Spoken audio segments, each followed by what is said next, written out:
I'm Harrison Graham. He is Nic Rohloff. We are just under an hour away from the start of 2024 NBA free agency. We've been live on Chat Sports on YouTube for an hour. Nick, we are now also live on the channel you host, the Miami Heat Report, and on the channel I host, Dallas Mavericks Today, who have been rumored to Klay Thompson, Derrick Jones buzz. We'll see what the Heat do as well.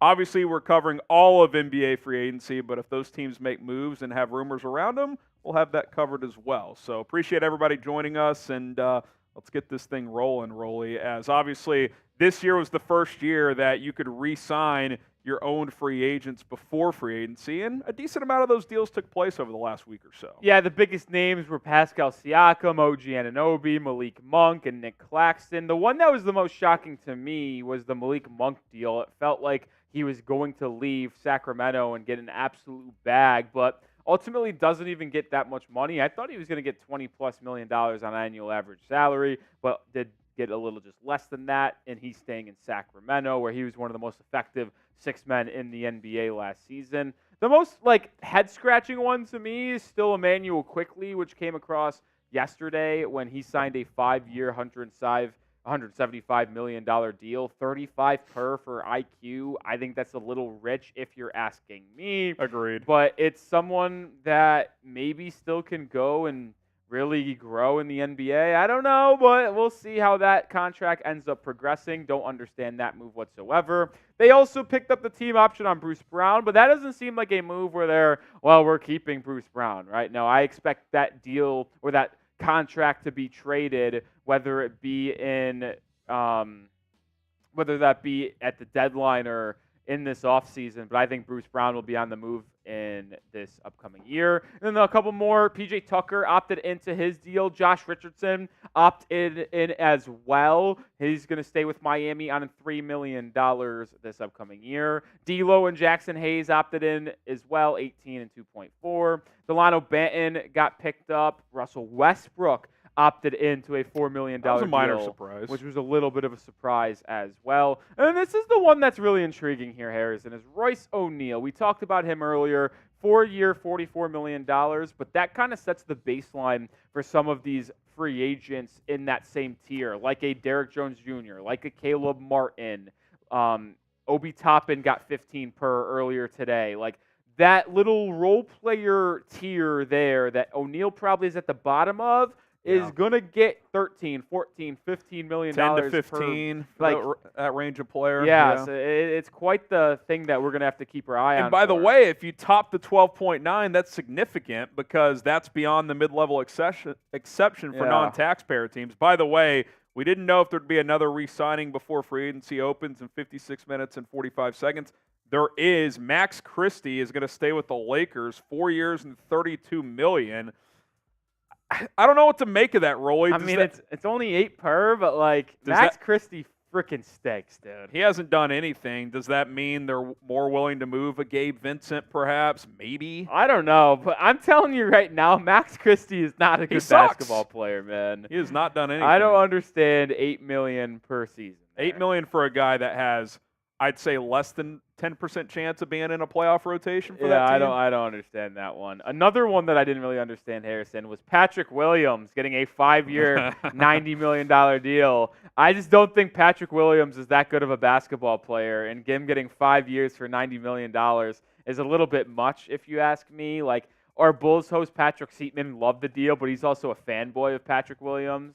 So I don't know. I just don't think this is the best roster construction long-term for Chicago, is to allot $18 million to someone that really can't create for themselves and a team that's not ready to compete right now. This kid's not falling for the bait one bit, and it's absolutely killing me. By the way, Mouthpiece Woj back at it, calling Max Christie a development success story for the Lakers. What are we talking last year, about here? He averaged 4 points on 42% from the field and 35% from three. But yeah, Woj, he's a developmental success, $8 million per year. Yeah, absolutely ridiculous. I mean, you know when an agent is speaking, that's a copy paste text if I've ever seen it. Exactly, it's just terrible. Who will be the first player to sign in free agency? It's always fascinating to see, Rolly, at 6:01 Eastern time. What's going to be the first Woj notification, Shams notification?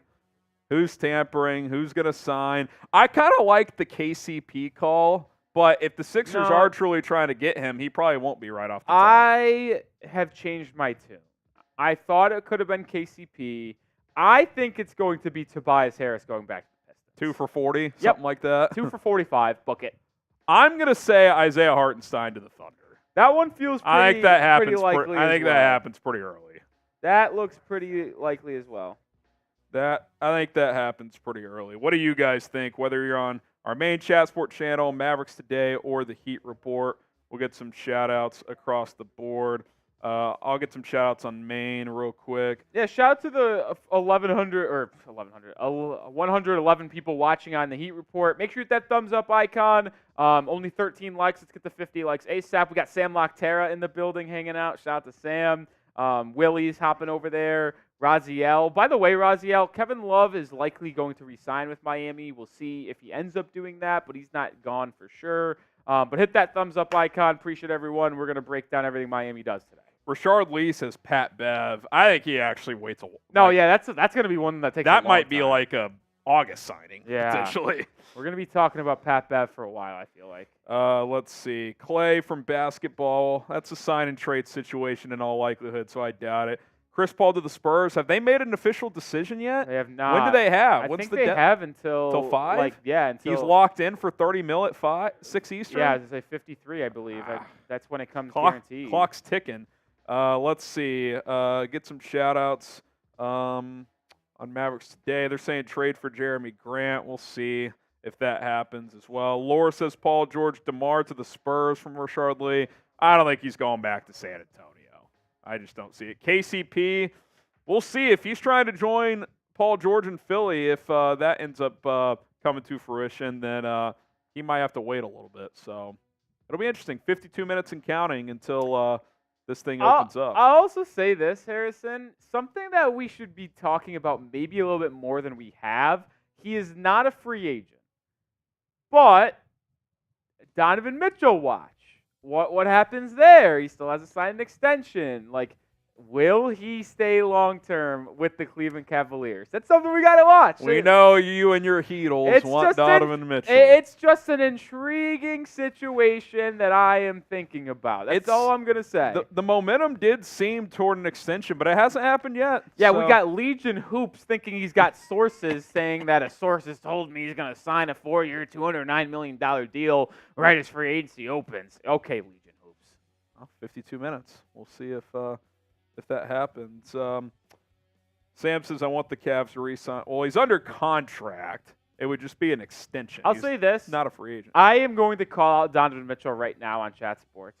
If he signs an extension with the Cleveland Cavaliers, he is not serious about winning NBA basketball, and he is just trying to follow in Damian Lillard's footsteps of hanging out in low-market teams and not having to have any pressure on him. So that's all I'm going to say. Is Dan Gilbert the next Joe Cronin? He actually kind of rocks with us a little bit now. He hated LeBron, and he hated us for a while there, but now he's cool with us. He's cool with you guys. Yeah, we made that Max Strus deal last year. So. By the way, here's our Super Chat menu, especially for our Mavs and Heat channel, since we just went live on those. A little Super Chat battle between the two. Never hurt nobody. Every 100 likes for beers, cheers in. Oh, you guys, another sip for Maine. Cheers. $5, we'll talk about your favorite team. $10, we'll spin the roulette wheel. Sometimes that means you guys have to do something. Sometimes that means we have to do something. $20, we'll take a shot. $100, we'll do a beer bong or shotgun a beer. So if you guys want to get in on that action, we will make it happen. No super chats yet on Mavericks or Heat. So who's gonna break the pop the cherry first? Yeah, who's gonna break that ice? Who's gonna strike first? I don't know. Heat Life for saying any moves yet, Rolly. Well, Heat aren't gonna do anything, and probably I'm not gonna say it because I don't want you guys to leave at all today. I don't think Miami really does anything today. Yeah, I don't think they do anything today. The only thing that they possibly could do today is like re-signing like Kevin Love or something like that. But other than that, I don't think they're doing shit. Jeremy Chug says, what should my Rockets do? I mean, Probably they've positioned themselves to be a big player via trade, but that's kind of quieted down the last couple of days. It kind of feels like they might let a couple of these dominoes fall and then see which potential trade chips are still out there. That's like a very common theme for some of these teams that don't have a lot of cap space that are gonna try to compete. Like honestly, like a Miami, like a Dallas. Like I know Dallas is in the thick of things with Klay, but like would it not make sense to just kind of let the market play out a little bit and then just like, all right, let's see what we have to do here and make moves then. Yeah, if you're Dallas, outside of re-signing Derek Jones, you're a monitor the trade market type of Exactly. team. You don't have cap space other than the mid-level, which I guess if Jones goes elsewhere, then you could pursue other guys. Najee Marshall's been a rumored target, like plan B there if Derek Jones goes elsewhere, so that could be a possibility. But yeah, I mean, like there's been some small Jeremy Grant chatter. Obviously, the Klay Thompson sign and trade possibility. Do they get in the mix for another wing player? That could be an option. But yeah, I mean, it kind of feels like Paul George make a decision and then the floodgates open. So we'll see where it goes. So, and then Chugs again. Will Brandon Ingram get traded? I think so. I think so. I don't think you trade for DeJounte Murray. Keep BI with CJ. Like I don't know if that all works. So I bet Ingram gets traded. Does Orlando make sense? For do you think Ingram? he'd fit there? No. Where do you think he goes? Because I don't like the Golden State fit. I know that's been loosely rumored. Honestly, I think BI would be a good fit in Cleveland. Honestly, if they end up keeping Donovan Mitchell and Garland. Maybe that's where Houston pivots. Yeah, maybe send that's where they Jalen Green go. back to the Pelicans, or maybe a third team takes him on or something. Maybe Miami gets interested. I don't honestly love that fit either, but like I know for a fact that the Heat front office has had a good liking of Brandon Ingram in the past. Could they spin the block there? Like I don't know. He feels like a lot of teams plan Bs. Like they're gonna. I think it's more like a plan C. Yeah, or plan C. Yeah. We'll see where it goes. Okay, by the way, the cap numbers have come in. The projection was 141. It's just under that, 140.6 essentially. Luxury tax, first and second aprons in there. So not great for teams already in the first apron and second apron because I know it's minuscule, only like a couple $100,000 to $1 million it all less, counts. but like it does matter. Like for my Miami people out there, like the second apron was projected to be at 190, and it's not. So that's now. Are they in the first or second? We're in the first, so that's about $1 million less that you can spend until you reach past that second apron. So kind of sucks for the teams that are already in the first and second apron. Adam Silver strikes again. Ruin the NBA. This one's CJ McCollum. Oh, we got a super chat on Mavericks today. Shout out to Wasim Khan, who's tuning into Mavs instead of Heat. Well, got $1 on Heat from Heat Lifer too. Shout out to that guy. Wasim says the Bulls are trash. Should they gut and rebuild? It kind of feels like they're doing that finally. So kudos. They should have done it a year ago. But the big question there, Wasim, is A, are they fully done with DeMar? Like, are they just going to let him go? I think they obviously should. And then B, can they unload Levine? I would not trade him if I had to give up a first, which is, it sounds like they've tried to, and they can't even do that. So I would keep him and hope he plays well early in the season, and then maybe you can trade him. Even if you don't get a lot back, you don't have to ship out a first at the deadline.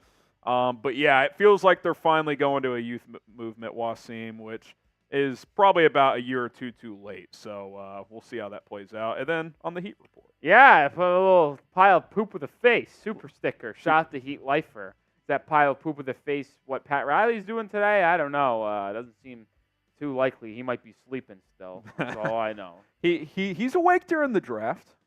Yeah, he actually, that's the crazy thing. Asking a lot out of him to stay awake during the draft and free agency. The front office is one of the best, if not the best, like front offices in terms of drafting and finding talent. They just don't know how to do anything with it. Oh, Wasim says, really, I wouldn't forget about you, too. What a legend, Wasim, with a $2 Could this be a Wasim super chat battle on Mavericks today in the Heat himself. report? Maybe. But at least put the Heat up early there, so we'll take it. All right, top free agents. Again, the first two are formalities. They're going to be back with their respective teams. LeBron will re-sign with the Lakers. It's just a matter of if he's going to take a max or less, because he's willing to take less, reportedly, if they can add a legitimate piece next to him and Anthony Davis. Tyrese Maxey, he's going to get a max. They're just going to use up their cap space first since they have his bird rights, so that's just a matter of when, not if. But Paul George, that's the domino roll, because I think James Harden and DeMar DeRozan probably both wait that out to see where George signs, how much he gets, and then what destinations become available for Harden and DeRozan. Obviously, Harden, is still very much on the Clippers' radar. Obviously, DeMar could be a plan B for the Clippers if Paul George leaves. So it really does feel like we're on PG watch. There's always one star in free agency that's like, all right, that's the domino. Once he goes, other moves happen. We'll see if how much time Paul George takes. Is this a day one signing, or does he, take a few meetings, sleep on it for a couple days, and then make a decision? I'll say this: the early reports were that he was going to have dinner and meetings Sunday night. So I don't know if he could possibly come up with a decision tonight. Maybe it's tomorrow or Tuesday type thing. Here it is. Shout out to Lotta Ray and Sam. This is from Woj yesterday. It says George is planning on to have meetings with the Clippers, Sixers, and Magic beginning late Sunday night and Monday. So if we take that at face value, then it doesn't feel like he'll sign until maybe late Monday night or early Tuesday morning. That's would pick my guess, but we'll see. I will say this. I don't think there's going to be a crazy holding pattern.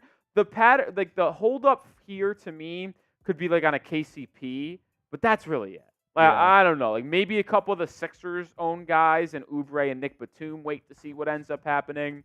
But I don't really see anything crazy changing. The only reason I could see George signing tonight is if one of the three teams buckles and says, okay, we'll give you the max. Because I will say that. And I think Philadelphia probably will. And so he might just be like, you know what, I'm just going to Philadelphia. Well, Paul George, I think they're offering the max regardless, is Philly. And if the Clippers don't, which the report has been they're not willing to, then I think they're out of it. And then it comes down to, does he want to go to Philly or Orlando? Yeah. Because Golden State's out of it now because they pursued him via a trade, which would have required Paul George opting in, but that's dead now. So to me, it's either the Clippers change their mind and decide to offer him a max, which they haven't been willing to do. And if they do, I think he'd actually stay.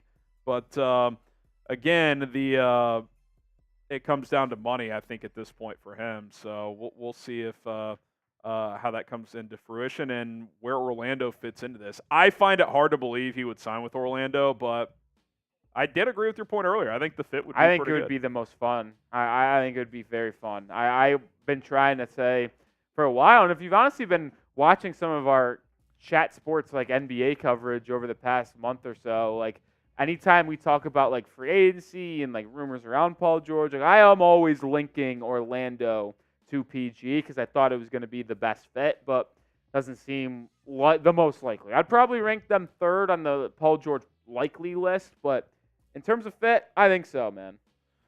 All right, our chat rate record today on our main Chat Sports YouTube channel is 202, and we got almost 2,000 people watching live. So we could certainly get that number up. So spam go for some shout-outs, and if you're watching on the Heat Report or on Mavericks Today, do the same over there. Let's see how high the number can get. So spam go. We'll get some shout-outs going, and we appreciate everybody who keeps the live chat going. Get the comment section flooded, baby. Spam those goes.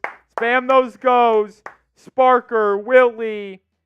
We got Mario, Dylan, Javon, Steve, Addison, My Holy, Liberty, Raziel, Dustin, Emmanuel, Jackson, Clifford, Joey, Z, Mario, CB, Jackson, Eduardo, Sparker, Steve, Rogue One, Blaze, Chase, Basketball, Mario, Devon, Alex, Almonte, BB, AC, AG, Alexander, Nathan, Drizzy, BBL, Drizzy, Josh Prince, Alexander, Kayshawn, Mike, Cameroon, DWLA, Big Pooh, Matthew Carroll, Mike Taylor, Kelsey Hope, Nathan Davis, EZ, Stenio, Yami Gilchrist, Too Wavy, AJ, Sam, Nathan, Kelsey, Cameroon, Orlando, Nathan, Steve. 147 is the first update. We need to get to 202 at bare minimum. Keep on spamming those goes. Go, go, go, go, go. 40 minutes until free agency. Jay Townsend, Joshua Whitaker,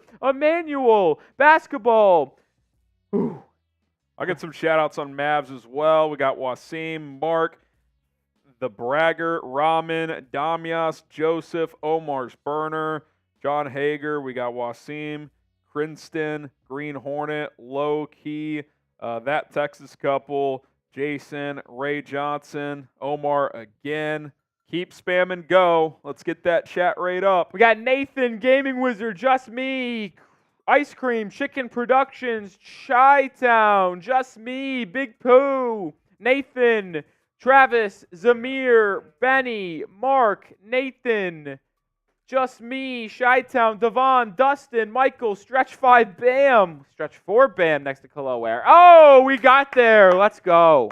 Let's go. Let's go. Shout out to the real ones. Yeah, I don't know. Good number on Heat, too. We got up to 55, I think. 55 chat rate. It's not bad. It's not bad for the young fellas. Did it for Duncan. Did it for D-Rob.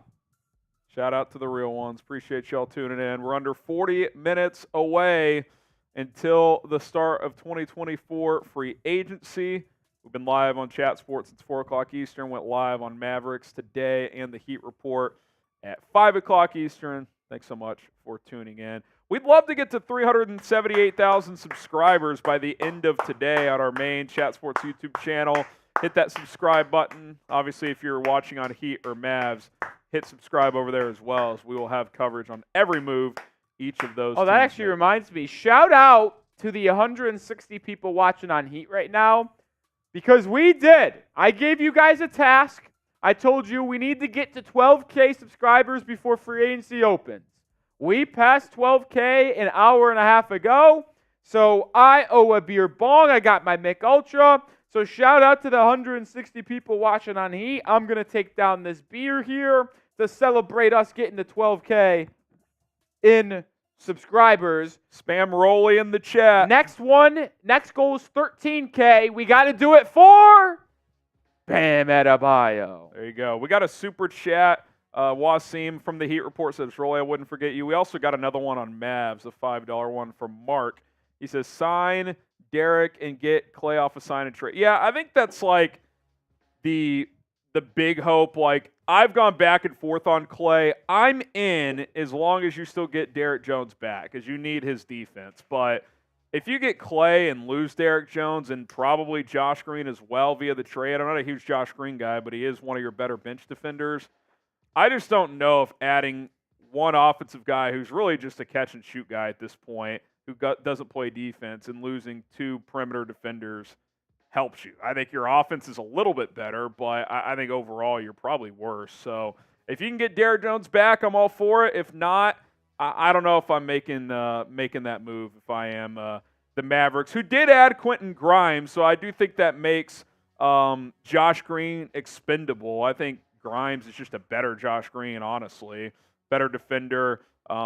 Three-point shooting's similar, but he shoots higher volume. Obviously, they shipped out Tim Hardaway in 3 seconds to get him, so we'll see if Grimes can play at a good level this year. I really like how he played 2 years ago for the Knicks.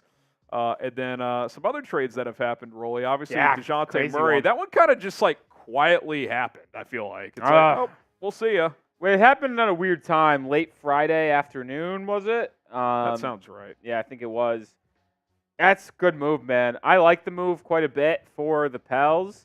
And I don't think they have to give up that much, man. Yeah. I'm not a Dyson Daniels guy, so getting rid of him doesn't move me. And the 2 first-round picks for DeJounte Murray, I think, is a good trade for the Pels. And especially if they end up moving off Brandon Ingram, you probably would get not a lot back, but at least some of your... You get at least one first back, you get something back in terms of draft capital. So when it's all said and done, you're probably swapping Brandon Ingram, Dyson Daniels for DeJounte Murray, and maybe one first. We'll see if they get anything back. I don't know. So I like the move for New Orleans. I do. They needed a better defensive, like a big defensive guard next, especially if CJ is going to be there long term. Like, he just gets eaten up, and Murray can do that while also providing some offense.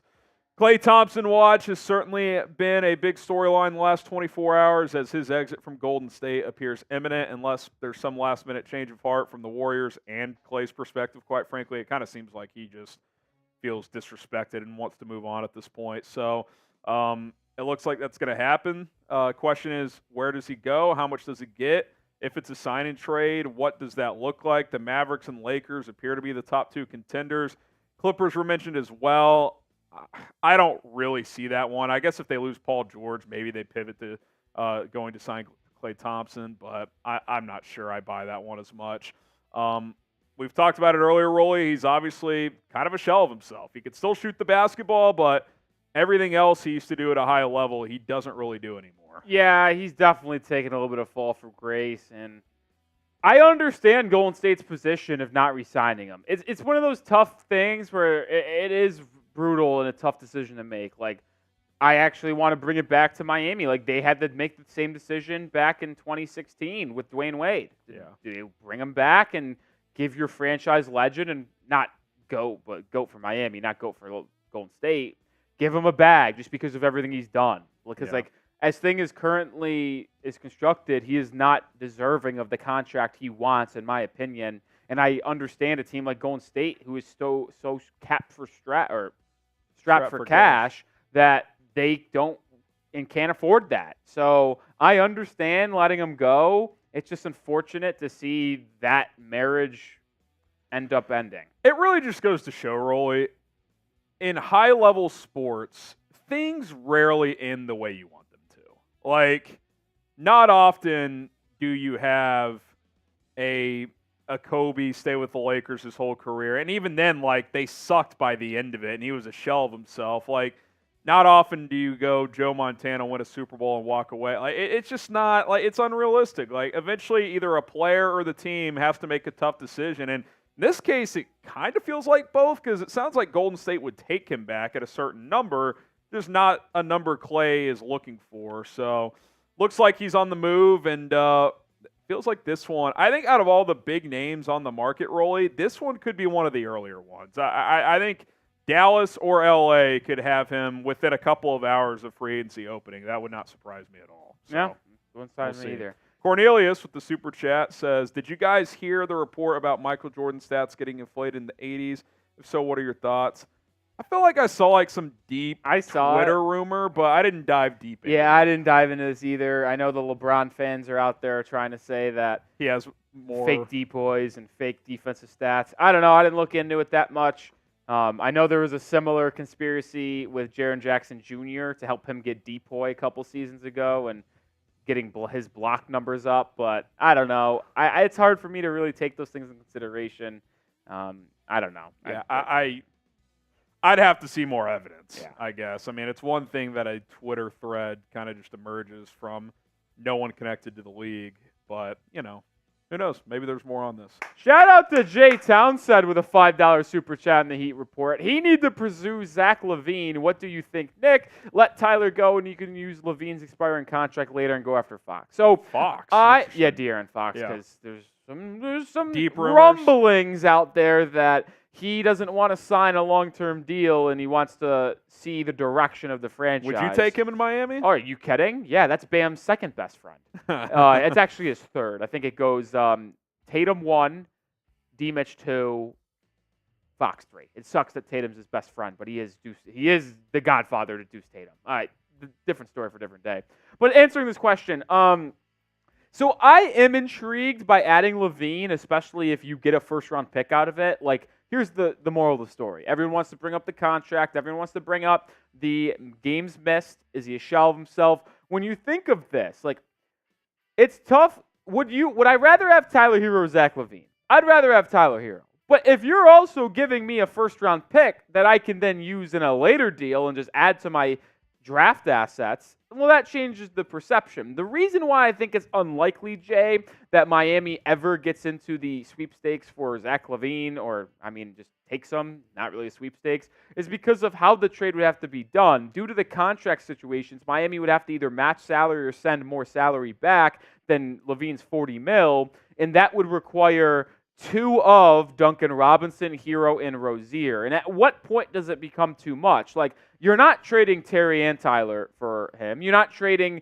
Terry. Like, are you trading Terry and Duncan? Are you trading Hero and Duncan? I've joked around, like, if that deal gets done, you would have to get 2 first-round picks back because Hero and Duncan for LaVine and 1 first? Like, no. Like, it'd have to be LaVine 2 first for Duncan and Tyler for him even to think about it. I'm just not doing that.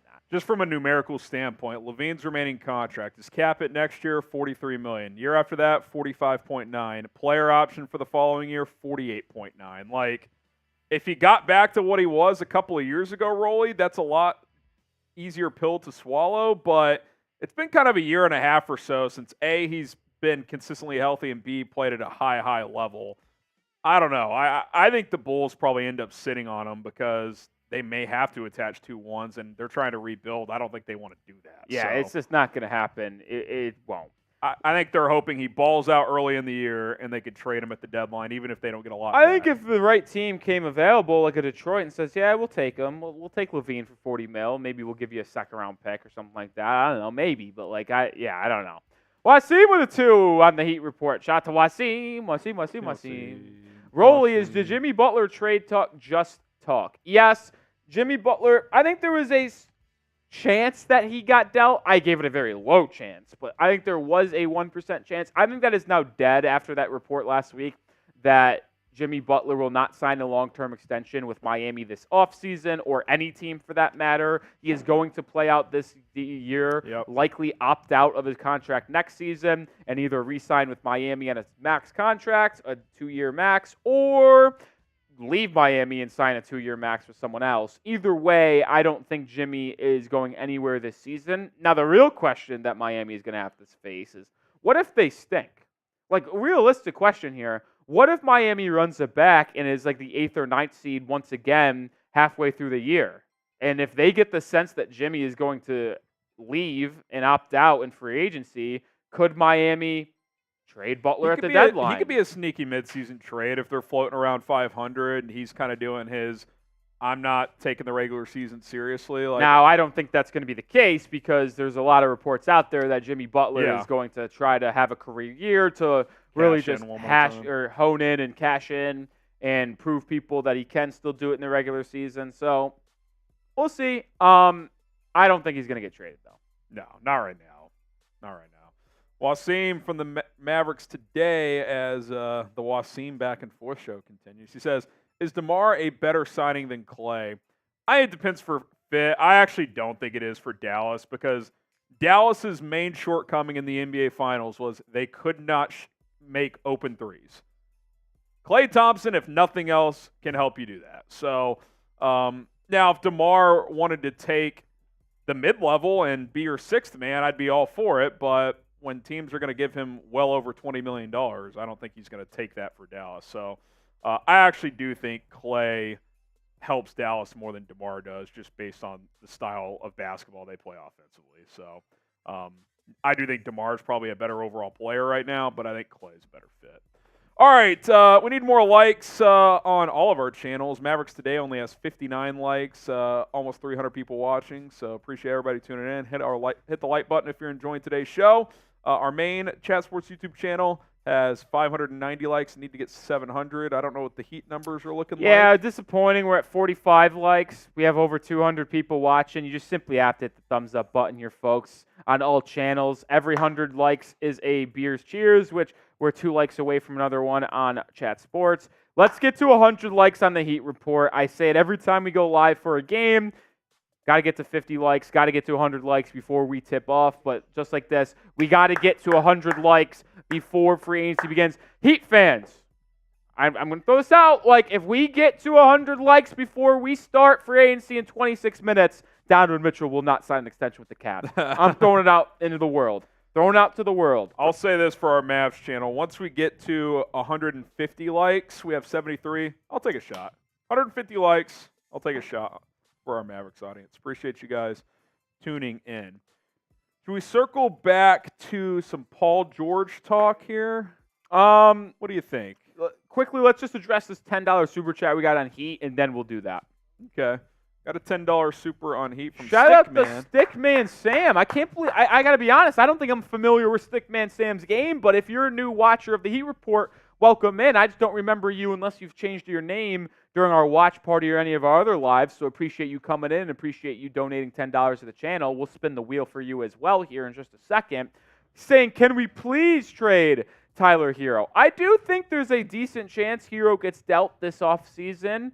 We'll see. Obviously, if Donovan Mitchell shakes loose and Miami is pursuing him, Hero will be in that deal in all likelihood, but I am very open to trading Hero in a lateral move to get better pieces to fit around Jimmy and Bam, because it's very clear that Tyler is not the third option that Miami needs him to be. And with Terry Rozier in the backcourt already, you don't need two of those guys, in my opinion. So can you deal Hero to get better wings and athletic pieces to fit around Jimmy and Bam and let Terry be that third primary scorer and initiator? I would do it. So I'm not out there begging for a Tyler Hero trade, but I would condone one to help build this roster. All right, as we spin the wheel, Shams is saying on the Stadium right now, as they have gone live, that Paul George plans to speak with several teams. So that ain't happened today. It does sound like he's at least going to give multiple teams the opportunity to sell him. So Rolly's doing his 10 jumping jacks.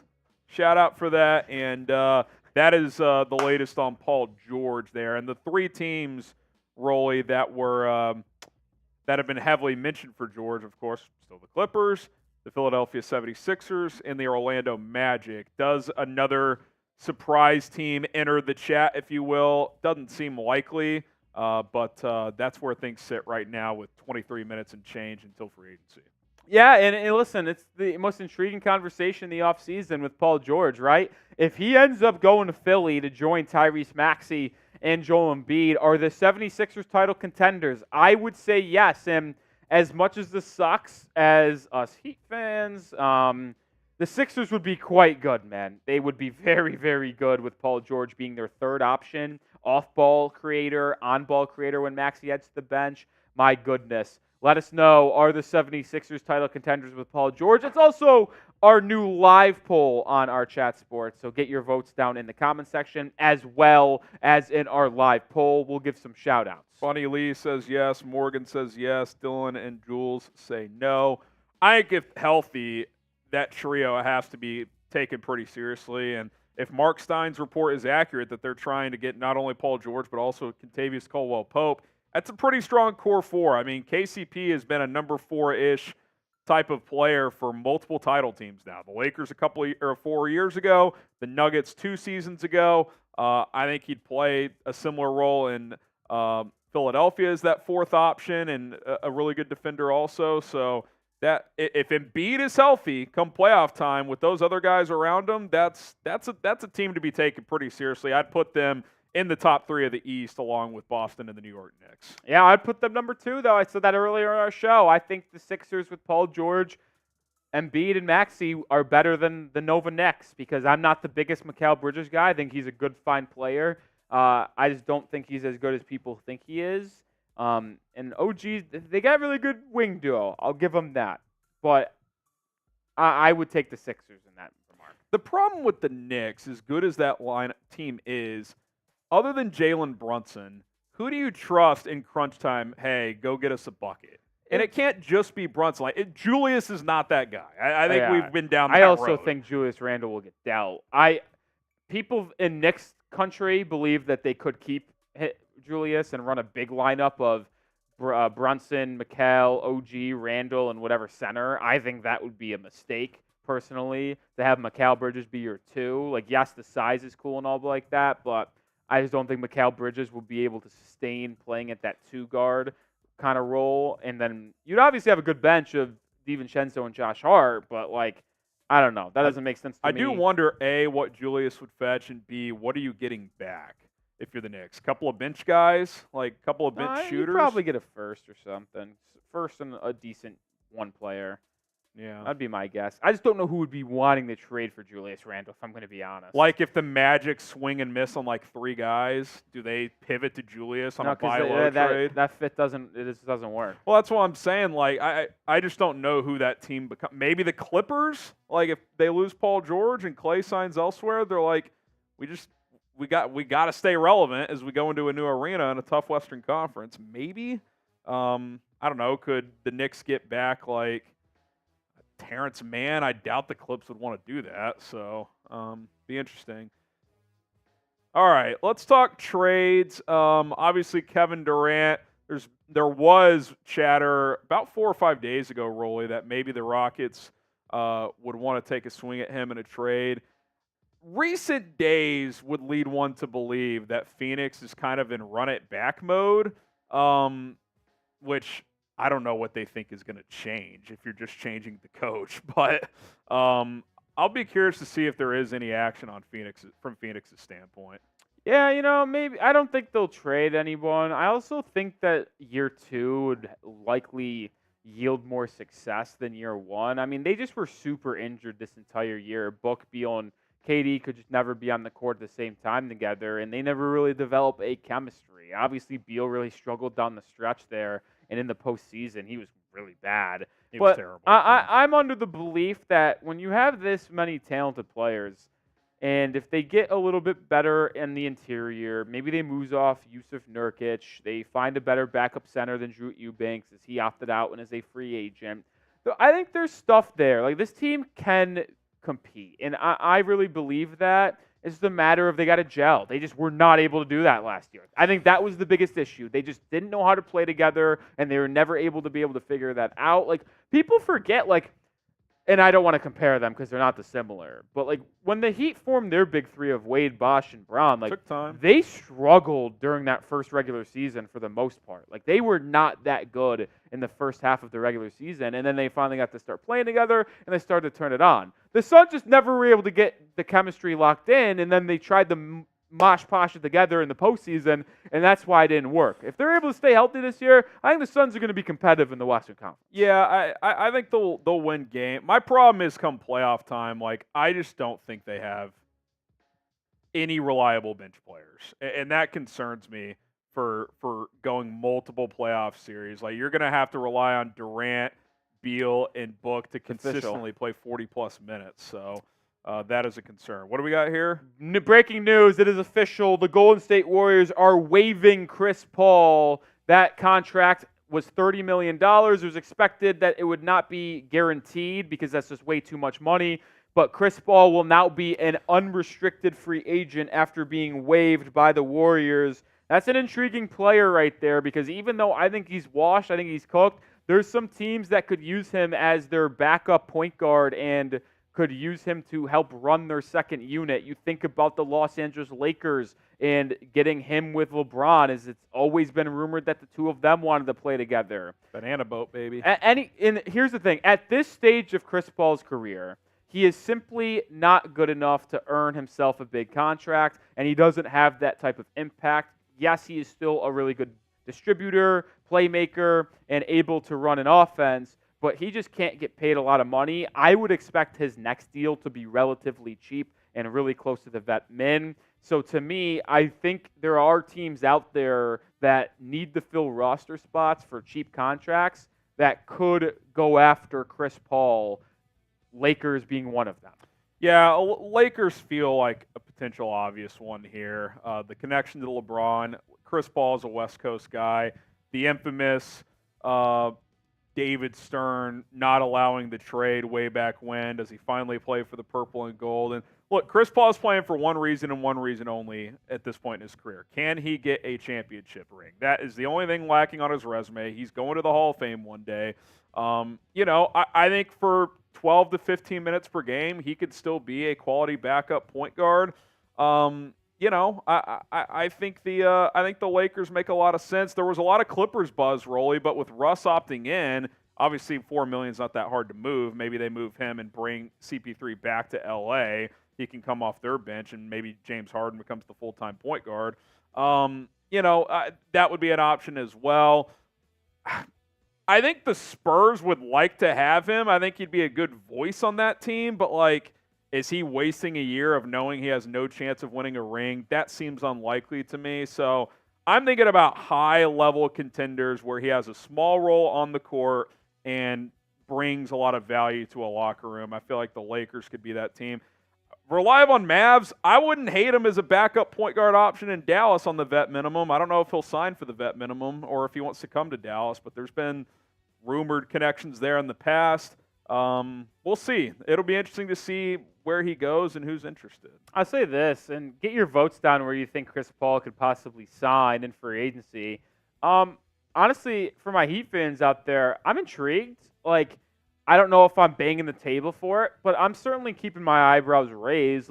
What has the Heat always needed? They've always needed a true point guard to help facilitate in Jimmy and Bam, and they went with that with Kyle Lowry. And listen, that's kind of my fear, is that it would be very similar to a Kyle Lowry type move for Miami in that point guard role. Now, I'll say this. Chris Paul is a way better playmaker than Lowry was. Yeah. Lowry was a better defender and shooter. CP would be way better throwing the lobs to Bam in the pick and roll and stuff like that. But Vetman, I got my eyes open. That's for sure. Someone in the chat saying decent backup for Brunson in New York. I actually don't hate that fit. Like, if he's your backup point guard, I don't mind it. I actually do hate it, and the reason why I do is because with Brunson being your one, a very undersized guard that can't defend, you want your backup guard to be the same exact prototype? Probably not. That's a decent point. Would he go back to Phoenix for cheap? I saw they could use a bench I don't player know like him. I don't know if it's realistic or at all, but I did see like a tweet out there that was like they could use him. That's the thing. Yeah, I don't know. It's going to be interesting. It's going to be interesting to see what he does. I don't think he goes east. He doesn't strike me as a guy who's going to the East Coast. So I think he'll stay in the West. And it's just, I wouldn't even rule out he just goes back to the Warriors for the vet men if there's not a good market for him. No, yeah, I don't know. I don't think he'll go back to the Warriors. Because I never liked that fit to begin with. I never understood that trade. Yeah. Like, I know they wanted to get rid of Jordan Poole, yeah, but that deal made absolutely no sense to me. I get Jordan Poole was not good there, but getting Chris Paul, what was that really going to do? Flex says Spurs could use him. I agree. If you're Chris Paul, like, you're only playing for a title at this point, I think. So why would he go there? They're not ready yet. Let's see. Stay one more year with the Warriors. We'll see if options dry out, maybe, but it's not a great fit as we saw last year. Any Knicks news, guys? None as of yet, but if you are a Knicks fan, go check out our Knicks stream. If you search Knicks Now on YouTube, you'll find it. We have a Knicks-only channel that's live right now, so you can keep up with everything happening over there. Is Chris Paul playing for money? Well, even if he is, he ain't going to get it. Like, what's the most he gets? $5-6 million bucks? Like, I can't imagine he's a full mid-level guy for any team. Wouldn't give him. Unless Detroit is like, let's sell some jerseys. I wouldn't. There is no chance I'm giving him more than $8 million. I mean, that feels high. Yeah. If I'm him, I'm signing a vet minimum deal with the title contender where I'm the backup point guard. And there's probably 3 to 5 teams that are out there that could have him fill that role. CP to Minnesota, interesting. They don't have. Who's their backup point? Alexander Walker. Yeah, but they also did just draft Rob Dillingham and Terrence Shannon Jr. So how about the Thunder? If you want Topic to develop for a year, go back to OKC. I don't know. In this day and age, I don't know if he is really going to be that big of an impact type player. I'll be intrigued to see what Chris Paul's market is. I'm sure there's going to be a report somewhere about people having interest soon. So we'll see. Yeah, I would say the early favorite is Lakers vet minimum. I would bet on if I had to bet, it would be the Lakers, just because he's always wanted to play there. He's always wanted to play with LeBron, and I think those two could finally reconnect. Denver's an interesting call in the chat. They just traded Reggie Jackson. Don't hate it. Denver needs to beef up that bench a little bit. I don't hate that, actually. Yeah, I don't. That's an offense based on ball movement. I think he'd fit in there pretty well. Chris Paul at Boston. He will not go to Boston. That would actually shock me. And if you're Boston, you don't want him if you're trying to repeat because he's never won a title. So, all right, we're getting close, Rolly. 11 minutes. Subscribe to the channel. Baby. It's about time. Hit that sub button. Can we get to 377,700 right now on our main Chat Sports YouTube channel? We're 24 subs away. I'll take a shot if we get 24 more subs before free agency opens in 10 minutes. So help us out. Hit that subscribe button. Same thing if you're watching on our Mavericks channel or our Heat channel. We also have a couple of super chats on Mavs. I think at least 3.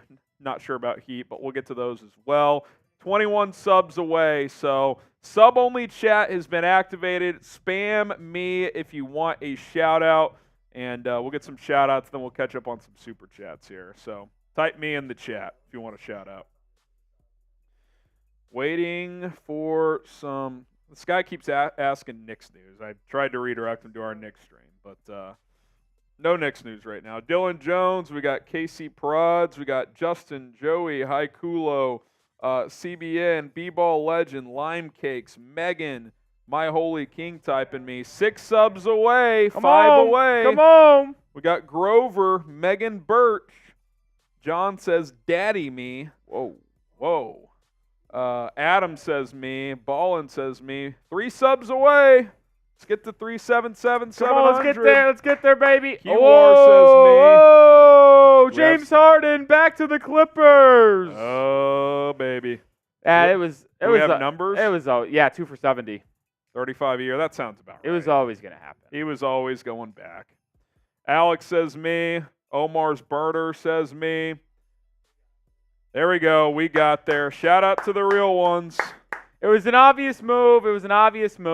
Not shocked one bit, but James Harden 9 minutes before free agency that gets part of it underway. is a little interesting. It's like, why not wait? Well, I don't think he really has that big of a market, if I'm going to be honest. Yeah. Is he getting more elsewhere? Probably not. I'm trying to think of teams that would be able to offer him more money than that and would be a good fit. Funny enough, like, I'm going to keep on mentioning the Magic because they just need so much guard help, and any big-time guard is going to be a team that I'd be interested there. That L3 is off, by the way. Don't go to it.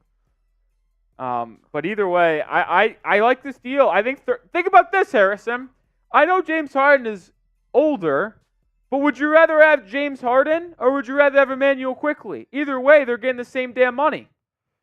Yeah, I mean, I think it depends where you are as a franchise. If you're not contending and you're going with the youth movement, I'd probably go Quickly. But if you're the Clippers and trying to stay relevant, I'd probably say James Harden. He's not what he was, but he's still good. He had that huge, I think it was Game 4 in Dallas where he turned back the clock and cooked in that game. He had like 35, 40 points, so he's still capable of doing that. Not consistently, but sometimes. I do want to mention this as well. James Harden was one of 3 names that got leaked that LeBron was like, hey, if we can get him, I'll take less. So there's one off the board. I don't know if more names are going to get added to that list. But the list was Jonas Valanciunas, James Harden, and Klay Thompson. You could also add Brook Lopez to that list, as that's someone as the Lakers have been reportedly interested in a trade for. But either way, Harden going back to the Clips. And if you were Los Angeles, you always had to make this re-signing regardless of the Paul George situation to me. Because after you made that trade to acquire James Harden at the beginning of last season, like, you just can't make a trade and then be willing to let that person walk for nothing just after 1 year of play. It was the same thing with OG Anunoby and the Knicks. Like, whenever you make a big deal like that during the season, you always bring them back. Even if it almost doesn't work out, you have to do it. I do want to mention this as well.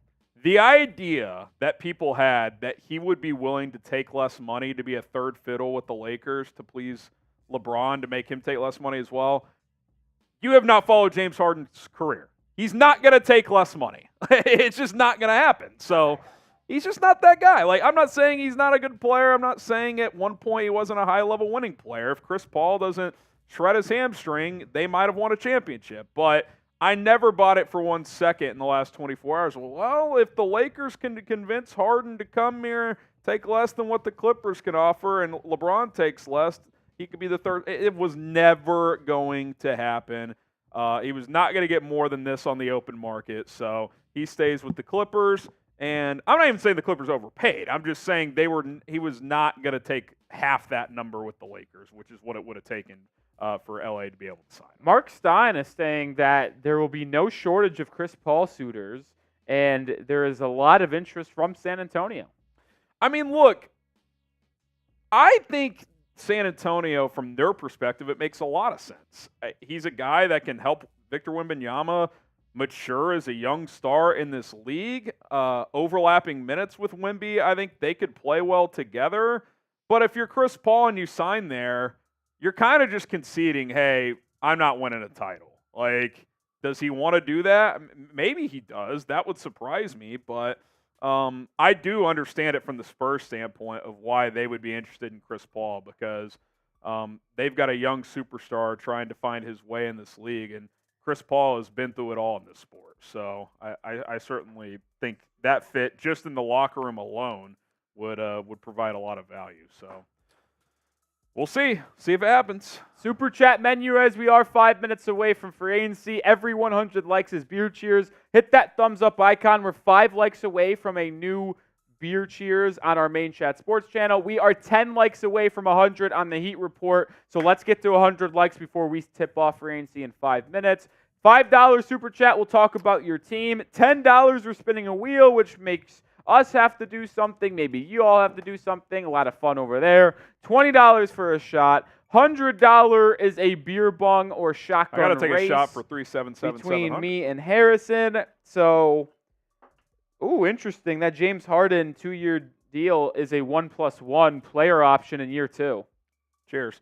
Sean from our Mavericks channel. Would the Mavs be contenders with Klay, DJ, then Spencer Dinwiddie? There's been some chatter of bringing him back potentially as well. I think so, but I also think the West is hard as hell. I mean, you were just in the finals, so if you bring back Jones, you've brought back your same core and added Quentin Grimes. Obviously, Klay would be a new addition, Dinwiddie as well. I think they would, but that doesn't mean it would just be like, yeah, they're the clear favorites in the West. But yeah, I absolutely think they'd be right there in the mix, just like they were last year. Sean also said Mavs greater than Heat. Go Mavs. Who's going to respond on the Heat Report? And then Jay with the 5 says Mavs going to go back to the finals with Klay, trade back for the best center of all time, JaVale McGee. They will not bring JaVale back for a third stint, considering they are still paying him after they stretch waived him, because that was an absolute disaster. So that's not going to happen. Vincent, who will my Bucks target?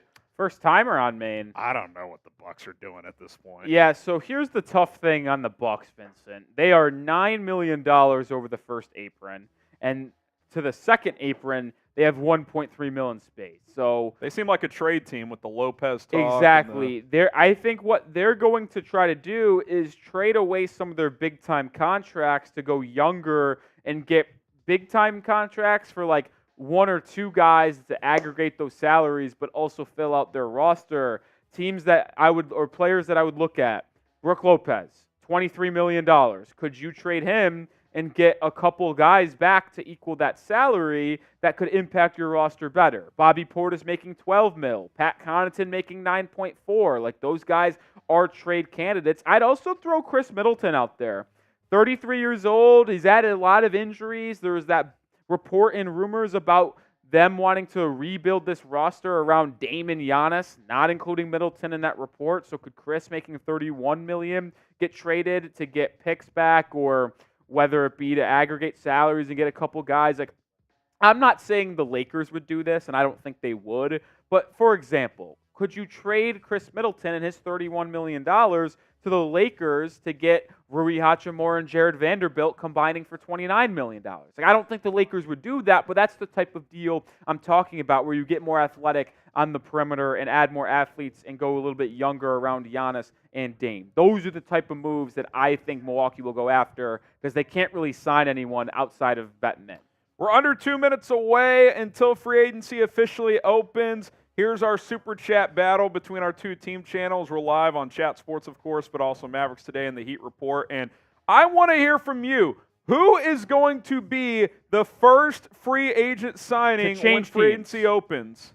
And I want to specify, to change teams. Change teams, not a re-signing. re-signing. James Harden would not have counted, because, even if you re-sign with your own team, you were allowed to do that for the past week and a half. I want people to change teams. Get your votes down below as we have 1:20 to go. Predict who's going to sign. Let's go. Who's going to be the first signing? Predict it for us. A sip for 700 likes. 4 likes away from 100 on the Heat Report. Come on, hit that thumbs up icon, folks. Type go. Free agency about to open. Let's go. Who's fired up, baby? It's about dang time. It's about dang time. We're minutes to go. Spam those goes. Spam those goes. We got Joey, Quez, PG, JJ, Dylan, Firefighter, Jacob, Quack, Dylan, KCP, Jamo, Quez, Dylan, CB, Reggie. Get those goes in. Also on Mavericks Today, the Texas couple, Wasim, Aaron, Jason, Omar, Alex, Sam, King J, Noah. Rolly, if you got any Heat reports, yeah, we got Willie, Michael, Oh My, Grayson, Loveless, IMAX, Jay Townsend, Samson, Raziel, Josh, Frederick, Keep on spamming those goes. Let's go, baby. Josh, Fat Boy, Tyler, Ram AK, Tenari. Let's get it, baby. Free agency is about to Five, get underway. 3, 2, 1. 2024 NBA free agency is officially open. James Harden, just minutes before it opened, Rolly has re-signed on a 2-year, $70 million deal with the Los Angeles Clippers. Kind of felt like he was always heading back there. There was that report that maybe the Lakers can convince him to take less and come here. Didn't even get the chance as he has re-signed with the Clippers. Another re-signing, by the way, just coming in. Luke Cornett. Luke Cornett back to the Celtics on a 1-year deal. Why wait until free agency? That is objectively hilarious. Whoa, interesting. Klay Thompson departing with the Warriors, and the sides will begin to work through a sign and trade. Now, that was expected, as it would have to be a sign and trade with Dallas and Lakers, but that kind of just really hammers home that's going to be one of those two. Yeah, the report yesterday was that he does not want to go to the East, so that kind of eliminated Philadelphia and Orlando as potential destinations. I think it's the Mavericks or the Lakers. That's where he's going to end up. Feels like a two-horse race, yeah. Clippers are a distant third if Paul George lands elsewhere, but L.A., the connection there is him and LeBron are tight. His dad played for the Lakers. Doesn't have to move far. He's already living in Northern California. The Mavericks feel like if they can get a guy who can hit wide open threes consistently like Klay Thompson can, they feel like that's a good fit. So I think it's one of those two teams, and we'll see what a sign and trade package looks like and what he will make on a new contract, presumably. And I think it has to be a 3-year deal, by the way, any sign and trade. You got to give him at least 3 years. I think I read that. We'll see. I cannot confirm if that is the case. I believe it is, though. Luke Cornett. Still not technically the first because this is a re-signing, so we still have not had someone change teams yet. Have fun with that cut, Smitty. Yeah, Luke Cornett back, which I'm a little shocked at, if I'm going to be honest. I feel like there could have been a team out there to give Luke Cornett a little bit of a bigger role because with Kristaps, I will say Porzingis not going to be ready for the beginning of the regular season in Boston, so Luke Cornett will be the backup center to start the year with Al Horford being the starter in all likelihood. But I wonder if this is like under the biannual or something like that. When fully healthy, Luke Cornett's their third guy and doesn't get a lot of PT, so I'm just a little bit shocked. I feel like there was a team out there willing to give him a backup center spot. So this question still applies. Who will be the first player to sign with a new team? New team. Who will that be? A lot of re-signings have happened before free agency. So no one signing Cornett at 6:02. Oh, Kevin Love back to Miami. Kevin Love is back to Miami, so we still have not gotten our first signing, but this is not shocking. A 2-year, $8 million plus deal to return to the Miami Heat. That's interesting. There's your news of the day. Didn't expect it to be 2-8, but Kevin Love is back. If you're excited for the move in our Heat chat, spam those 42s for K-Love. There you go. Spam your 42s for K-Love. Kevin Love back to Miami, 2 years, $8 million. So he returns. What's his role? Just one of your backup bigs. 15 minutes a game. Yeah, so I think he'll go back to his standard power forward role, I'd have to assume. He'll also help mentor Khalil Ware, who the Heat just drafted. I like K-Love. He's a good leader. He's a good mentor for the Heat, in that locker room. He's kind of taken over that Udonis Haslem role, if you will. So Love returning back to Miami, it was always going to make sense. It always felt like that was going to happen. Now, the question I'm going to have, and we'll have to wait here, us Heat fans, is this another 1+1 player option? Because that's what it was as K-Love opted out of a $4 million deal for this upcoming year. What are the details of this? Is it saving Miami a little bit of money this upcoming season? That is the question that I want to know, and we'll have to get more contract details in here. I will be on the lookout. But either way, K-Love returning to Miami on a 2-year, $8+ million deal, very intriguing. Nic Rohloff here in a few moments, once we iron out a couple of things, he's going to go film a Heat-centric video. Are you going to do this live elsewhere, or are you just going to do a quick VOD? No, I'll just do a VOD. So Rolly's going to hop off here in a minute and go film a video about this. We're still going to be live here on the Heat Report. Rolly will be back here in a little bit. Am I going to go solo, or is Seep's going to hop in here? Okay, I'll be solo as we await for more moves to happen. Still no new signings yet to a new team. We're 5 minutes in. Yeah. Did the NBA actually prevent tampering? Well, we'll see. Oh, yeah. man. Right. You're going to take me off? All right. Alrighty, there you go. So for my 454 people watching the Heat Report, I am going to hop off here because we're on our main channel and as well, and I don't want to have them listen to 8-10 minutes of Kevin Love talk because they probably don't want to hear that. So I am going to hop off. I'm going to film an 8-10 minute video on Kevin Love signing with the Miami Heat. Holy shit, I think Klay just came in. Oh. Klay Thompson Sorry. plans to have discussions with the Mavericks, Lakers, Clippers, and 76ers. So Okay. the reports were he wants to stay west, but he is going to talk to Philly. Mavs, Lakers, Clippers, and Sixers. So yeah, so I'm going to be back in about 10, 12 minutes, so don't go anywhere, Heat fans. We will continue our live coverage of NBA free agency and everything Miami does. I'm just going to film a quick VOD to go put out on the channel so you guys can watch that as well later. So stay tuned with us. I'll be back in 10, 12 minutes, but I'm going to go film that video to put on the channel. All right, there he goes. Nic Rohloff will be back 10, 15, 20 minutes. Who will be the first external signing? It's only been re-signings so far. We'll get to the Klay talk here in just a moment, but I'll get some shout-outs here. And I will say this, with Rolly hopping off and doing that Heat, Mavs fans, do you want Klay? Yes or no? Let me know in the chat. I'll get some shout-outs on that as well. Dylan says LeBron. That would be a re-signing unless he goes elsewhere. We already hit the Cornette news. James Wiseman to Chicago. That's an interesting idea. Tobias Harris. We'll see if he's a possibility. Hartenstein. Marvell says free agency is pointless, yet you're still here. Harrison, please shout out Dub Airs and Caleb. Dub Airs. Let's see. I want Lori and iHeart from my Thunder to make us NBA champs. I don't think they're going to get both of them, but could get one, especially Hartenstein. Let's see. Healed to the Magic. That's a pretty interesting call. Okay, Klay Thompson. Here's the latest. Woj just minutes ago, really about 90 seconds ago, says Klay will have discussions with the Mavericks, Lakers, Clippers, and 76ers in the opening hours of free agency, which starts now. Further cementing that he is going to leave Golden State. I think that's going to happen. If he signs with the Mavs, Lakers, or Clippers, which, by the way, that does not include the Magic either. They're out of the mix for Klay, it would sound like. For any of those three teams, it would likely require a signing trade, unless he's taking the full mid-level.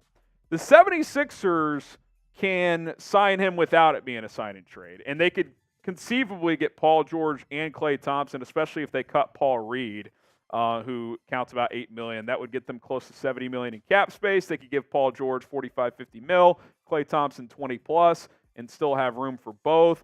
Klay obviously doesn't defend like he used to, but he's still a knockdown shooter.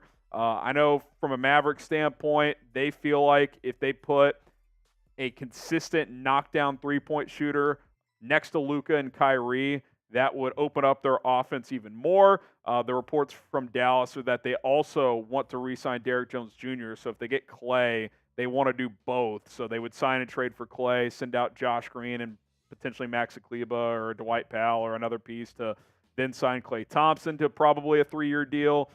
So again, Mavs, Lakers, Clippers, and 76ers reportedly going to get meetings with Klay Thompson, who, I wonder how motivated is Klay going to be this year. I mean, he seems pretty pissed off at Golden State, so maybe he could turn back the clock a little bit in some of those areas. He's become pretty deficient, but he could shoot. There's no doubt about it. He is still someone who can shoot at a high level, so we'll see who ends up landing him. But that is the latest there. Those four teams, one more time, Mavs, Lakers, Clippers, 76ers, set to meet with Klay Thompson tonight. So free agency officially underway, and I would imagine those meetings start very, very soon. All right, subscribe to the channel. Pretty slow start here. Still have not had an external signing with a new team as we get underway in NBA free agency. Can we get to 377,800 subscribers? We're 51 away on our main Chat Sports YouTube channel. We got 2,300 people watching live. Hit that sub button if you haven't already. If you're watching on our Mavericks or Heat channel, if you're just joining us on the Heat Report, Rolly is filming a Kevin Love segment as he is re-signed. He will be back live with us as well, so stay tuned for that. But trying to grow here at Chat Sports. If you don't mind subscribing, it's 100% free, and it helps us grow. So we greatly, greatly appreciate that. All right, as we're in a bit of a standstill here, kind of cycle through some of the re-signings that took place leading up to free agency. Pascal Siakam, OG Anunoby, two of the bigger ones as they re-signed with the Pacers and Knicks respectively. Malik Monk back to Sacramento, 4 years, $78 million. Nic Claxton, 4 years, $100 million, back to the Nets. Manuel quickly got a bag from Toronto, 5 for $175. Bruce Brown staying there as well. That was a team option that Toronto opted into. A lot of chatter they could flip him in another deal, so we'll see. PJ Tucker opts in with the Clippers. Josh Richardson opts in with Miami. Lakers have a couple of opt-ins with D'Lo and Jackson Hayes. D'Angelo Russell, potential trade chip if the Lakers are able to add a legitimate third piece. Some Jeremy Grant buzz there. Delano Banton back to Portland. Russell Westbrook opted in with the Clippers, 1 year, $4 million. Jayshawn Tate, 1 year, $7.6 with the Rockets. Royce O'Neal stays with the Suns on a 4-year, $44 million contract. Cam Reddish, 1 year, $2.5 with the Lakers. Torrey Craig, 1 year, $2.8 with the Bulls. Rashawn Holmes, second year of that deal, non-guaranteed. Still puzzled by that one. He was terrible last year. Mavs fans watching know that. Bol, 1 year, $2.9 to stay with Phoenix. DeAndre Jordan staying with Denver as well. Patrick Williams, 5 years, $90 million to stay in Chicago. Alex Len, 1 year, $3.3, staying with the Kings. Obi Toppin, 4 years, $60 million, gets a nice little payday there. Max Christie re-signing earlier today, 4 years, $32 million with the Lakers. James Harden, the big one, but still just a re-signing, 2 years, $70 million to stay with the Clippers. Luke Cornett re-signing with the Celtics, and then Kevin Love, which Nic Rohloff, a.k.a. Rolly, doing that video right now, 2 years, $8 million. So Rolly breaking down that signing on the Heat Report video on demand style. That'll go up on the channel over there. Then he'll be back live breaking down all things NBA free agency and Heat free agency related as well. All right, shout out your favorite team. Let us know. We'll get a lot of shout outs going here. Again, waiting for some more movement here. 12 minutes into free agency. Essentially, nothing notable other than James Harden re-signing has taken place. Thomas says Pacers. Lime Cake says Spurs. Han Solo says Warriors. Josh Prince going with Detroit. Game Boy says Pistons. Shelly says Raptors. Willie says Heat. We got Japero saying Lakers. Jeff Bartley going with the Bulls. Rick the Flame, OKC. Willie Heat. We got Livingston going with the Warriors. CBN going with Golden State. David Warriors. A lot of Mavs shout-outs on our Mavs channel as well. We got Noah, Omar, Dammy, Aaron M. Sticks says Lakers and Mavs. Josh says Mavericks. Victor says Dallas. So does Josh. Going back to our main chat. Lone says Spurs. Jay Rosh says Nuggets. Curious to see what they do. I think Chris Paul will be an interesting addition there. Joey says Timberwolves. Japiro says Lakers. Z says Mavericks. Z, go watch our Mavericks channel. Max saying Warriors. Yellow says Warriors. So keep shouting out your favorite team as we continue to break down everything happening, which right now doesn't appear to be a whole lot. Another report that came in right before free agency was, I don't know what you're saying here. Chris Paul getting waived by Golden State with his team option being non-guaranteed. Mark Stein says there will be a lot of suitors, and the Spurs are expected to be very interested here, per Mark Stein. And look, if you're Chris Paul, you really got to decide, what do you want? I mean, if you go to San Antonio, you know you're not winning a title. I think the Spurs could take a big jump this year, but they're not ready to win a title. They're not close enough yet. But good on-court fit with Wemby in the minutes they would play together. Good mentor for a young team. So I would certainly get the Spurs' interest. I'm not sure I'd get it from Chris Paul's standpoint unless he's just ready to concede that he's not going to win a title, because that's really the only thing lacking on his resume. I mean, he's going to the Hall of Fame. We all know that. But he's never won a championship. And if he signs with San Antonio, well, that's another year he's not winning a title. So, do you sign with the Lakers instead? Join your pal LeBron and try to ring chase there? Do you try to go to a team like do you go back to the Clippers? Do you go back to Phoenix? Do you go to a team like Dallas who could use a backup point guard behind Luka and Kyrie off the bench? Maybe a team like Philadelphia could make some sense. I don't know if he wants to go to the East Coast, but they're going to need some depth as well, especially if they load up on a couple of big contracts to pair with Tyrese Maxey and Joel Embiid. So I'm fascinated what Chris Paul wants. I mean, he's still an excellent floor general. He can come off the bench, shoot a decent clip from three as well. Still averaged almost 7 assists per game last year, so he still can play at a functional level. But what does he want with his career at this point? I mean, that's really what he's got to decide, because if he's going to a high-level contender, probably a vet minimum deal. If he's going to a team like the Spurs, yeah, they might pay you a little more, but you got no chance of winning a title. So we'll see what he wants to do. We'll also see who the first new free agent signing is. We have not gotten a single external free agent signing, and we are 16 minutes into free agency. So, yeah, producer Jack says no one wants to get caught tampering. So maybe there's a written agreement among NBA GMs. Hey, we're letting 30 minutes go by before anyone signs. Yeah, come on. Leak Chat Sports that news next time. Who will sign first? Who's it going to be? Paul George? I don't think so. He's meeting with multiple teams. Bay says LeBron just confirmed 2-year signing. Well, nothing official on that. Probably will be a 2-year deal, though, when he does sign. DeMar DeRozan to the Lakers, question mark? He'd have to take a lot less than what his market's going to be. Or it would have to be some kind of sign-in trade. Got a super chat coming in on Maine. Curry back to the Mavs. Noah, I don't think Seth Curry is going to have a fourth stint in Dallas. I think that ship has sailed, finally. Jay says, look at super chat, please. Okay. That was on our Mavericks channel, he was saying that. So we'll catch up on that as well. Here is our super chat menu if you guys want to donate. Every 100 likes for beers, cheers in. $5, we'll talk about your favorite team. $10, we'll spin the roulette wheel. $20, shot time. $100, beer bong or shotgun a beer. So those are our items today. Jacob the Saint from Maine says, what can that Orlando do?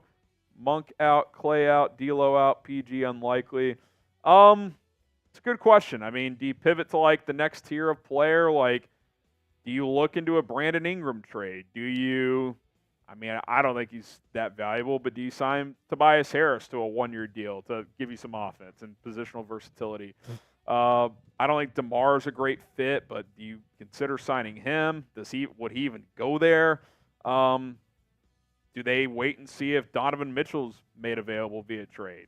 So, if you're Orlando, you got to stay patient. You have a good young core. You're coming off a good year. But, yeah, obviously they want to add around Franz Wagner and Paolo Banchero. Jay with the 5 says, for Mavericks today, he says, would you trade Maxey, Hardy, and a 2025 first for Klay and Kuminga? Yeah, if you got both, but I don't think Golden State's giving you Kuminga for 1 first-round pick, Maxey Kleber, and Jaden Hardy. I just don't see it. And would you do it? And if Jones doesn't re-sign, would you think that means Omax is ready? I mean, if Jones doesn't re-sign, I think that means that a team just offered more than the mid-level, and there's nothing Dallas could do. I don't think it has anything to do with Omax. I hope he's ready. I have some hope he can be in the rotation next year, but I don't think you can operate, if you're the Mavericks, expecting him to be a high-level rotation guy. Like, I think you have to assume that anything he gives you in year 2 is bonus. Kind of like what Jones did last year. When they signed him, they did not expect him to play the role he did. So you never know, but there's certainly some development that's still needed there. Our Super Chat menu between Mavericks today and the Heat Report is a tight one, 23-20 in favor of the Mavs.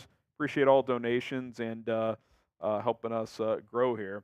Do have a minor piece of news. The Jazz are waiving center Omer Yurtseven. So there's that. Here's our updated top free agents available. Again, LeBron and Maxey, they're not going anywhere. It's just a matter of when those re-signings happen. We know Maxey's getting the max, but Philly's going to use their cap space first to get external guys like potentially a Paul George who's third on that list, maybe a DeMar DeRozan or Klay Thompson as well are in the mix there. Reports around Kentavious Caldwell-Pope to Philly have been out there also. Isaiah Hartenstein, been a lot of buzz of him going to Oklahoma City. I just mentioned KCP. There's been some Dallas chatter, Philadelphia now, Orlando. That's another guy Orlando could target for whoever asked me that a minute ago. Kelly Oubre, Tyus Jones, Caleb Martin, it kind of thins out from there. You're talking about fringe starters, backup types, Miles Bridges, what is his market considering his off-the-court history? Tobias Harris, decent stats, but not really a player that leads to winning. Derek Jones, obviously the Mavs would like to bring him back. Jonas Valanciunas been chatter with the Lakers. That could be a possibility. And then you got Gary Trent in there as well. For Mavs, for people watching on our Mavs channel, Bobby Marks has this note that the Mavericks have a $16.1 million trade exception created from the Tim Hardaway Jr. trade. The Lakers and Clippers would be $12.8 million non-tax mid-level. This is for Klay Thompson, unless they commit to a sign-and trade. So again, if the Lakers or Clippers want to get him, it has to be a sign-and trade. I guess the Mavericks can absorb him in a trade with that $16.1 million. So if Klay is willing to take 3 for $48, $16 a year, that could work. 76ers could have $14 million if Paul George signs a max with them. So that's interesting. That would get, to me, from a financial perspective, that gives the Mavs an advantage if they want to try to acquire him via a sign-and trade. Although I guess with the trade exception, some kind of transaction would have to take place, so you'd have to send something back. But we'll see what happens there. I mean, the Mavs seem pretty intent on trying to get Klay. The report was that they would rather have, if it came down to it, they'd rather have Klay than Derek Jones. I don't know if I agree with that, but the goal is to have both. They want to sign and trade for Klay or somehow sign Klay or do a small trade with that exception to get him and then re-sign Jones under the 12.8, 12.9 mid-level exception. And then you kind of just run back the rest of your team, right? I mean, you got Quentin Grimes, you shipped out Tim Hardaway, and the rest of your team's back. So obviously you'd have to wait and see who would potentially go to Golden State in a sign-and trade for Klay Thompson. You would imagine Josh Green would be a strong candidate there, but you also got Quentin Grimes, who's kind of just a natural replacement for Josh Green. So that kind of works from a roster construction standpoint. So Klay Thompson meeting with 4 teams, the Mavs, Lakers, Clippers, and Sixers. Paul George taking meetings as well with teams. So it's going to be interesting. Maybe the reason we're starting slow here is teams are waiting to see where those two guys or players are waiting to see where those two guys end up. If you're DeMar DeRozan, do you sign now or do you wait for Paul George? You probably wait for Paul George to see what your market is. So keep those things in mind as we progress here. Almost 25 minutes into free agency. No external signing yet. This is wild. Appreciate everybody tuning in. This is our Super Chat menu as we'll get to a Chris Paul tweet here in a second as well. Next Super Chat gets a wheel spin, so it doesn't matter how much it is, doesn't matter what channel it comes from. It could be $1, could be $10, could be more, doesn't matter. Next Super Chat, we're spinning the wheel for you. $20, we'll take shots. $100, we'll do a beer bong or shotgun a beer. So any amount of a Super Chat, we will spin the roulette wheel for you guys. So we'll make that happen for you. All right, we got this as well, that the Bulls offered Zach LaVine to the Warriors for a package that included Andrew Wiggins and Chris Paul. The Warriors declined and just released Chris Paul instead. I think that goes to show that teams around the NBA do not value Zach LaVine right now. They just don't. He was banged up last year. A couple of years ago, I thought he played at a really high level, averaged almost 30 points per game, and was very efficient in doing so. But doesn't play defense, has some injury concerns now. His contract is brutal. He's due $43 million this year, $46 the next year, and has a player option for almost $49 the year after that, which he would likely opt into at this point. So it's tough, man. It's tough. Like, what do you do if you're the Bulls? Like, I think you just have to keep him, and you hope he plays well to start this season, and maybe you trade him at the trade deadline because the way he played last year when he was on the court wasn't that inspiring. So I don't think teams are very interested in Zach LaVine at this point in time. Teams aren't interested in signing anyone at this point in time. Nic Rohloff is about to be back, and when he gets back and settled, I'm going to hop off for a sec as things are a little slow. Noah Turner with the $1, so that's a wheel spin. The next super chat got a wheel spin, so we will do that. So let's spin the wheel here for Noah. Shout out to Noah. Shout out to Noah. All right. It is Beers Cheers. Cheers, Noah. Appreciate you watching as Nic Rohloff is about to return. He is ready to go. Rolly, if you want to talk to the live audience more about Kevin Love, you can do that. Well, first of all, I want to shout out to all the Heat fans still out there. Like, I was expecting a little bit of dip in audience since I was gone for about 10 minutes. They love me. Yeah, I'm sure that's it. I see a lot of where's Rolly. Rolly is back. Appreciate everyone for staying tuned. But obviously, Kevin Love re-signing a 2-year deal with Miami. The most interesting note of that, which you'll see on our VOD, which is going out in just a second, is that this is a 2-year deal straight up.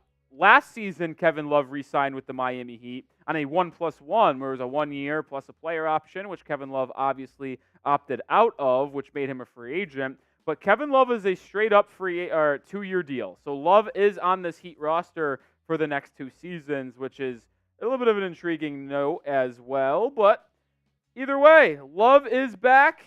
And in other news, Omer Yurtseven got waived by the Utah Jazz.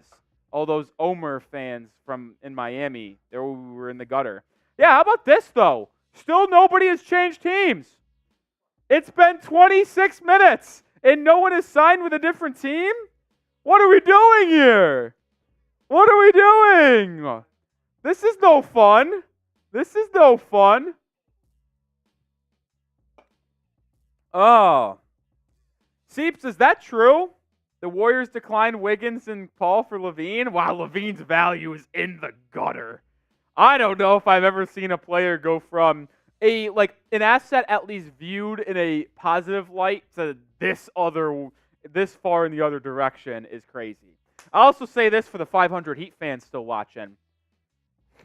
Donovan Mitchell still has yet to sign his extension. Just going to point that out there. All right, let's talk some James Harden, though, because right before free agency did open, he signed 2 years on a $70 million deal to return to the Clippers. And this makes a lot of sense, right? Like, the Clippers need James Harden back, especially with the Paul George situation up in the air. And no matter what you think about James Harden, right, like, he is a really good point guard at this point in his career. Simply one of the best playmakers, averaging almost 10 assists a game in the last 4 seasons. He obviously missed it this past year, but he's been really good. And I thought he showed some nice things during the postseason. There's always going to be that question of James Harden, not a playoff player, is a playoff player, like whatever you want to say about him. I like what he's done in his career as of late to take that next step. And he can win you a ball game, man. Think about his last season with the 76ers. Like, he was the reason why that series with the Celtics in the second round went 7 games, because he went absolutely nuclear and a couple dropping 40-piece tenders. Like, he was really good. So I think there's still a pretty solid player out there, or in him, I should say, with James Harden. And I think this is a good decision from the Clips. They need to bring him back. They need to try to stay as competitive as possible with Kawhi Leonard. And it just makes too much sense if you're asking me. So he is returning to the Clips on a 2-year, $70 million deal with $35 per season. Little update here with Isaiah Hartenstein. With cap space teams like Orlando focused on wings and Utah focused on current roster decisions, and Knicks working to unhard cap, the Thunder are in Oregon set to meet with Isaiah Hartenstein. So the Oklahoma City Thunder are meeting with Isaiah Hartenstein, and that is something that makes a lot of sense for them to get together. But speaking about the Clippers, Paul George is obviously the biggest domino to fall in free agency, as he is expected to take meetings with the Clips, Magic, and 76ers. Let me ask you, we've talked about the fit with Philly. Will the Clippers re-sign Paul George? That is a question that we have to ask. Type Y for yes or type N for no. It's also our new live poll on our stream. So let us know what you think on Paul George. Is he going to return to LA? Will the Clippers end up offering him the bag and get him to return to create that little trio of Harden, PG, and Kawhi Leonard once again? I'd be intrigued for sure. I'm as stunned. I know you guys have been saying this behind the scenes, but no team switching yet. They might be dodging the tampering. They're not slick. You know, I really appreciate lawnmower balls in the chat of the Heat Report just constantly spamming different good players to Miami. We got Steph Curry to Miami. We got De'Aaron Fox to Miami. We got Brandon Ingram to Miami. And now we got Zach LaVine to Miami. Just like going right down the line. You know, I appreciate what you're doing down in the chat. I do that. All right, DJ Noel with a $5 super chat. Mavs need a forward. I'm thinking Butler or Lauri Markkanen could help the Mavs. If Cavs keep Mitchell, they should trade for Rudy. Bring that comes to back. Well, I'll tell you one thing. Jimmy Butler's not getting traded. Damn sure ain't going to the Dallas Mavericks. I don't think Lauri Markkanen is going to be traded either. Yeah, so DJ, appreciate the super chat, but I just do not forecast any of those players being dealt. Now, Rudy Gobert, that's interesting because the Timberwolves have one of the highest cap numbers in the NBA and need to shed some salary. Oh, Seeps, I'm sorry for not putting a headlight in there, but that looks good to me. All right. Yeah, sorry. Yeah, no Mavs. All right, you want a shout out on today's show? Retweet our pinned tweet. Jack Lutter is going to send the tweet into the live chat. If you retweet that, oh, interesting. Kelly Iko says Nicholas Batum will not be returning to the 76ers. So interesting little role player out there available. Oh, interesting role player, I should say. Let's give some shout outs to people retweeting our pinned tweet though. Let's see. You want a shout out? I'm looking.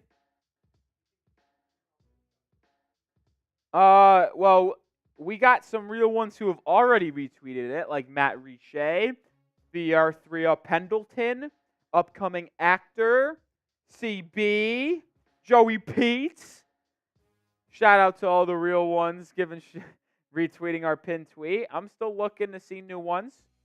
I'm still looking to see some new ones. Oh, we got a couple. Oh, we got a lot coming in. We got Jesse Stewart. We got I Am a Big L. We got Chris V. Who else is giving some retweets? We got Official the Blue Devil. Let's go. Let's go. Continue to show some love. We got Coy Nguyen. Nguyen? I think it's Nguyen. Shout out to y'all. Shout out to y'all. Shout out to y'all. All right. Who is going to be the first player to sign? That question still can be asked, which is kind of wild. It's just flat out wild that we can still talk about which player is going to be the first to sign with a new team. It's crazy to say that. Here are some of the biggest moves to happen before free agency. Pascal Siakam, OG Anunoby, they all return to their team. So does Malik Monk and Nic Claxton. A little bit of shocker there from Malik Monk.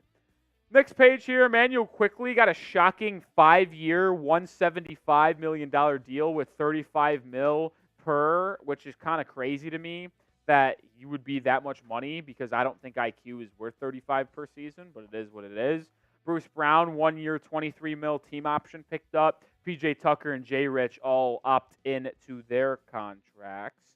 D'Angelo Russell and Jackson Hayes opt in. Delano Banton got his option picked up. It was as a team option from Portland.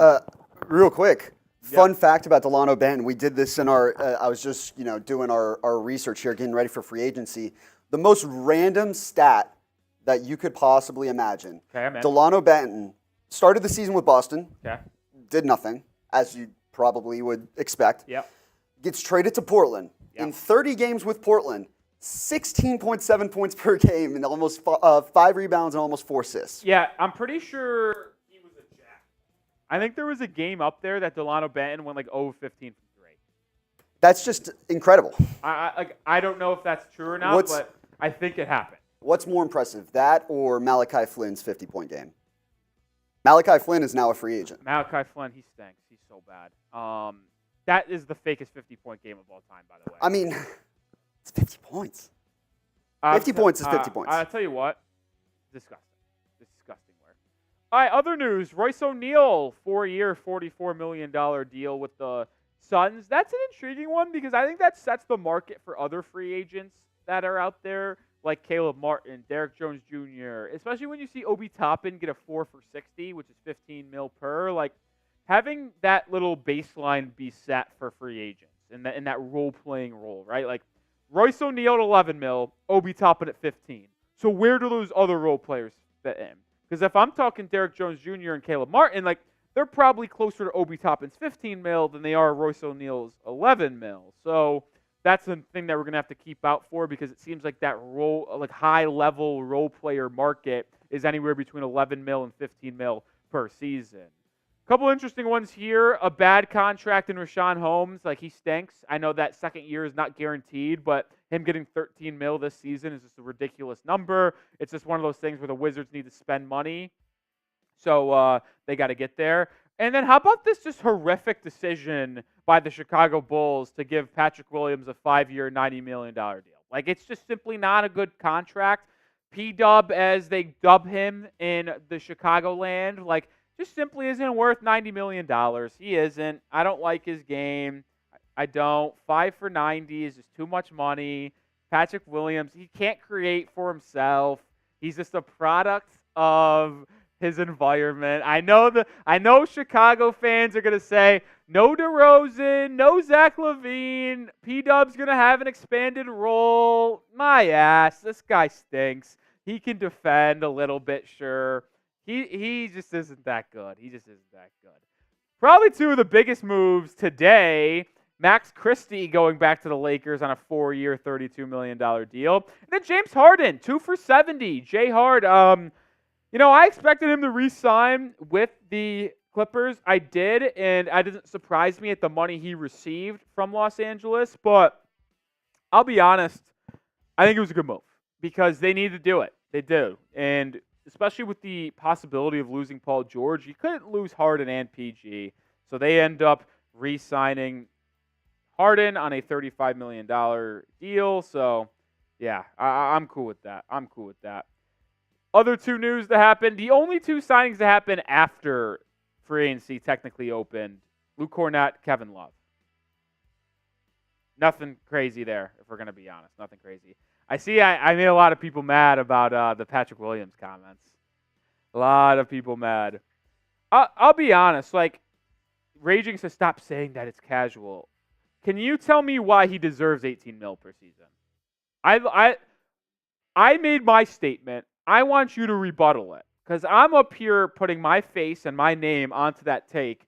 You're Raging Oracle or not. So can you tell me why he deserves $18 million in the comment section? And don't just say he's a 3-and-D forward at 22 years old, because that's not a reason. Give me a real reason down below if you're really about that life. Other news / rumors. We kind of mentioned it on air. I don't know why Shams brought up Orlando, Utah, and the crew, but I think we got a signing. No? Oh, okay. I just saw Coop's message, and then I just saw on cue, and I just assumed someone signed. Okay. Still nothing yet. So the Thunder are meeting with Isaiah Hartenstein in Eugene, Oregon. So we'll see there. It makes a lot of sense that those two would come together here because Hartenstein does a lot of things that Oklahoma City needs. Thunder just need more size along Chet Holmgren. And Chet was great in his first season of playing, but he needs to put on weight. And I don't know if he could handle being the workload of a true center against other centers like a Gafford, like that are big-bodied, super physical, having. All right, so I like bringing in Hartenstein if you can, moving Chet to the 4 because he can space the floor, and you got two big men there. You move Jalen Williams to the 3, SGA at the 1, and then you fill in Caruso or Lou Dort at the 2, and the other one's the 6-man, and I think it's a really good number here. Let's get to 1,000 likes, folks.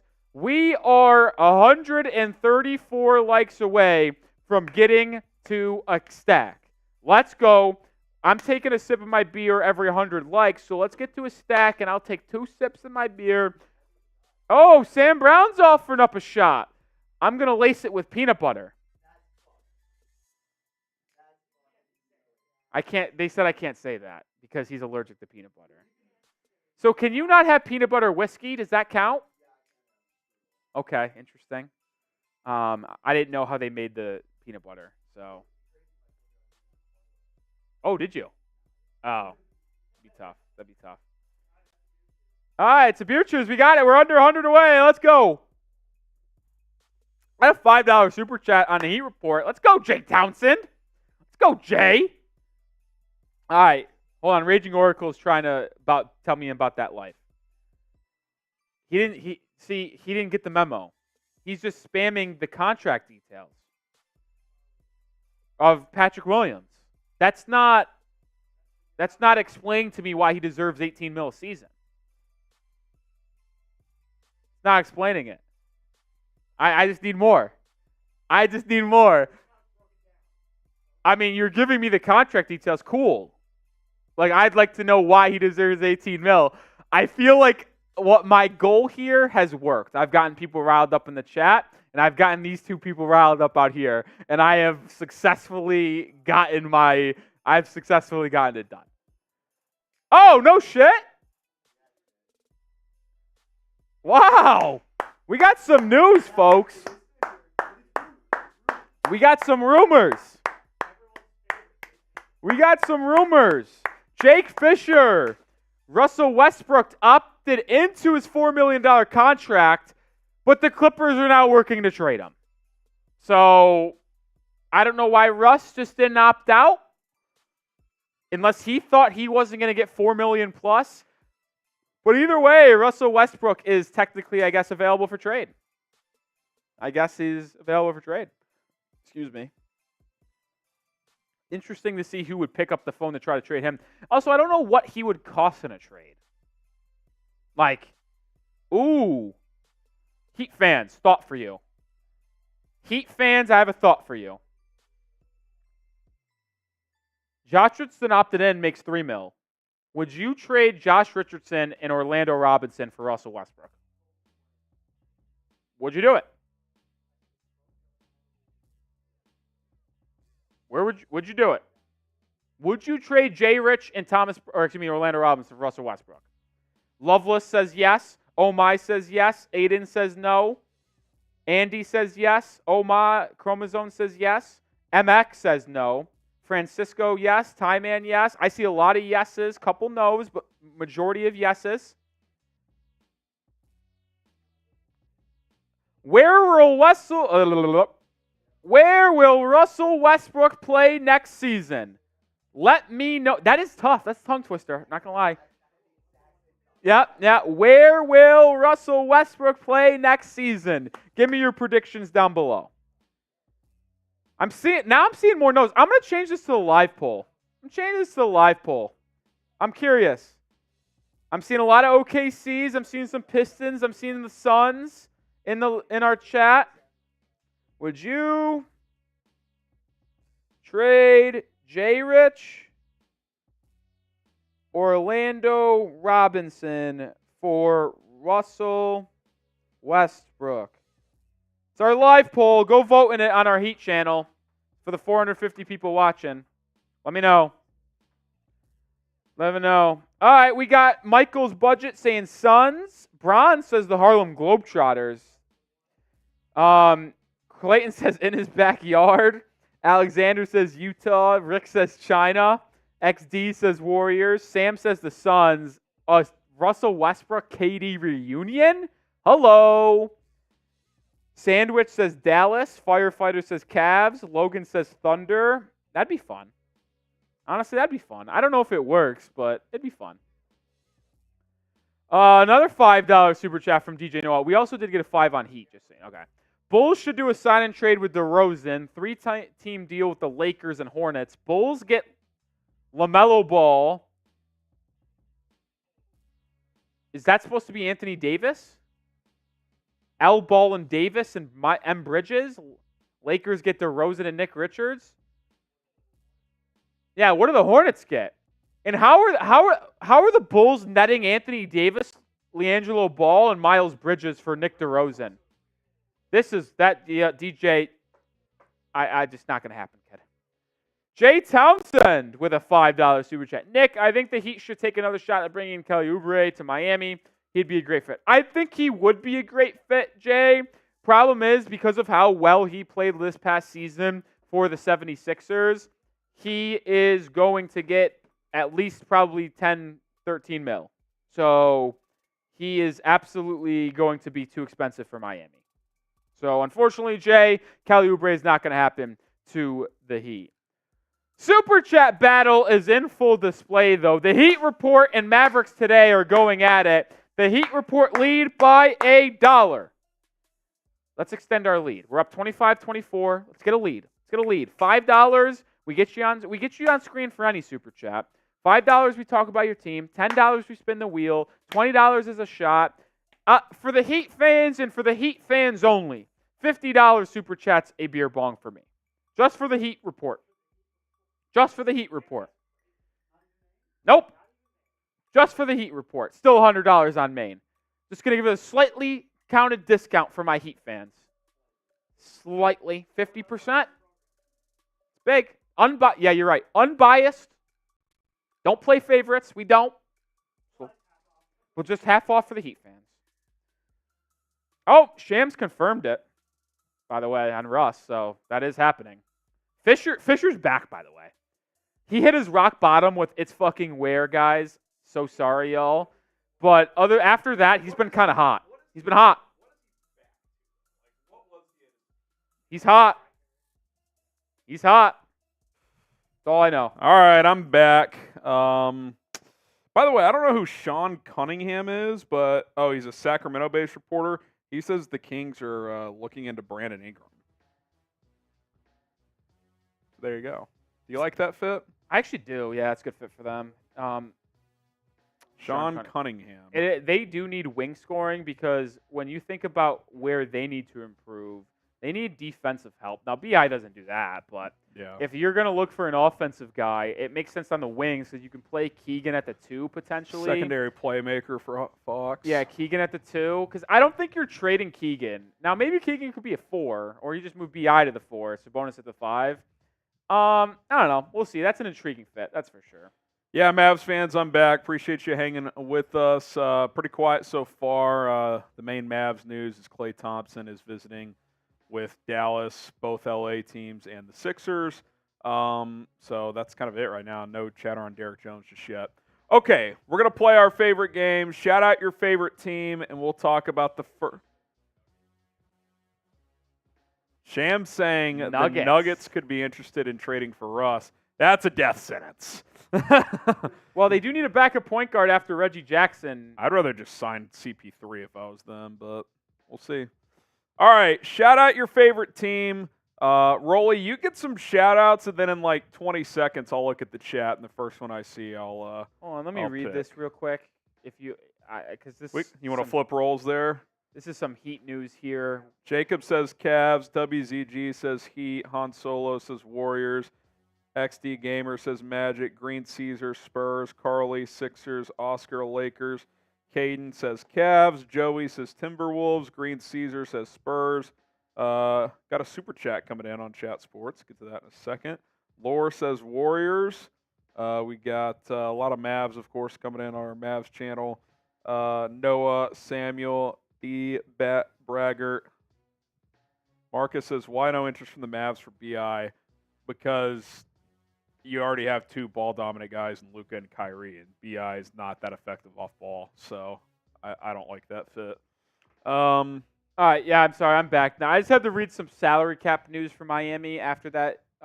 Anything worth passing along to yeah, the Heat just report? a little update on where they are after the signing of Kevin Love in terms of like tax money and stuff like that. So the Heat now have 11 players under their roster, and they're $1.1 million under the first apron, $12 million under the second apron. So they have to still sign 3 people at bare minimum.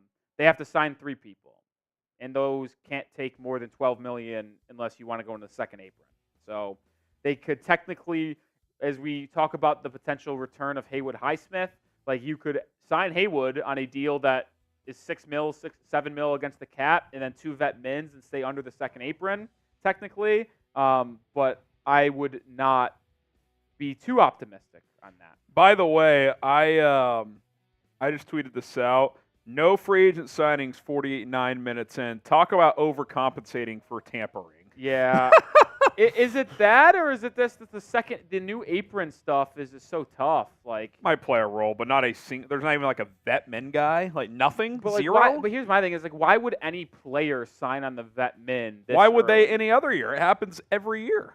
Well, why wouldn't they just wait? If you're gonna be a vet min guy regardless, you might as well wait.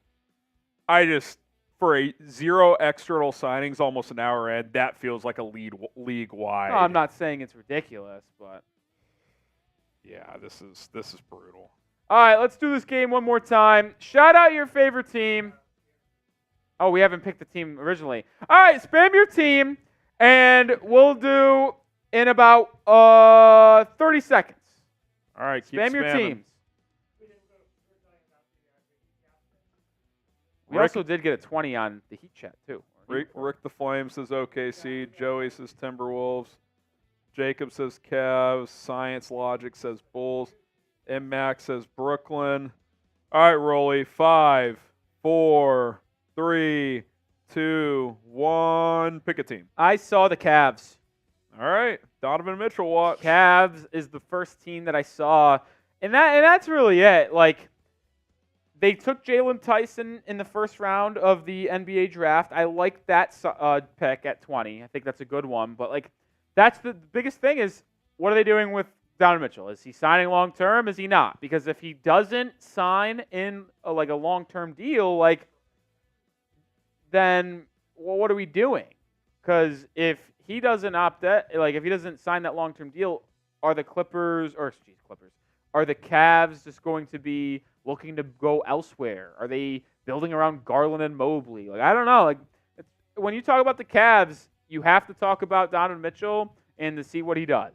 But like I will say, if he doesn't opt in and choose to go long term, and he just gets traded, like, you're going to get a pretty nice package and be able to build your team for the future at least. So it'll be interesting to see. Yeah, definitely a player to watch there. In Donovan Mitchell, as we still await for the.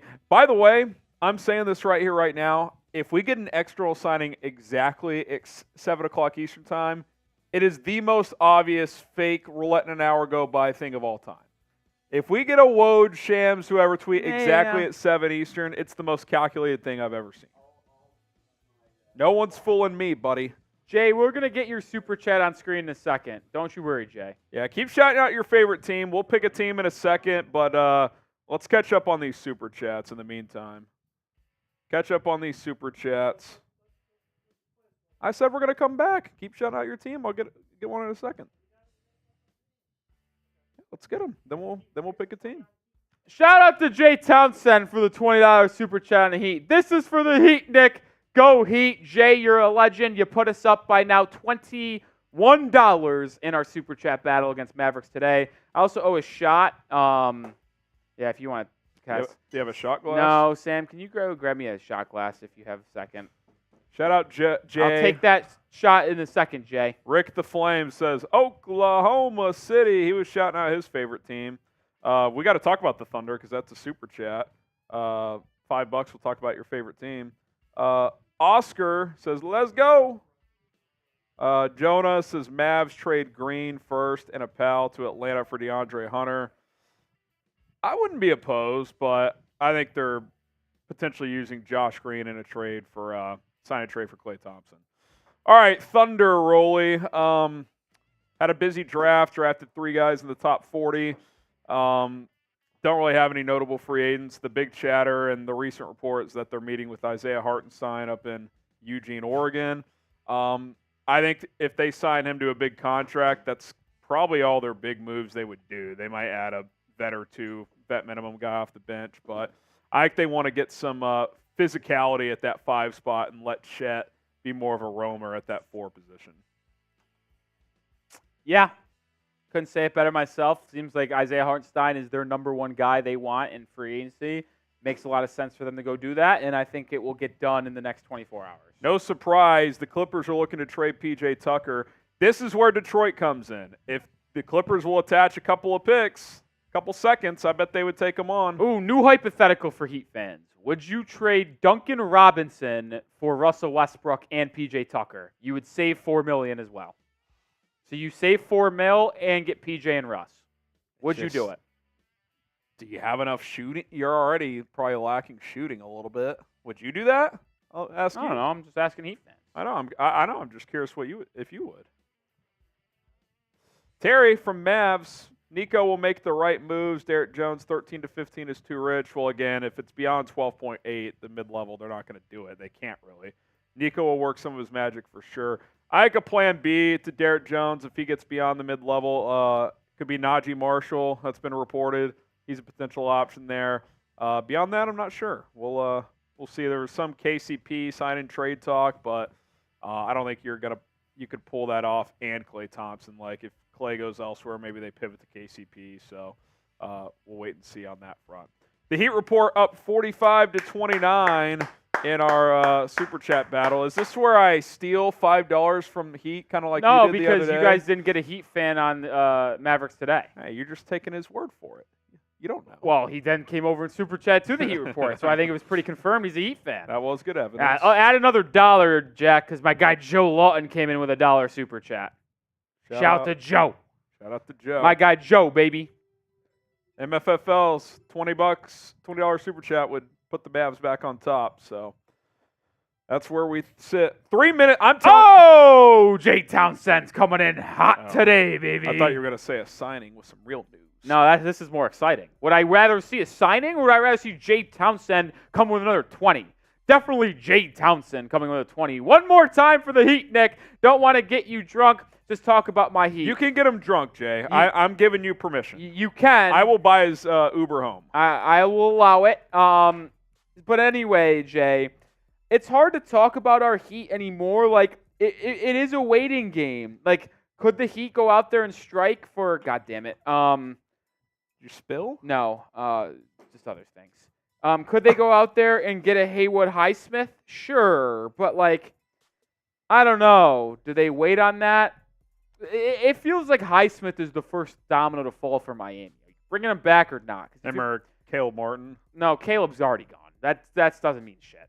Yeah. Haywood Highsmith is the only one where it's like, well, is he going to return? Is he not going to return? There was that buzz from Michael Scotto that there was like 8 teams interested in Highsmith, and they could get a non-taxpayer mid-level, which means he could get $13 million, basically. And I'm like, well, shit, if he's signed for $13 million, there's absolutely no chance that he returns to Miami. So it's tough, man. It's tough. Thank you, Jay. Cheers. All right, you look at some of the top free agents here, which, by the way, 2 minutes away from 7 o'clock Eastern. My prediction, before 7:05, we will get an external signing, but it will be after 7 o'clock. Because this is a clear, calculated hour to not do external signings. LeBron and Maxey, they're not going anywhere. Those are just formalities. Paul George meeting with a few teams today. The Sixers, the Clippers, and not the Lakers. Who was the third team? Is it the Magic? Magic are the third team. No chatter on DeMar yet. I think he's kind of we're going to wait and see what Paul George does first. Klay Thompson meeting with the Mavs, Clippers, Lakers, and Sixers. That's the latest on him. Isaiah Hartenstein currently meeting with the Thunder. Kentavious Caldwell-Pope, the reports leading into free agency were that the Mavs could be interested in a sign and trade. Today, the reports are that the Sixers could try to combo him with Paul George in Philadelphia. I think the Magic could be in play there as well. Kelly Oubre, Tyus Jones, Caleb Martin, Roy, as you kind of get into that next tier level of free agent.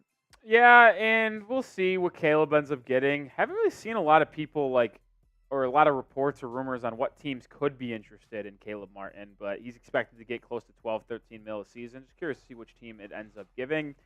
Tobias Harris, interesting note here, Harrison. I just saw a little report from Keith Pompey, who covers the Sixers, that the Jazz, the Spurs, the Pistons, and there was one more team I'm forgetting, could be interested in his services. So wonder if Tobias Harris ends up going back to Detroit or ends up going to a team like San Antonio, which would be interesting. It'd be kind of gross, but interesting. Oh, it's the Mavericks. Thank you. Oh, shit, the Mavs. And Tobias? Yeah, that's what Keith Pompey said. I guess I wouldn't hate it for the mid-level, but I think, who would you rather have in a vacuum, Derrick Jones or Tobias Harris? Oh, Tobias is a better basketball player. He is, but I think Jones is a better defender.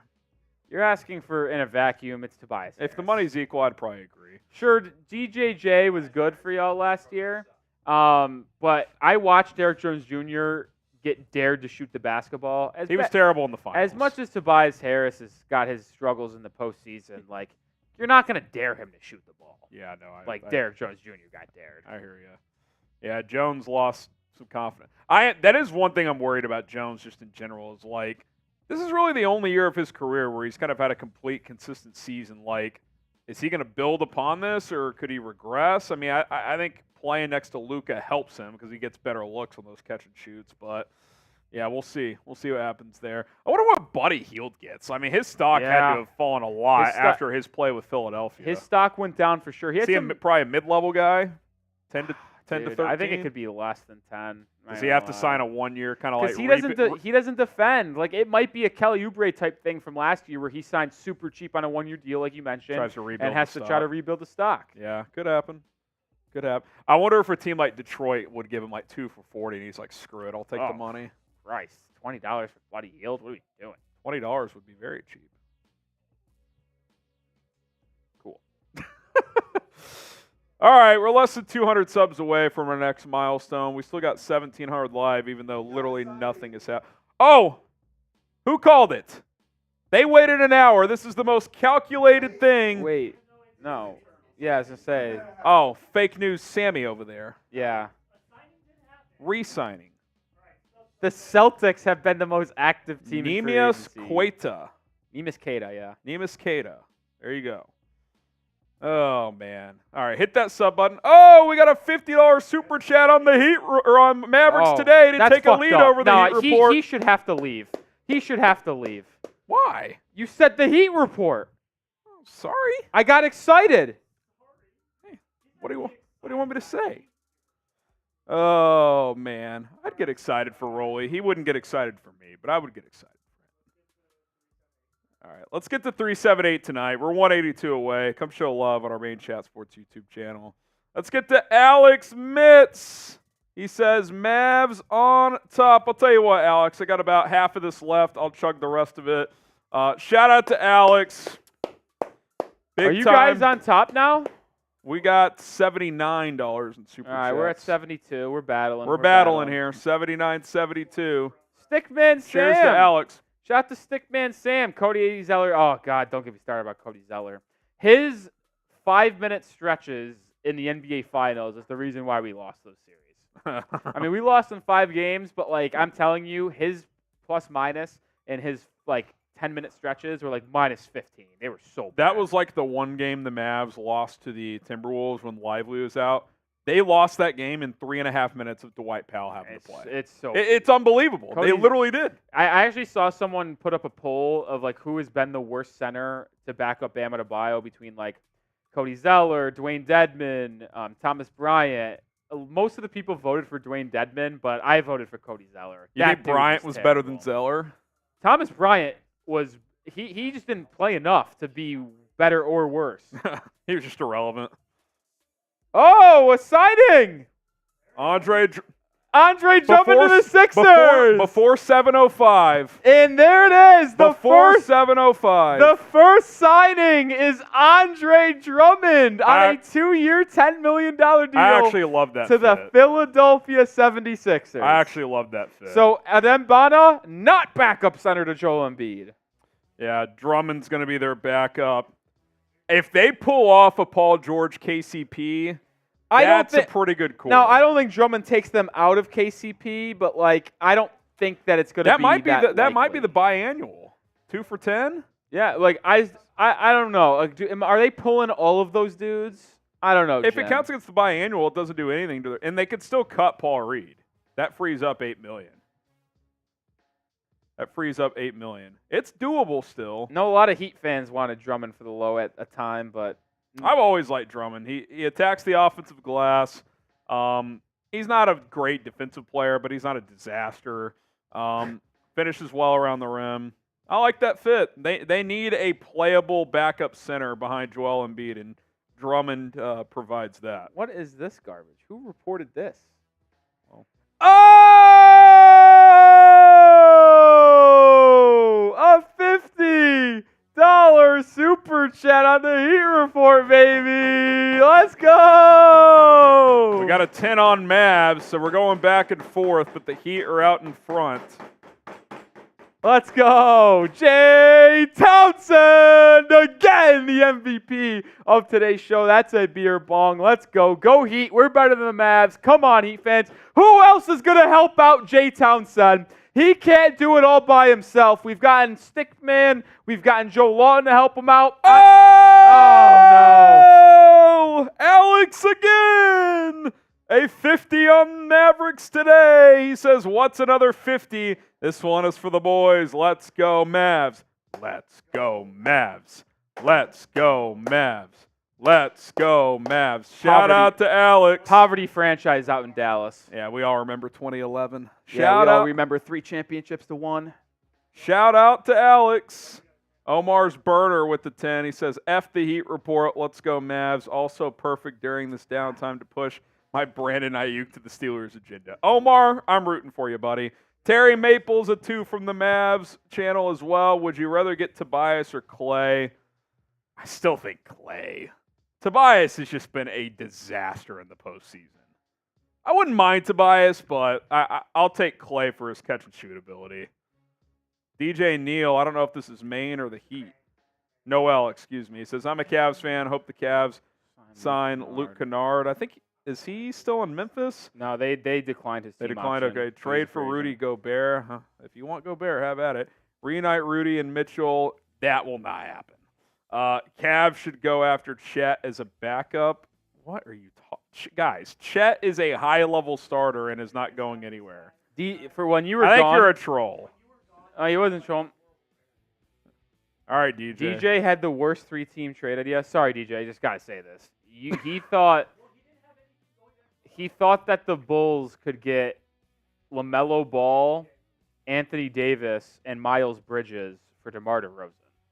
So that was something. Oh!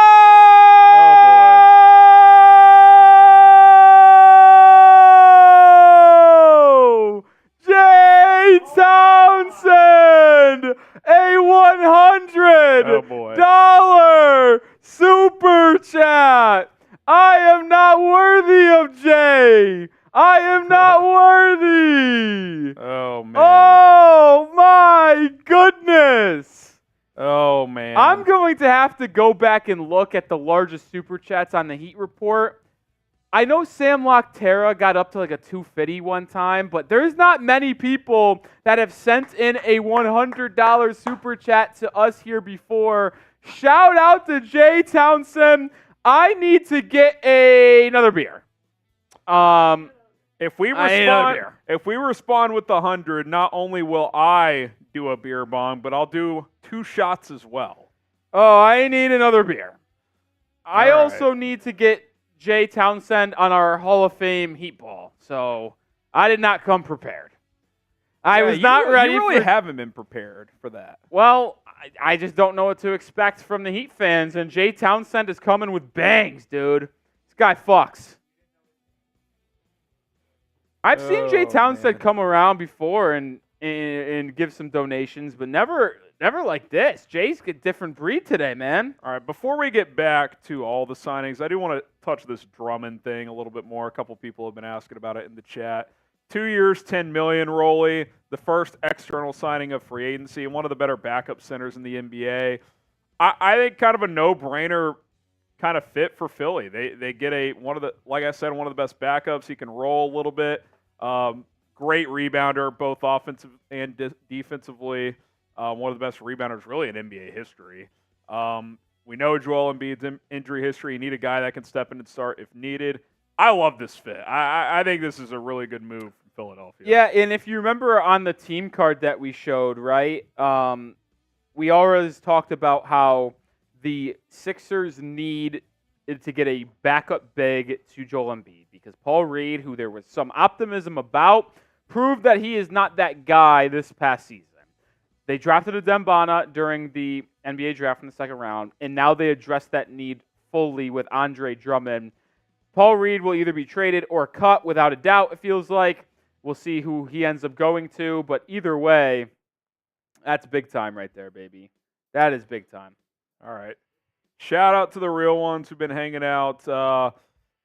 When you guys get a sec, I got to hop off and make a call real quick. I'll be right back, though. But great the signing of Andre Drummond, A, B, C, D, or F. Rolly will get some shout-outs. I'll be back in a couple minutes. I just got to hop off real quick. Interesting here. Update. Like, this is such a random update. Kelly Iko saying Reggie Bullock is not returning to the Rockets. Like, I was really concerned about if he would or not. But Carly saying A, Sam B, Gameboy B, Noli A, Danny C, SHB, Amrik B, Malachi B, Matt B. I don't hate, like, B sound fine. That's what Joe says. That's what Grendel says. What's up, Joey DeLuca? What's up, man? Oh, my chromosome says B. Zachary says C. Brian B, Z plus from Z.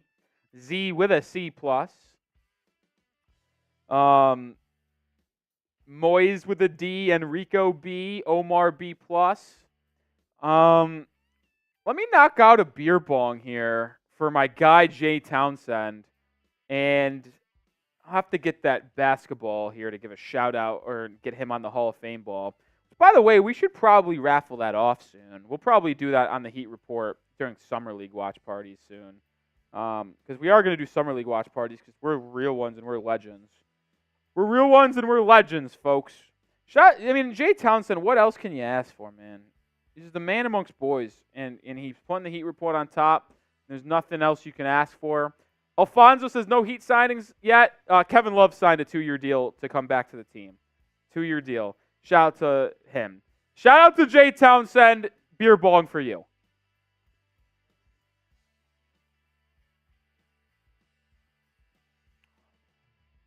Ugh. 3 beers down the hatch, and we've already had a couple shots, too. Oh, brother. Need my water. Need my water. Where's my water at?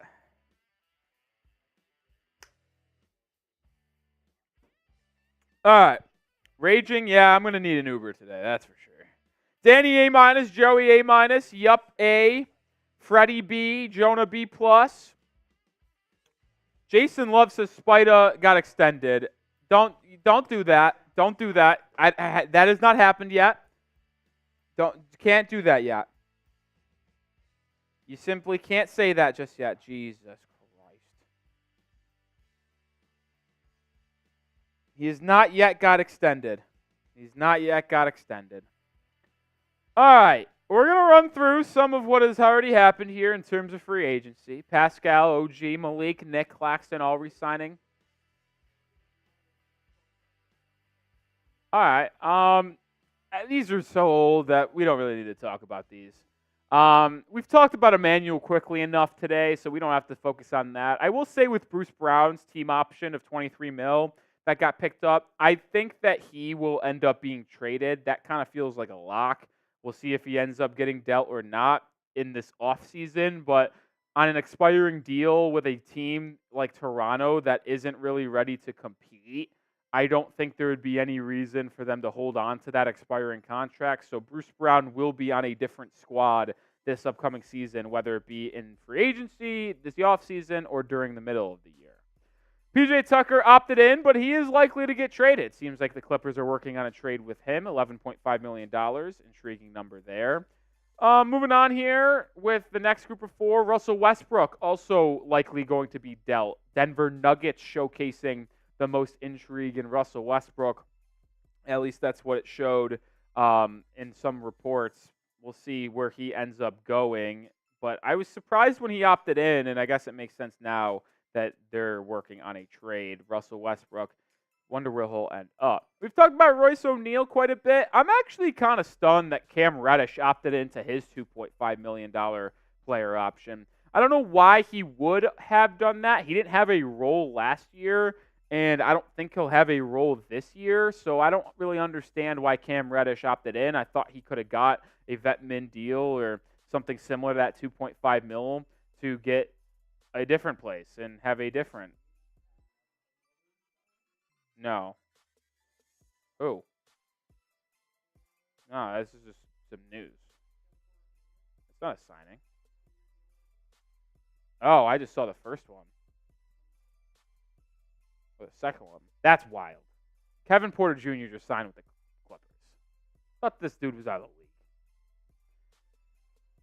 Oh, God. This free agency sucks. How long do we go until we just say this is terrible? Kevin Porter Jr. is back in the league. Wild.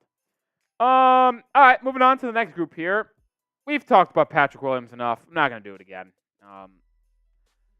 Yeah, we're going to go. How about Obi Toppin getting 4 for 60? That's kind of wild.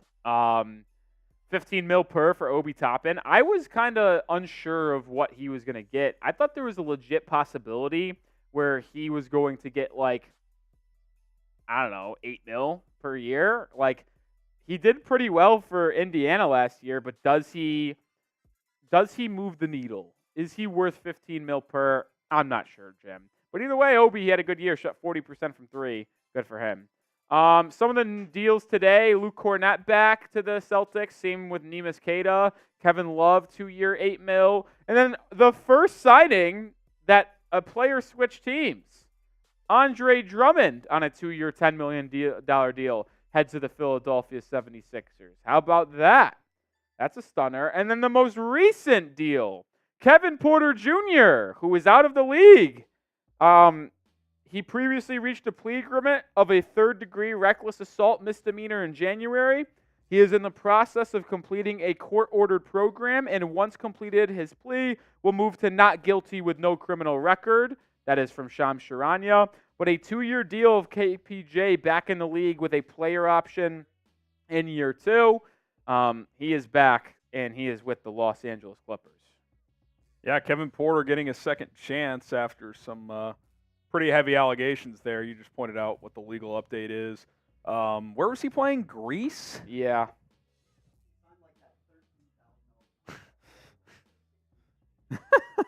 There you go. Certainly talented, but the Rockets moved on from him pretty quickly. Did we hit this 100 on Mavs, by the way? Alex Mitz. I stepped out, so I think Mavs has taken the lead yet again here as we go back and forth. Checkmate, baby. So I got to do a beer bong now. Oh, I actually did think we got a 20. I don't think we touched on Heat 2 as well. What are you up to? We're at 242. Oh, it's 242 to 241. Y'all are up $1. Mavs is? Mavs is 241 on my screen. Mm-hmm. All right, well, we're up by $1 in our Super Chat battle. Shout out to Alex. This has been a battle. Yeah, I didn't expect this one. It's been a battle. Alex, I owe you this beer bong, and I think I said I'd do 2 shots as well. Can I get that tequila? Well, I'll from take you? a shot here for my guy Stickman Sam. Don't forget Heat 2 runs. That is true. That is a fact. factual statement. That is a fact. That is a fact. Men lie, women lie. You know what doesn't lie? Numbers. 3 is more than 1. That is correct. That is a factual statement. Shout All out, right. shot for Sam. You're also going to get on the Hall of Fame ball. 2 shots for me. 1. As I spill it. Not very Can I hit a gracefully. quick bathroom break here, Jack? Yeah, you can. You can get Rolly out. Rolly's going to go. We're up by 1 in the Super Chat battle. For the 470 Heat fans, I'm going to be right back. Cheers. I'm just going to go to the bathroom real quick, take a little breather, grab the Hall of Fame bowl as well to get some induction. So I'll be right back, Heat fans. All right. There he goes. Rolly's going to be right back. Let's break our chat rate record today. What we're going to do here is spam go. Producer Jack's going to get some shout-outs while I do this beer bong. But we're trying to set a record today. 323 comments in 1 minute is the record. So spam go if you're looking to top that. And Jack's going to get some shout-outs when he's ready to go. All right, here we go. Everyone start spamming go. Let's get as many as possible. Amric, Moises, Carly, Raging, Han Solo, Autumn. Oh, a lot of them. My Holy, DKS, Melissa, David, Christopher, Miles, 30, Bobby, Keel, Joey. Keep it going, keep it going, keep it going. Spam go, Miles, Moises, Whew. Deontay.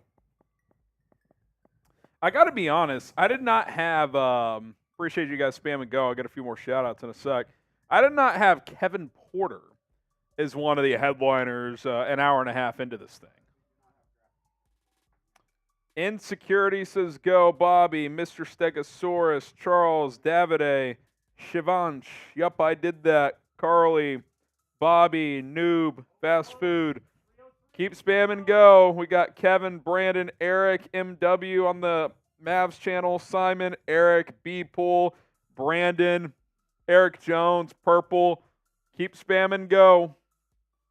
Keep spamming go. Appreciate everybody for participating. Oren Smith, Melissa, Logan, Carly, T. Jordan. Keep spamming go. All right. Where do things sit? Paul George, if you're just joining us, he's meeting with 4 teams. I don't know if it's going to be all 4 tonight, but or 3 teams, excuse me. The Clippers, team he's currently with, or was with before hitting free agency. The Magic and the Philadelphia 76ers, who reportedly had gained momentum on signing him per Chris Haynes earlier today. Now, certainly nothing done there, but 420, shout out to those who celebrate. Chris Haynes had that note. Mark Stein also had the note that the Sixers would like to do a Paul George, Kentavious Caldwell-Pope combination as well. They just signed Andre Drummond. Note there is that Drummond, they're going to wait to officially ink him before they're going to fill cap space first. So that should not impact their chances of pursuing Paul George or KCP in any way. George, one of the best two-way players in the NBA over the last decade plus, really, and he's looking for a max deal, looking for a chance to win a championship, which obviously he has not done at this point in his career. So we'll see where he ends up signing, but that's where things sit with him right now. We got a super chat coming in on our Mavericks channel, $2. That should put the Mavs channel out in front from Justin. He says, let's go. Mavs signed Derek Jones Jr. Nothing yet. Nothing yet. Uh-oh, did the Heat respond? We got a big response, Rolly, on the Heat report. Big. How much? Turn your mic off and tell me how much it is in my ear. Okay. Oh, boy. Big response on the Heat report. Oh, boy.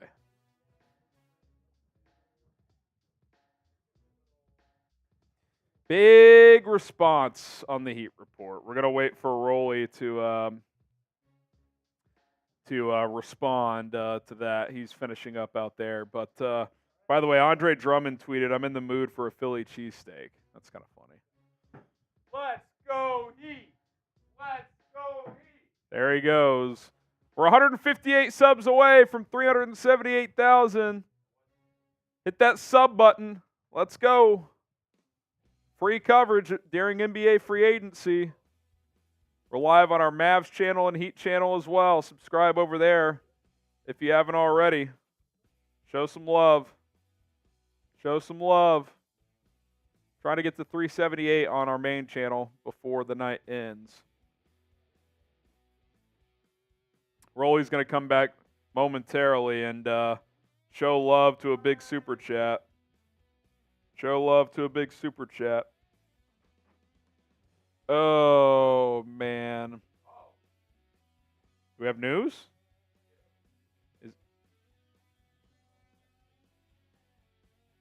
Jeff Siegel? All right, let's get this first. Oh! Klay Thompson, the MVP, the GOAT. I don't know what you want to call him, but all I know is he is the man. Another $100 super chat on the Heat Report. We're having a day. 341 on the day is unbelievable. All thanks to Jay Townsend. Jay, we might have to work something out for you, man. We're gonna get something for you. It's been a battle. Also, Jay just coming in hot with like 300 on his own today. We're gonna get Jay something. We'll hook Jay We're up. getting Jay something. We'll hook Jay You up. see, yeah, okay. The case, yeah. Can someone whisper in my ear? Send me the tweet. Just okay. All right. I mean, he's the only person to say it. It's been like 2 or 3 minutes since. Well, let's just say it's a rumor. There's a rumor that Orlando might be signing Kentavious Caldwell-Pope. We haven't gotten a Shams, a Woj, a Stein, a Chris Haynes, one of the bigger guys to confirm it, but there is a report that the Magic could be signing KCP. Do we have numbers? It's just it would be a 3-year deal. Shout out to Jay Townsend. Jay, do you hold on before I take that paper wrong? Oh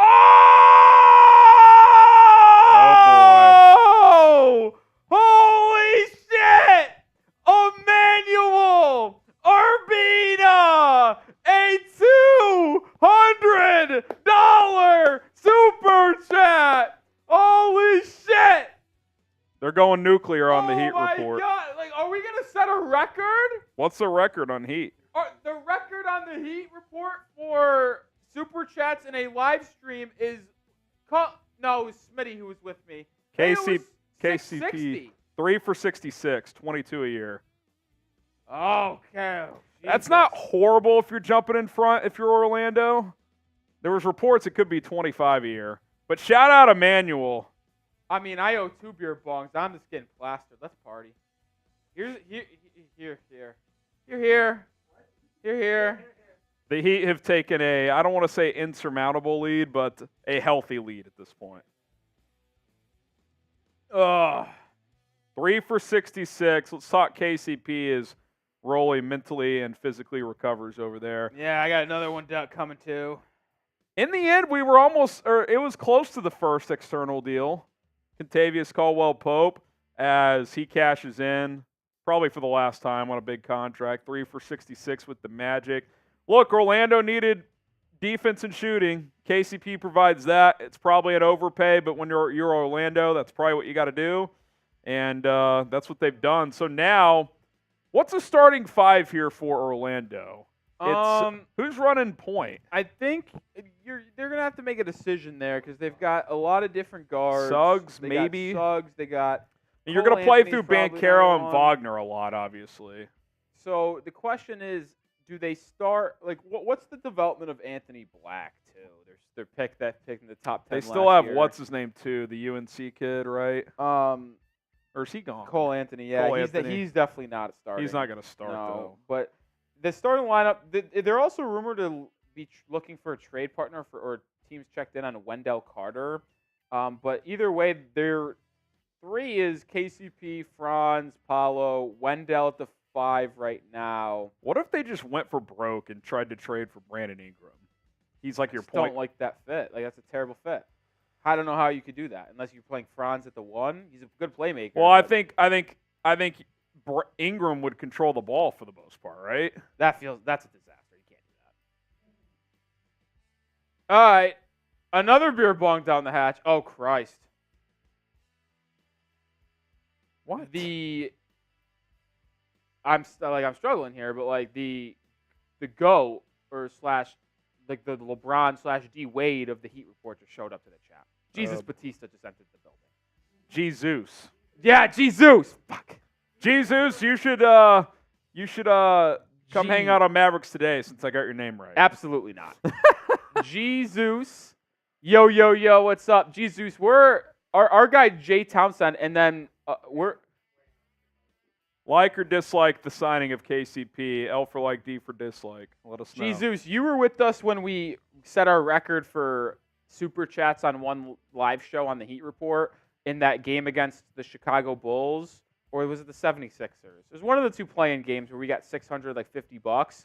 We are at 540, Jesus. We are dangerously close to setting a record, thanks to Jay Townsend, and also thanks to that Mets game finally finished. yeah, after 4-hour rain delay. Third-year player option for KCP, which at Another that one point down he'll the be hatch. 33, 34 years old, so he would probably opt in, I would guess. I mean, I get it. If you're a Magic fan, you'd probably rather have, which, by the way, this takes them out of the Klay sweepstakes, I would assume. Were Oh, wait, no, ever they've in been at play? It would take them out of the Paul George sweepstakes. See, no, that one. No, I don't think it does. I don't think they have enough money. Oh, they do. How much? They had a lot of cap space. So let's say his cap hit was $20 million for year one, KCP. How much did they have going into the signing? I'll double check, but they can do that. It'd be kind of funny if the Magic pulled off what Stein said the Sixers were exploring, the Paul George KCP combo. That would be fascinating. Yeah, they coming into the day, they were $82 million before the first apron. Yeah, they got plenty. Man, I think you got to offer Paul George the max. Now, and see, hope that he is a comes. good fit because now you have a Paul George KCP backcourt with the front court of Franz and Paolo.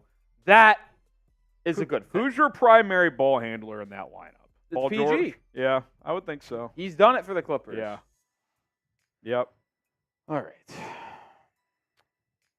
This came in earlier. Obviously, he's not on a new team yet, but Klay Thompson is going to depart the Warriors. They're going to work on sign and trade scenarios. He's also interested in Philadelphia, reportedly. So keep an eye on that. Dallas and who are the other teams? The Clippers, Lakers were mentioned as well. So those are the 4 teams right there. Some financial notes from Bobby Marks and the Mavericks. $16.1 million trade exception created from the Tim Hardaway Jr. trade. So he could fit into that potentially. Lakers and Clippers have the non-taxpayer mid-level, and so unless they sign and trade, 12.8 is the most they could offer him. And then the 76ers, if they sign Paul George to a max, would have $14 million available. So he could essentially come to Dallas for 16.1 unless they sign and trade and offer him more. Lakers and Clippers, 12.8 unless, again, they sign and trade and offer him more. Or 76ers for 14 if Paul George signs for the max. So those are kind of his options right now as he kind of works his way on day one of NBA free agency. So there you go. That's the latest on Klay Thompson.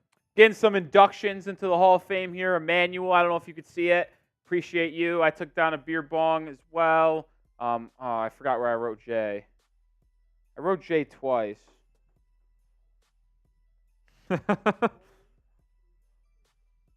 Rolly's spinning over there. I forget where I put J. There's a lot of names on here. It's hard to keep track. Carabo says overpay for KCP. Again, I don't disagree, but when you have $80 million in cap and you're a smaller market team like Orlando, you kind of just J-Town, baby. kind of what you have to do, man. J-Town, baby. Kind of what you have to do. All right. shit. All right, $50 on Heat. Man, it's rolling over there. Retweet our pinned tweet to spread awareness of this stream, as even though things have been slow, we are here for a while. Give us a follow at Chat Sports and retweet our pinned tweet. Link will go in the live chat if you want to show us some love. So be sure to do that. We appreciate it. Helps get more NBA fans in here. Not seeing anything new in the last At least we got couple that of at minutes. least. I'll pull it up. Rolly's going to get some shout-outs. On Mavs, someone says, bring Tobias Harris and sign Boban. I wouldn't mind if Boban's the new Markieff Morris, just the 15th man that is Luka drinking buddies with. We got what a fudge, Sean Carter. See if we got anybody else. Retweet for a shout-out. See if we got anyone else. Sean Carter, what a fudge, Coy, official, Chris V, LJ, Jesse Stewart, Matt, Thea, actor, Felix Martinez says go Power Rangers. Scotty, Luka Doncic Stan account, RY2K, Scotty too hottie. Scotty too hottie. Scotty too hottie. We need a new report, man. We need we need something. Who's going to be the next player that signs with the team? What do you guys think? Scotty Mamba, shout out to you for the retweet. Who's going to be the next player? Ooh, 1,000 likes. Cheers. Taking another sip, even though I'm not on screen. Appreciate it. Sam, could you potentially fill up my water, please? These are the top free agents available. Not much changes here. I mean, James Harden re-signed earlier with the Clippers, but it seems like we're on Paul George and Klay Thompson watch as they explore their options. Isaiah Hartenstein is meeting with the Thunder as we speak. I think I saw a report when I was off screen, by the way, that the Knicks were looking to get under the first apron, potentially. So maybe they're still trying to re-sign Hartenstein. We'll see there. You got next tier of guys, Kelly Oubre, Tyus Jones, Caleb Martin. You get to the Tobias Harrises and the Derek Jones of the world. Obviously, the Mavs interested in re-signing him. Jonas Valanciunas, there's been chatter potentially that he could go to the Lakers. Gary Trent, Buddy Hield, a couple of guys that are out there as well. Then it gets pretty thin. I mean, the Malik Beasleys, the Jalen Smiths of the world, Sadiq Bey. You know, you're kind of getting down the list a little bit here. I'm actually shocked that Mo Wagner is a free agent. He had an $8 million team option, thanks, Sam. And they declined it. Mo was pretty solid backup big for them last year. And his brother's on the team. Yeah, exactly. And his brother's on the team. And they have a shit ton of cap space. It's not like it's like a Thanassa situation where he's only on the team because he's a brother. No, he's actually He's solid. been solid. So that was a little bit of a shocker to me. But who's going to be the next free agent to sign? Let us know who is the next domino to fall. I don't even know who I'd predict. Like, it's going to be some guy that we smaller need to guy. talk about. Yeah. Yeah, because it seems like the big dominoes aren't falling until Paul George and Klay Thompson land. And I don't know if either of those are happening tonight. Maybe Klay happens today. I would guess KCP is the biggest name to sign today. That's tough. That is tough. All I know is I got another beer bong. For Jesus. I mean, Jesus. I mean, this is Jesus Cristo. That's my response. Jesus with another 50. Rolly's got to get it together, man. This is a tough look. By the way, people in the Mavs chat saying Nick Batum, I am absolutely in. I would love Nick Batum to come off the Mavs bench. Who do you guys think will be the next player to sign? Kyle Lowry. Lowry to the Knicks could be funny. The Nova Knicks. I get to hate Kyle Lowry. Heat fans, would you hate Kyle Lowry more on the Sixers or Knicks? I honestly think it's the Knicks. I hated Kyle Lowry when he was on the Sixers, but I think it would be more in the. Let's see. Bulls sign Jordan and Pippen. If only, right, Gil? Every team is waiting on PG. Feels that way, and if that's the case, probably going to be a slow night because I think it's less. I'll say 30% chance Paul George is on a new team by tonight. I think he's at least going to take a night to sleep on it. Jesus. $50 super chat. Jesus. He says it's Jesus in English. Rolly, you got it right all along. So what is Jesus? Is that... See, that's what I'm saying. Like, because in Spanish, it's Jesus. So what is Jesus? I'm telling you, I vividly remember during a watch party this season, he told me it was Jesus. So what is Jesus then? I'm asking. I don't know. That's what he said the other day. You were there for it. I know. I'm asking him again. Jesus. What's Jesus?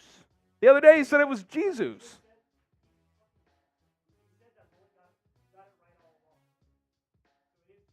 But he said in English that's right all along. So is Jesus just nothing?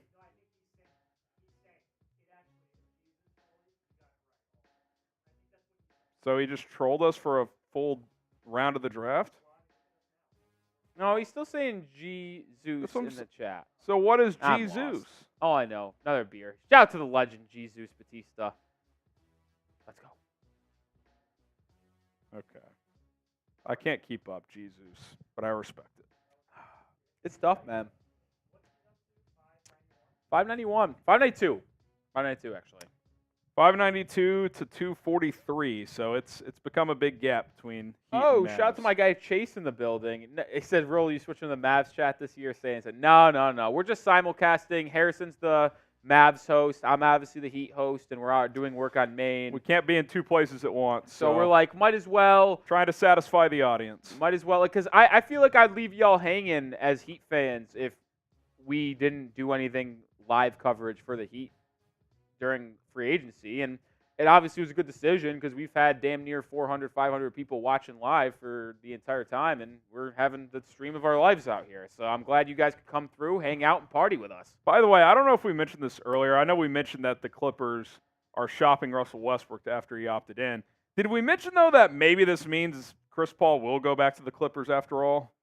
Like they flip Russ we and didn't talk about that. re-sign Chris Paul for vet minimum biannual, something like that. He's just James Harden's backup. The only weird thing is, like, Didn't they him have and beef, Harden though? did not get was along gonna say, I at don't the think end that of would their work. Houston tenure. I don't know. Westbrook apparently, by the way, in a separate report, is interested in playing in Denver. Yeah. And they might trade for him. I think that makes sense because they said no to Reggie Jackson, and they're looking to find their new backup point guard in all likelihood. So, would you rather, if you were Denver, sign Russell Westbrook or Chris Paul? I think I'd go Chris Paul. I actually think I would take Russ. Okay. I think I would take Russ if he's going to be there mentally and ready to go. Like, you don't need a Chris Paul type of player when you have Nikola Jokic. You know what I mean? Like, yeah. Russ is obviously a good playmaker, but I'll take the downhill, the dog. Like, he's not the best defender, but he competes, right? And he can rebound. He's got good size to him. He's athletic still. Not as athletic as he used to be, but he still is. So less injury prone too. I'll take the athletic bulldog guard over the smaller, facilitating, injury prone guard. I will. So I'll go. I would take Russ. He's also younger too. Yeah. So. Well, I think it's a 1-year deal regardless. So I don't think that part of it matters as much. Well, would you rather go in for a 39-year-old guard, or was it he's 34? Well, yeah, 35? like sure, in a vacuum, yes. But if you told me both were healthy, I would take Chris Paul. But obviously, it doesn't work that way. Okay, this was a report earlier from a local Sacramento guy that the Kings are apparently interested in Brandon Ingram. That would be an interesting fit next to De'Aaron Fox.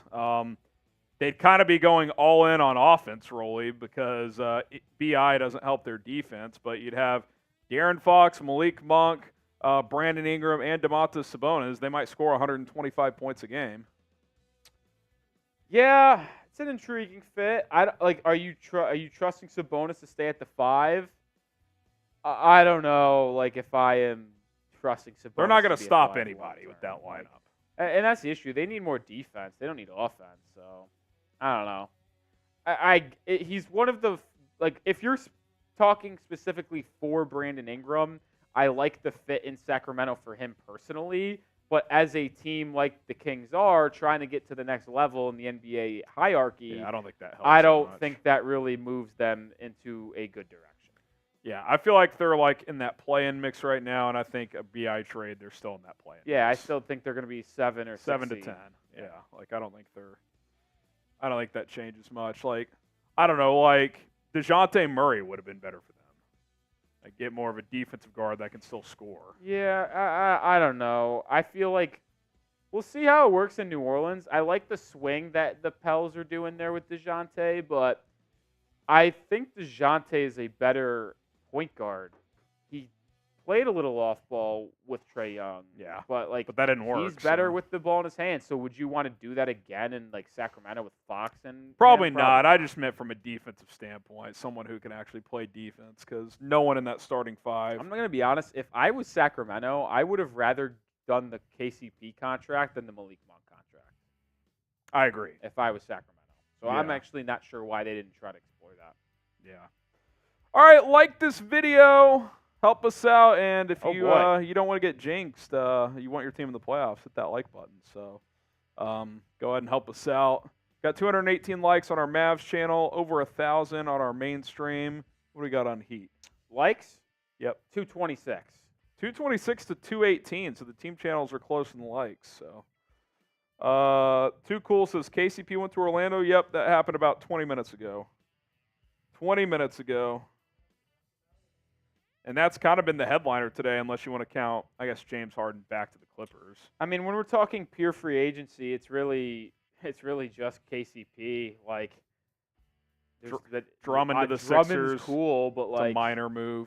it's a backup center move. Like, that's not not a needle mover. changing my thoughts of who the best teams in the East are, right? No. Like, or in the NBA, it's just like KCP does a little bit. Like, does it move the Magic into the top, like, teams to win a title? No, but it gets them closer. What were to they, that the 5 seed? Yeah, but It was kind of a fluky. fraudulent 4 or 5 seed with a lot of injuries. to They're Miami and somewhere. Philly. If they do nothing else notable, where do you think they are? 5 through 8 in the Yeah, East? they'll be 5 through 8.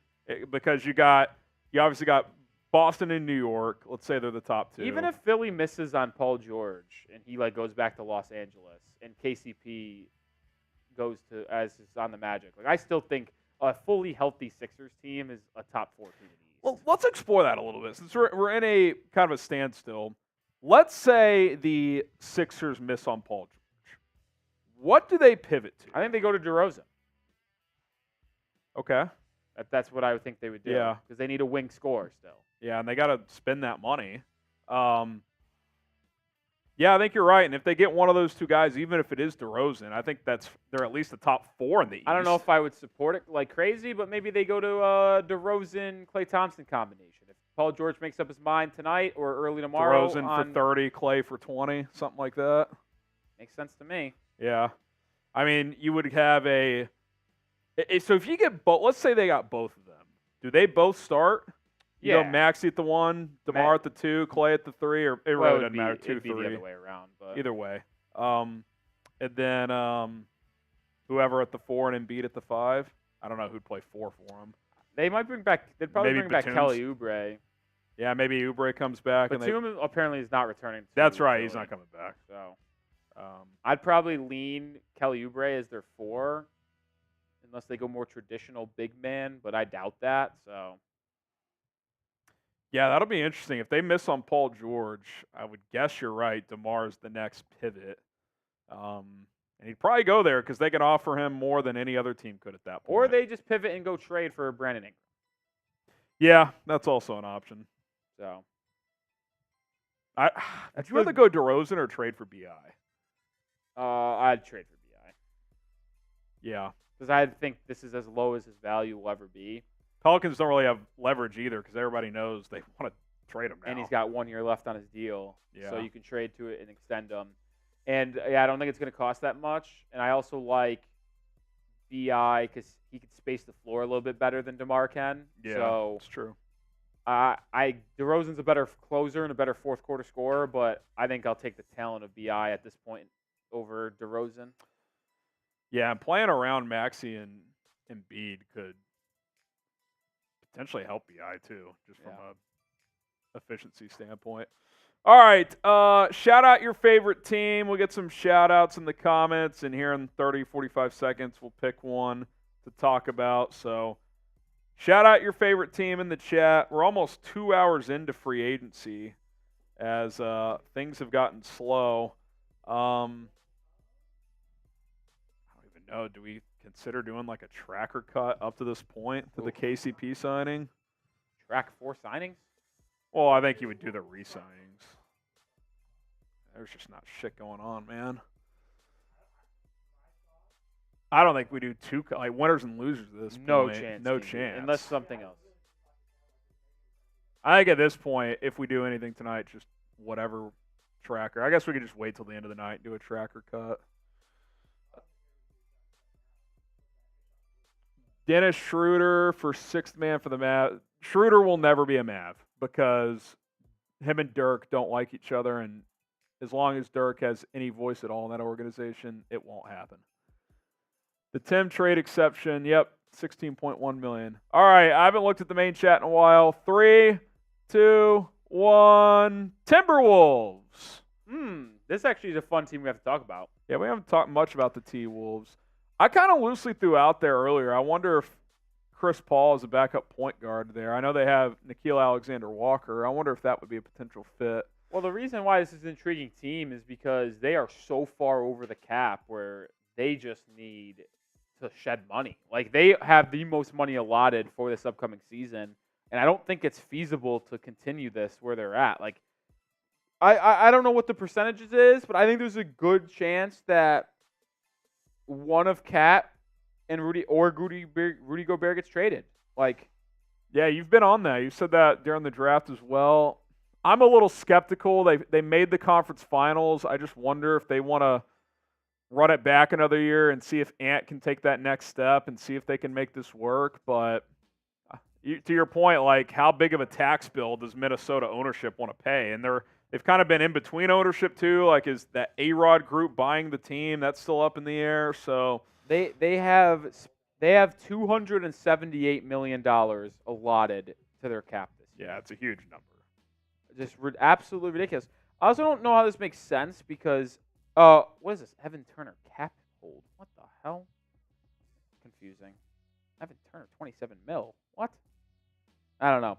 Either way, like, they are way over the cap, and I think it's possible that one of those two guys get dealt, but they need secondary playmaking and shooting. They already got it through the draft, though, and Rob Dillingham and Terrence Shannon Jr.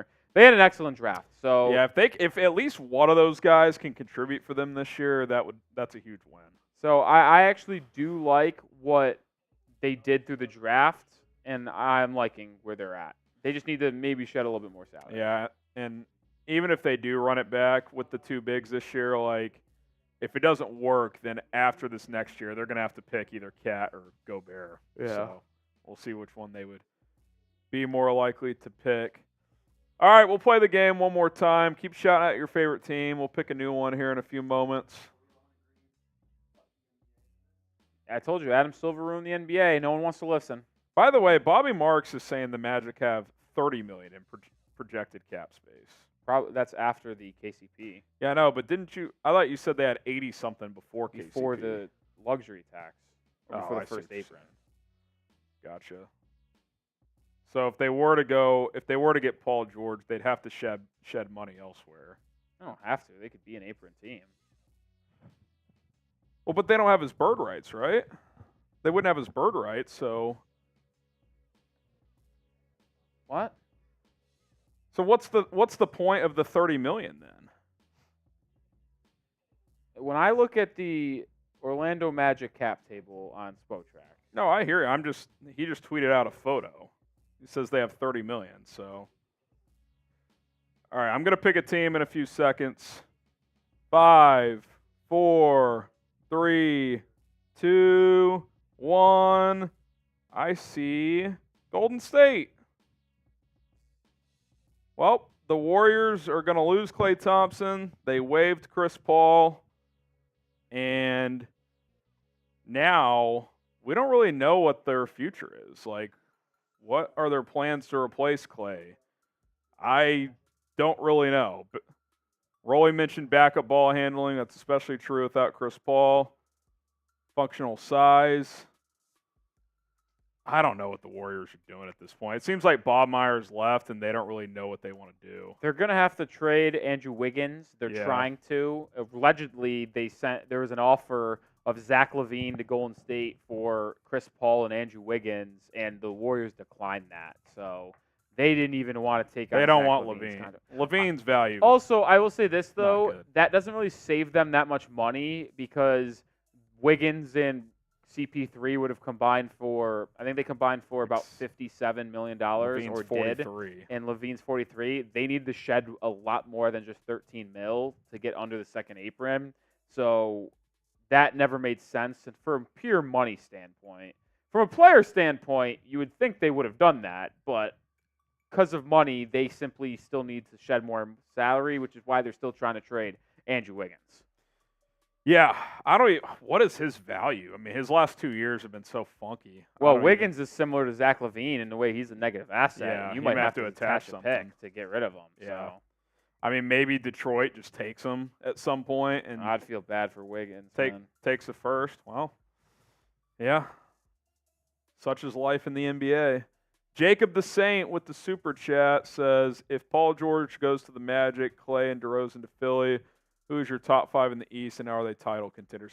I'll say this, if the Magic get Paul George, I'd have them 4th or 5th. Like, I would have them – you could argue they'd be ahead of I would have them behind Boston and New York and probably still Philly, but after that, you could make a strong argument they're 4th right there.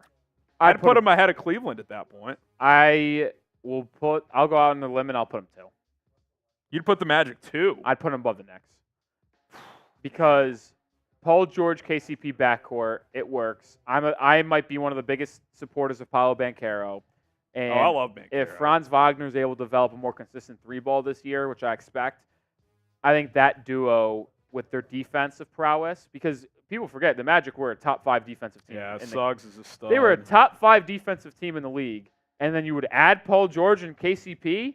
Yeah, so you're not losing any defense. You're only gaining offense. Yeah. I mean, this team would be unbelievable. And they went 7 games with the Cavs, and I'm not that bullish on the Cavs, but it was their first time playing in the postseason with a lot of young players. The only reason they lost that series is because no one could make a shot outside of Banchero. A lot of young guys. Yeah. You add Paul George and KCP, who have had a lot of experience, 2-time champion in KCP. Paul George, a long-time playoff career. Like, I'm telling you right now, I'm all in. I'd go 3. I would be all in. I'd put the them Magic. 3rd. I think they would jump the Sixers in that scenario, although I think adding Klay and DeRozan to Philly would still be somewhat formidable for Philadelphia, but obviously not as good as what the rumored PG and KCP combo would have been. I think I'd go Boston 1, New York 2, Orlando 3, Philly 4, and then TBD on the rest of the East. What does Miami do anything notable? Does who am I missing in the East that was at the bottom of the playoff picture this year? Oh, well, Indiana's going to try to run it back. Indiana, So. I mean, they obviously made the conference finals. It kind of felt like the Hawks conference finals run a few years ago. They just benefited from teams being injured.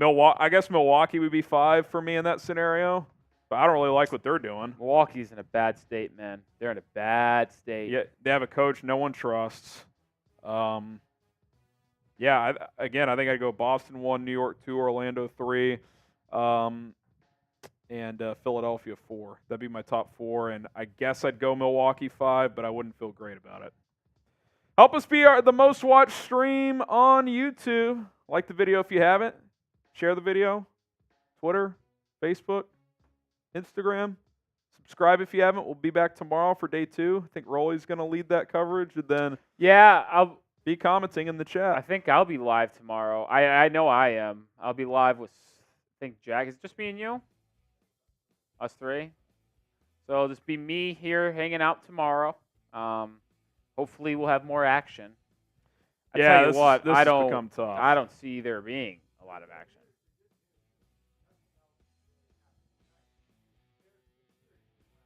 Yeah, That'd be nice. I'll say this though, in terms of action, like if maybe Paul George makes a decision tomorrow, but if Paul George doesn't make a decision, I don't know if we're gonna have that much fun tomorrow. Yeah. How about this?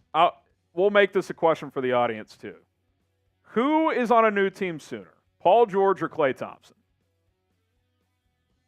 Paul George or Klay Thompson?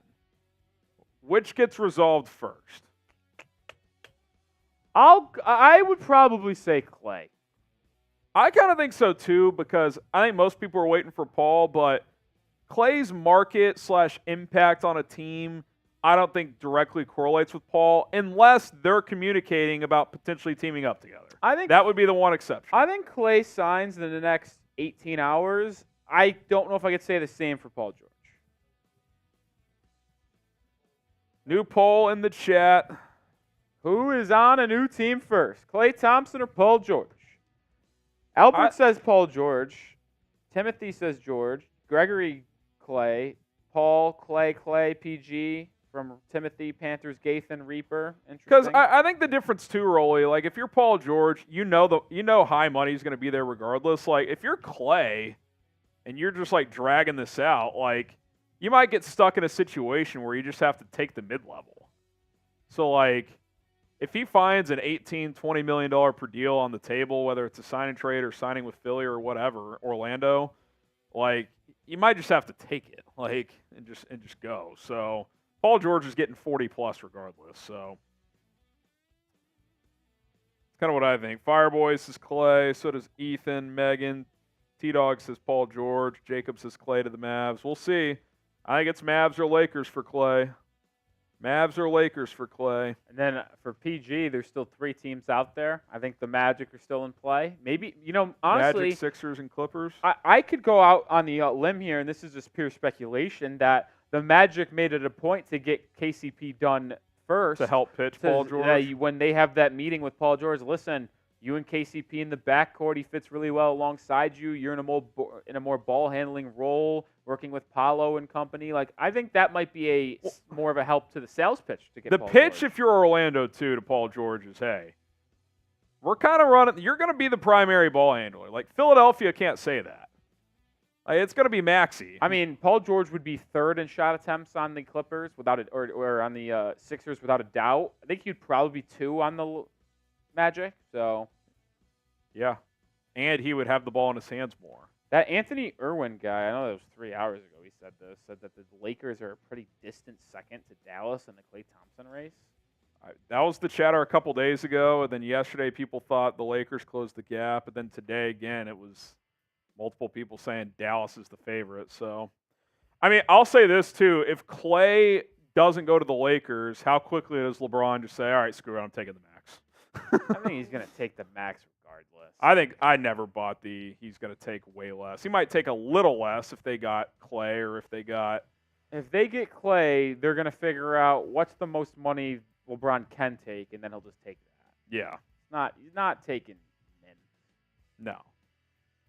What I will say is I am stunned that they haven't just, in terms of the Sixers, fully extending or just re-signing, I should say, Maxey. Like Maxey's eligible like for a 5-year, $200+ $1 million contract, and he's a restricted free agent. Like he's not going anywhere. But it's like I'm just surprised they just haven't just like said. Well, they have to use the cap space first.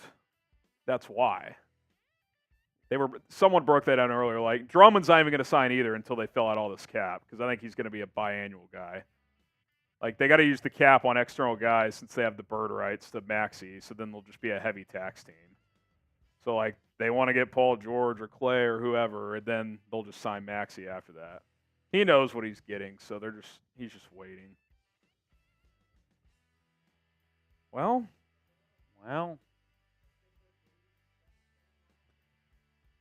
Make sure you are subscribed. Listen, we're still live here. We're not fraudulent like ESPN, who did 90 minutes of coverage on free agency and signed off. We're still here. We've been live for 4 hours. ESPN couldn't even stay live for 2. It's just simply isn't comparable anymore. Sad day when our networks of ESPN fall off like Adam Silver in the NBA. It's just sad. Which is why you subscribe, is because we're not fraudulent. We're not going anywhere. We're going to be live again tomorrow and maybe even Wednesday as well. So hit that sub button. Let's get closer and closer to 378K, but it starts with getting 14 right now and getting to 377,900. So hit that sub button. 13 away from 3779. 13 away. Oh, man. We could take some questions, even for non-super chatters. Hashtag NBA. We know not everybody can donate. Hashtag NBA. If you're on Mavs or Heat, use hashtag NBA as well. That way we don't have to make tech. This is techno talk, but just hashtag NBA makes it easier for our producer. 11 subs away. Help us out. But if you guys have a question, Rolly and I can take some. Hashtag NBA or you super chat. 10 subs away. God, I need a freaking Woj or Shams. You know what's going to happen? At like midnight, Klay's going to pick a team. Yeah, it's definitely happening. My friend retweeted a Woj tweet from 2012 that said the Knicks have emerged as frontrunners to land Steve Nash in a sign-in trade. Sources tell the Vertical. Did it say that? Sources tell Y Sports. Yahoo Sports.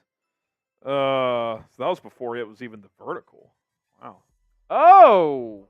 Oh my. 2 subs away. We're 2 subs away, and I'm going to have another beer bong.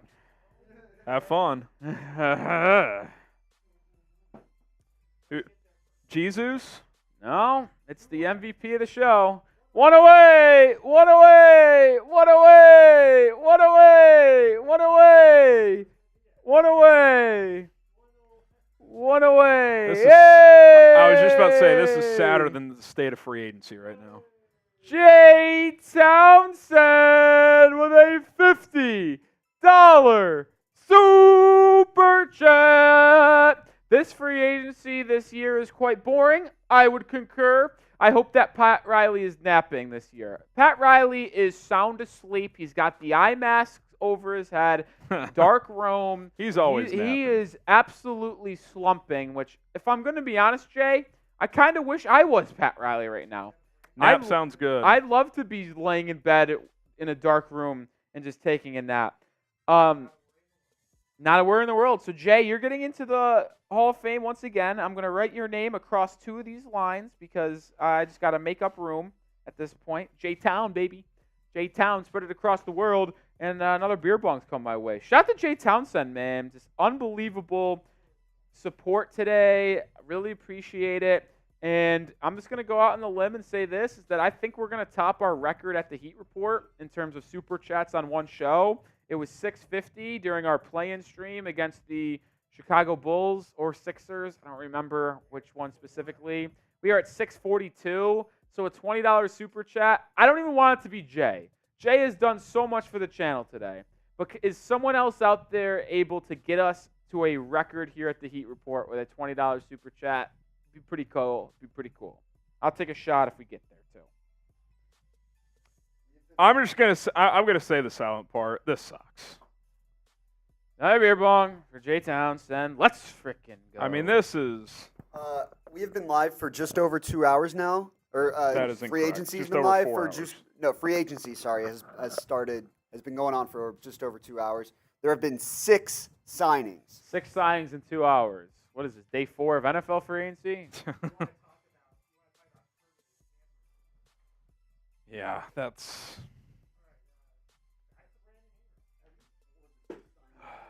How long do you think these? How long do you think these meetings last? Like Paul George. What classifies as a meeting these days? Like a 10-minute phone call? Zoom? A Zoom? Dinner like and drinks? No, I don't think That's pretty much I don't dead. think dinner and drinks happen like that anymore. Unless it's like a big-time player. Like maybe Paul George is getting wined and dined. I mean, he said he was meeting with teams in LA, but maybe that's just where he's at, and he's just zooming people. That's what I'm saying. I don't know. Are GMs really flying across the country to meet with these people in person? Like, what is happening? Aren't the Thunder up in Oregon with Harden son? At least some of their brasses. Someone's up there. Brandon Ingram, rumors, reports that the Kings could be interested. I'll tell you what, that'd be a fascinating offensive team, but they already are that. So we said it earlier, I'll say it again. I don't think it really changes the complexion of their ceiling as a team. They might score more points, but they're probably going to give up more points. So it'd be fun, be a good league pass team, but I don't think BI is a top 2 on a title contender. I think he's a number 3. No, I'd agree. He's a 3. And the issue, though, is, like, with the money, and I get it, they're still going to continue to go up, but, like, when you think about money, like, he's going to want 45, 50 mil, and, like, he simply can't get paid that in this new CBA as a third option. So, yeah. And the only way he can get paid that and win a championship as a third option is if you just happen to get lucky and draft an absolute stallion in the draft, and he becomes one of your top 2 guys when he's playing on that rookie contract. Dude, this feels like MLB free agency, where like no one even knows it started. Bro, yeah. 27 minutes since TweetDeck has fired off a new I'll say this, tweet. like, maybe the new CBA changed that because a lot of people re-signed before free agency opened, but like I am still stunned there hasn't been a lot of movement. Yeah, there's not even like the only like trade rumor has been this basically Westbrook. The Westbrook, PJ Tucker. There was that Levine talk, but that's already come and gone. Yeah. It's a tough look. NBA's in a rough spot right now, I'll tell you that. Adam Silver strikes again. Terrible. Terrible. That's all I have to say. Who do you guys think signs next? Predict it for us. I miss the days when 15 million signings happened in the first 2 minutes of free agency. Like, don't get me wrong, it's nice when you get a few days of good movement, but day one being this slow is tough.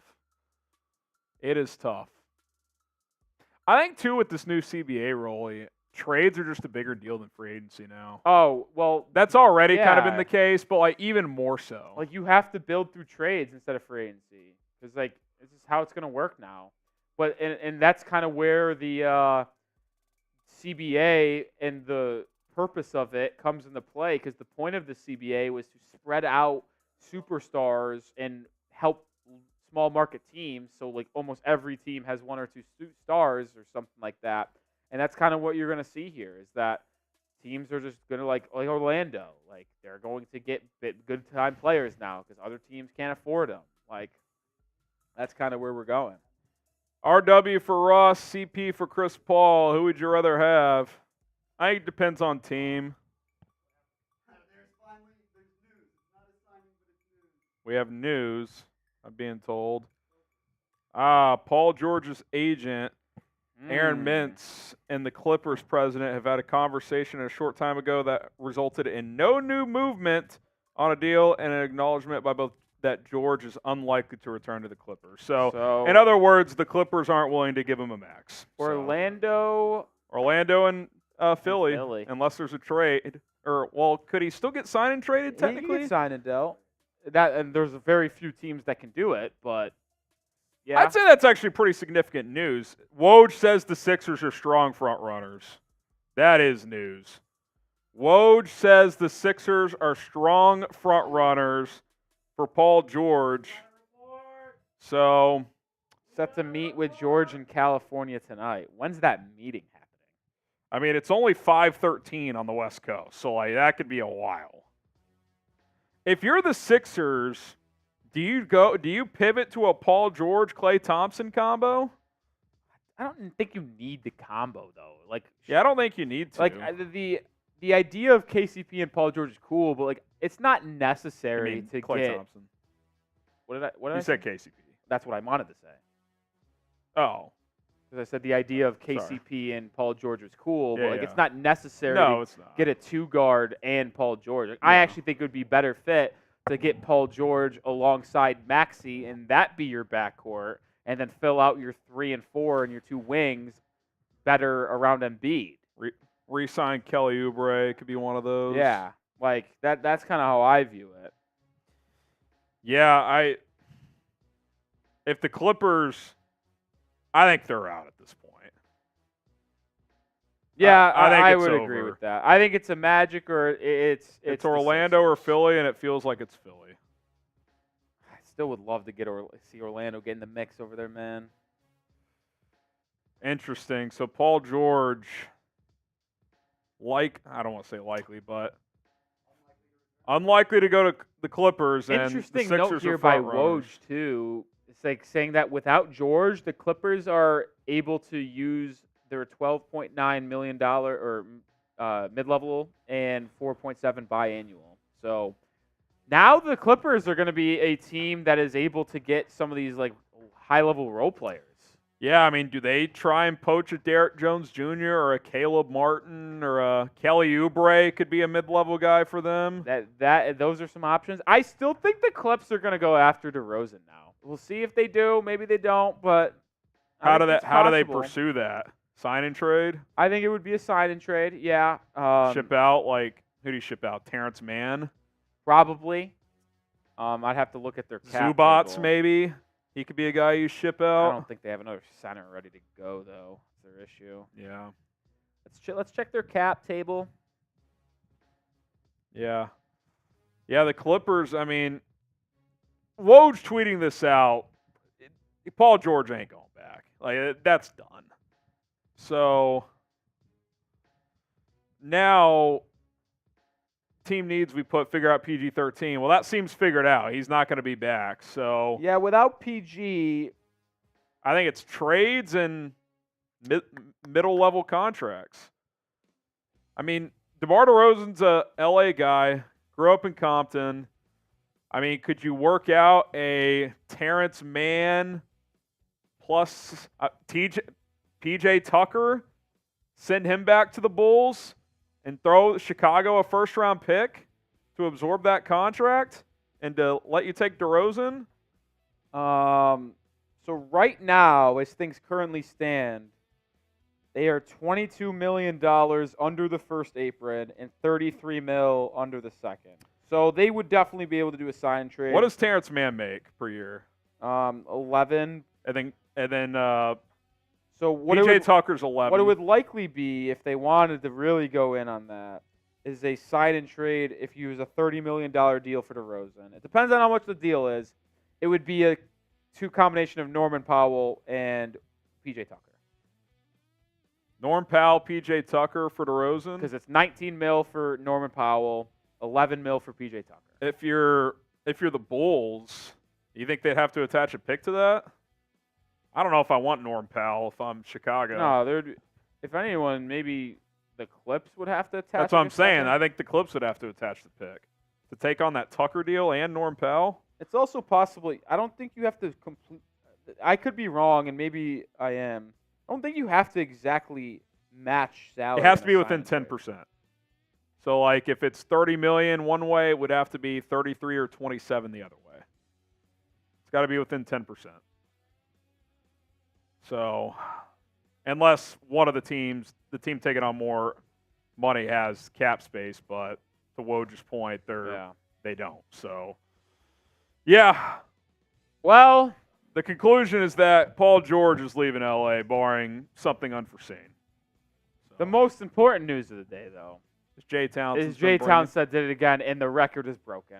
We are not worthy, Jay Townsend. My goodness. Jay, first of all, let me read the super chat. $20. Nick, I want you to break the record. We did it. Miami, this is for you. We'll wake up Pat Riley and sign some free agents. That's going to make us relevant again.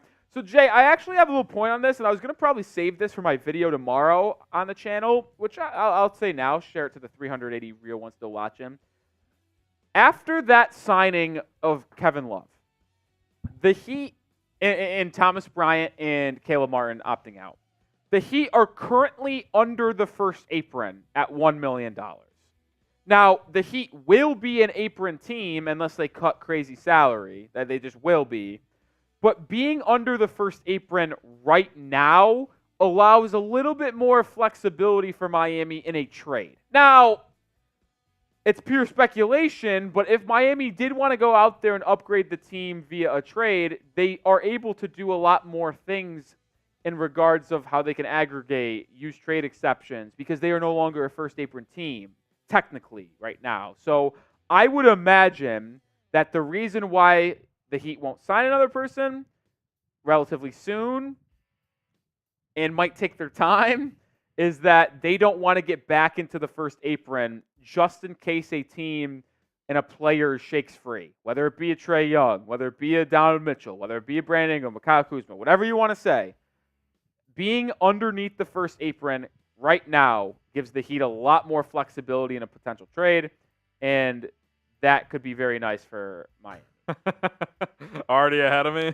That could be very nice. I messaged Seeps. I go, you should explore DeMar to Clippers sign and trade video. Can I get the shot glass, please? Zio's shot. You mean the bottle of liquor? Yeah, just the shot, yeah. Why not? We've gotten enough big super chat. Talk about your shot for Jay.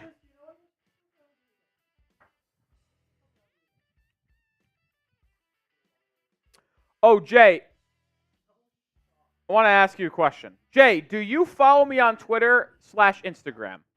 I'll be looking in the chat. You don't have to super chat your answer. Let me know if you follow me on Twitter or Instagram. Beers, cheers. Cheers, everyone. I know it's been slow, but thanks for hanging with us. I'm out again. $5 from Stickman Sam. Tell you what, Stickman's just a glue guy. Yeah, he's a glue. You know, the funny thing about Stickman Sam, I said this earlier, I've never seen him super chat before until today. So I don't think this is someone new, which I appreciate. Love it. Been a glue guy today. And he said, let me add to that record real Oh, quick. Cade Cunningham, 5 years, $226 million max extension. Yeah, I mean, that's just, obvious. I mean, he's been fantastic in Detroit. Just has. Tom Lale with the 5 on Mavericks. Y'all been balling out too. Heat kind of ran away here, but 250 on Mavs. You guys are real ones. Appreciate it. Appreciate it. Yeah. Shocker. Twitter is collapsing again. Jay says you follow me on both. All right, Jay. Hit up Rolly. He's gonna hook Rolly. you up. I'm hooking you up, brother. We're gonna hook you up. Cade Cunningham, 5-year rookie max. When someone goes nuts like Jay Townsend did on today's show, I gotta show some love back. We appreciate it. So hit me up. We're gonna work on getting something. So DM me and we'll get in the communication. If you love the NBA, like the video. We're 15 likes away from 1,100 on our main Chat Sports stream. We're 12 away from 250 on Mavericks today, so let's get to 250 over there. And then whatever the next milestone is for Heat, let's make that happen as well. So say this. I don't want to ask for more super chats. I just want to point out, though, we are at a very bad number. Is it 666? That would be the number. That is awkward. What was the record, 650? Yep. Nice. Cade Cunningham, kind of a no-brainer, Rolly. Obviously, Detroit's been a mess, but when you have a good, young, talented player, you keep them. That's what they're doing. So they lock him in, and now the chatter around Detroit has been adding draft assets, draft picks. So I do wonder if they're a team that would take on a P.J. Tucker contract, would take on a Zach LaVine contract, just, to add more draft capital. So we'll see how they move forward from here. But obviously, Cade Cunningham's their franchise player right now. Whether or not he can be at number one on a contending team remains to be seen, but he's clearly their best player right now. Yeah, I mean, it's hard to say you like the deal, you don't like the deal when he's that good. You're paying him whatever the max is, and he's worth the max. He just has been that good. So, if I was a Pistons fan, I'm not moved. I would be actually ecstatic that you locked up your best player, Cade Cunningham, the next 5 seasons. And it's not even the next 5 years. This is an extension that's not even going to kick in for I think another 2. How long is the initial He's rookie contracts? 4 4, years? so it'll kick in after this upcoming Yeah, I was going to say year. he's got 1 more year left because he was drafted in 2021. He's completed 3 seasons. So we'll see how he does. I like Cade Cunningham. It's hard to measure how good he can be on a contending team because they've just been so bad since he's been there. So, but again, I mean, this is a no-brainer move for obviously him to take the generational money and the Pistons to lock in their best young player. So, pretty easy decision across the board. Now, if you're Detroit here, like he improved his 3-point shot this past season, which was good to see. Yeah, that was but important. you still need to surround him with more shooting. And I don't know who's out there right now to really help them in the short term. Short term, you got to look long term, which is why that Ron Holland pick is so curious to me. Like I like the upside of Ron Holland. He could end up being the number 1 player in this class if he figures out his shooting. But he does not project as someone to be that good in terms of shooting the basketball. They want to be a more fast-paced team, maybe. They just have so many good defenders already on the wing. Where, well, so many is a strong word, but you have Ausar Thompson. You're gonna have Holland. It's an interesting duo. Woj says it's not even unlikely anymore. Clippers and Paul George are mutually moving on, so it's done. Nice. All right, I gotta hit the bathroom again. You guys have made Rolly fill up the bladder multiple times. Round of applause to the folks on the Heat Report. And then when we get back, there's a couple more super chats as well, just lightly that I'll have to address. And it actually is a good transition anyway, so don't do a free agency tracker yet. Okay. There goes Rolly. He'll be back. How do you guys feel about this Cade deal? L for like, D for dislike? L for like, D for dislike? 100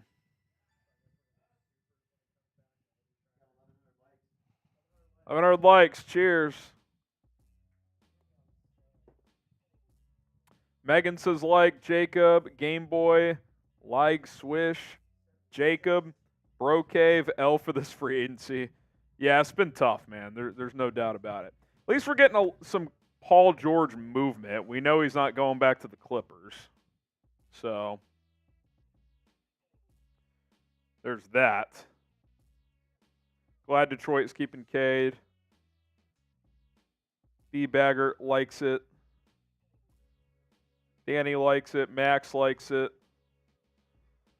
L for like, D for dislike. Goat Mode says go Bears. What's up, Go Mode? What's good? Would you consider the Magic up and coming? Absolutely. They have really good young talent. Paolo Banchero, Franz Wagner. I like Jalen Suggs. Hopefully he develops a little more offensively, but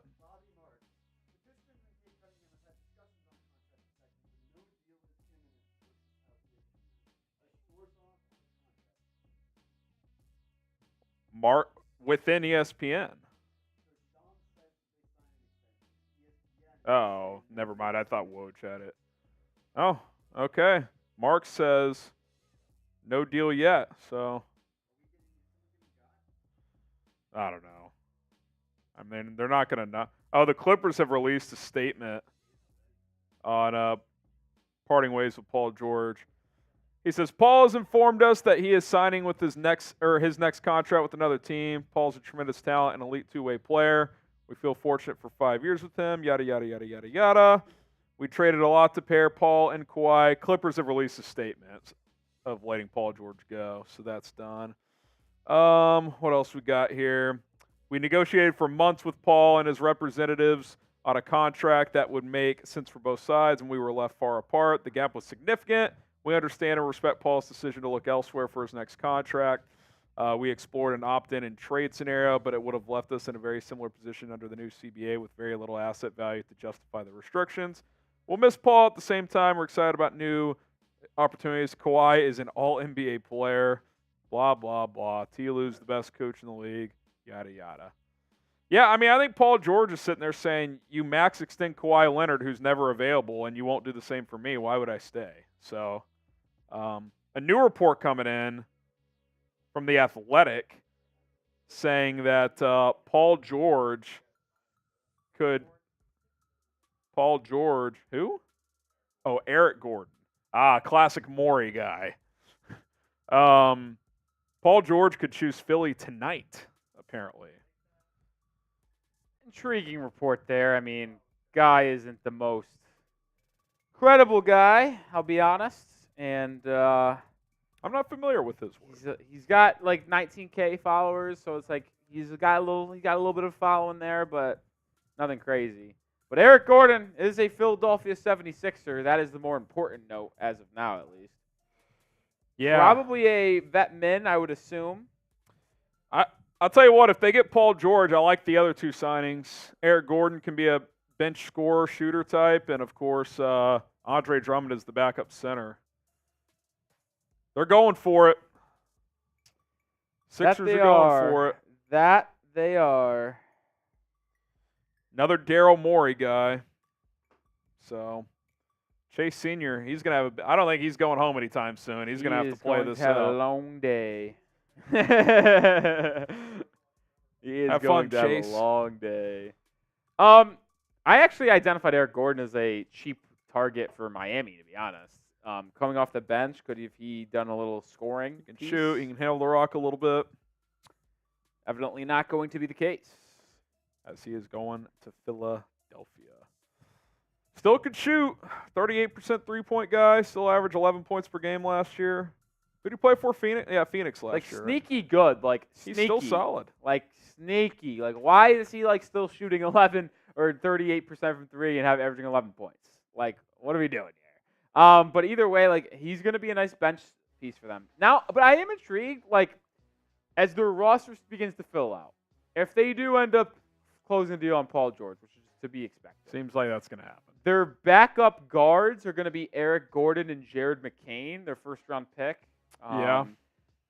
Do you like that? They don't have a true backup point guard there. Are they going to sign another point guard to be the lead ball handler? Like, I like McCain, but I project him, and I had him as top 10 on my big board. Chris Paul. Like I projected Jared McCain as someone who could be like a point guard in the future, but not a point guard right away. Oh, Chris Paul to the Spurs. He is going to San Wow. Antonio. That's a big move.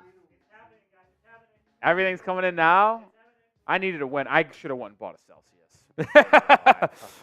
I don't know if it's the alcohol. We were pretty close. We were pretty close to looping this thing, and now we're. I don't know. Now we go. I don't know what they're doing out there, but I think a more valuable use of their services might be to go get some Celsius. I'll take a Celsius. Can we send Cullen to go get some? This is a big deal though. I like this for San Antonio. I love it for the Spurs. I don't really get it from Chris Paul's standpoint, unless he's cool not chasing the title. I think he just wants to be a mentor. Be a mentor. I think he sees that as something. They've that's probably promised him a decent amount of playing time too. It's the most guaranteed playing time. I think working with Popovich is something that he could want to do old in his career. Help mentor Wemby. Play with Wembanyama. And maybe they pitched him on Chris Paul. Like, it's like Wemby, Tobias Harris. Maybe they're going to give him decent money, too. Devin Vassell. We can make the playoffs. I don't mind Tobias there on a one-year deal. Like, I don't know. We'll see. What is that? Ruin my day. What? Oh, he has his own Celsius, this piece of shit. Yeah, Sam, that was like Rolly's holy shit during the draft. That was an unacceptable response. But Chris Paul, I mean, he could still run an offense, Rolly. I mean, you don't want him playing heavy minutes, but I don't know, 15. Yeah, that's a piece of shit. 15 to 20 minutes per game for the Spurs. But let's find out if you're a real teammate or not. The answer is no. Is it splitsies? Whoa. No, I'm playing. Whoa. It's yours. Yeah, I like this move for the Spurs, man. I do. I think mentor Stephon Castle, 2 good point. Willie. Yeah, Forgot about that's a great point. That's a good point. I wonder if they start Castle at the point and Chris Paul's like this, just the. I actually would go the other way. I think they're going to start CP at least to begin the year. Yeah, Castle will be coming off the bench. Maybe by mid-season, Castle starts. Yeah, it's a good point. Willie.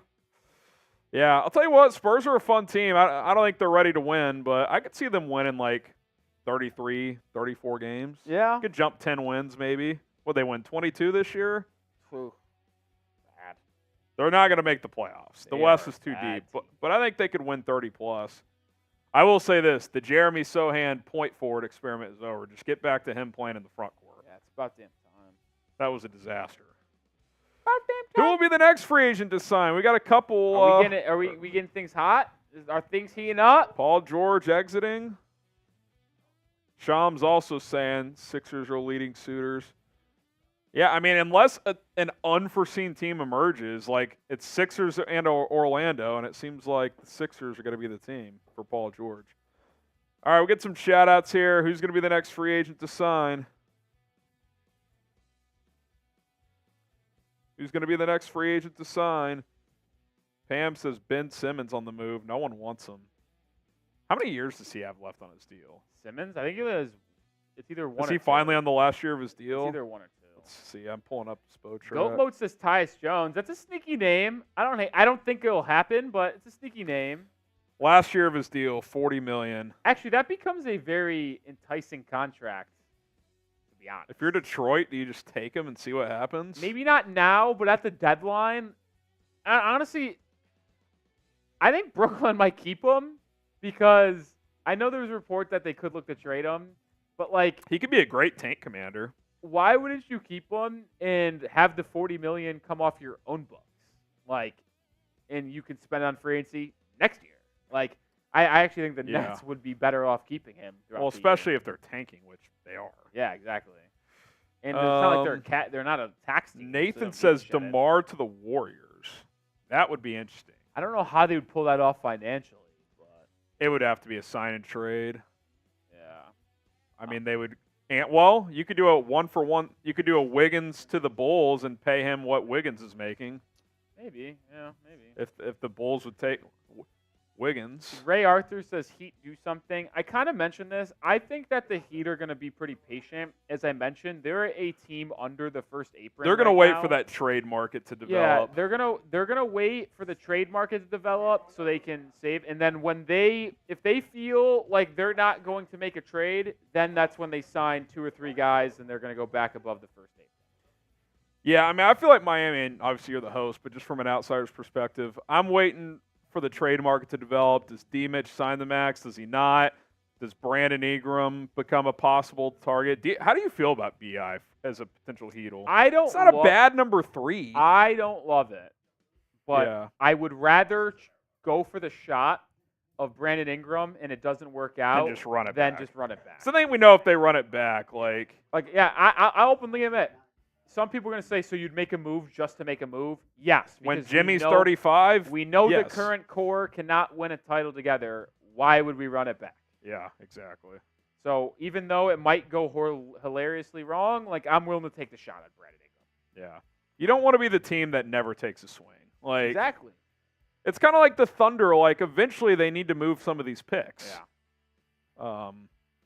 Thomas, this isn't breaking. This happened Yeah. a while ago, but it is kind of funny. And look, I think it's dumb the Cavs fired Bickerstaff, but I don't know, like you just fired a guy you just hired a guy last year who got fired from another team that made the playoffs in Monty Williams, and you're doing the same thing. Like Yeah. I think it's funny how these like middle tier teams they do this. They fire their coach and they fire just to hire a guy who got fired. Like it's the same thing. Pass around the coaches, man. Isaac Harbin. Yeah, shout out to Isaac for the $1 super chat on the Heat report. That got us out of that bad number. And then Robert Smith with a $2 super chat, which is our perfect segue into can you go over the signings so far? Yeah, we're going to go over the signings, and that got us to a very nice $669.96. Why don't you recycle Dang. through the signings and I hop off for a few minutes and I'll be back. Rolly's going to go through the signings. I'll be back. All right. Well, these happened a while ago, but Pascal Siakam, OG Anunoby, Malik Monk, and Nic Claxton all re-signed with their teams prior to free agency opening. Emmanuel quickly got a 5-year, $175 million bag, which was kind of crazy a couple days ago, but that's what he got. Bruce Brown, team option, was picked up. PJ Tucker opted into his player option. So did Josh Richardson. D'Angelo Russell and Jackson Hayes both opted in to their deals with the Lakers. Delano Banton opted, or I think it was a team option. They picked it up for $2 million, which he actually played decent for them down the stretch last season. Russell Westbrook, 1 year, $4 million. He opted in, but there's reports that he is going to be traded, and the Nuggets seem to be a team that is interested. Jayshawn Tate, 1 year, 7.6 with the Rockets. Royce O'Neal, 4 for 44 with the Suns, which is an intriguing one because that probably is the baseline for like that role player kind of level. Like Obi Toppin got 15 per year over 4 years. Royce O'Neal got 11 over 4 years. So I'd expect to see like Derrick Jones Jr., Caleb Martin, and those type of players get in between 11 and 15 mil over 3 to 4 seasons as well. Nothing else really notable there. DeAndre Jordan back to the Nuggets, Bol to the Suns, Rashawn Holmes 2-year deal, and Patrick Williams 5 for 90, intriguing contract there. And this is where everything started today. Alex Len back to the Kings to back up Domantas Sabonis. Toppin, we mentioned him already, back to the Pacers. Max Christie signed a 4-year, $32 million deal, which was a little odd to me because I'm not the biggest on him. Harden, 2 for 70 with the Clips, as the Clippers are also going to be moving on from Paul George. Intriguing there. See if they find a wing to fit next to Kawhi and James Harden. Luke Cornett and Neemias Queta return to the Celtics. Backup bigs there. Kevin Love returns to the Heat on a 2-year, $8 million deal. And then Andre Drummond really started the movement here. First free agent to ship and jump different teams. Andre Drummond, 2 for 10, the backup for Joel Embiid. The Clippers weirdly signed Kevin Porter Jr. Allegedly, after he goes through this program, he is going to be found not guilty, I suppose. That's how Shams worded it. He's back in the league. I don't love that, if we're going to be honest, but he is. Kentavious Caldwell-Pope is getting a 3-year deal, $66 million. It's a 2+1, though, player option for the final season. But like that move from Orlando, man, I do. Cade Cunningham got a massive 5-year extension. Eric Gordon signed a vet-min deal. Likely, I know it's TBA. I'd be willing to bet it's on the vet-min to go to Philly. And then the most recent signing and biggest one of them all, Chris Paul going to the Spurs, got waived by the Warriors early today. And then he is going to be the mentor, lead guard, facilitator for Victor Wembanyama, mentor Stephon Castle, run the pick and roll with Wemby. Chris Haynes had a report that said CP3 had a great talk with Spurs coach Greg Popovich and was sold on the culture and opportunity to help elevate the game of Victor Wembanyama. CP is eager and motivated to showcase he's still an elite guard in this league. Well, elite guard, that is a little bit of aggressive, but sure, he will be able to mentor Wembanyama, Stephon Castle, and Devin Vassell for sure. That is the tweet. For CP? Wow, that is a deal. Got the details on this Chris Paul signing. 1 year, $11 million for Chris Paul. Kind of a wild move, I'm not going to lie. Kind of a wild move to give him 1 year, $11 million. I know it's only 1 year, but this motherfucker getting $11 million is crazy. Can we be honest here? Oh, shit!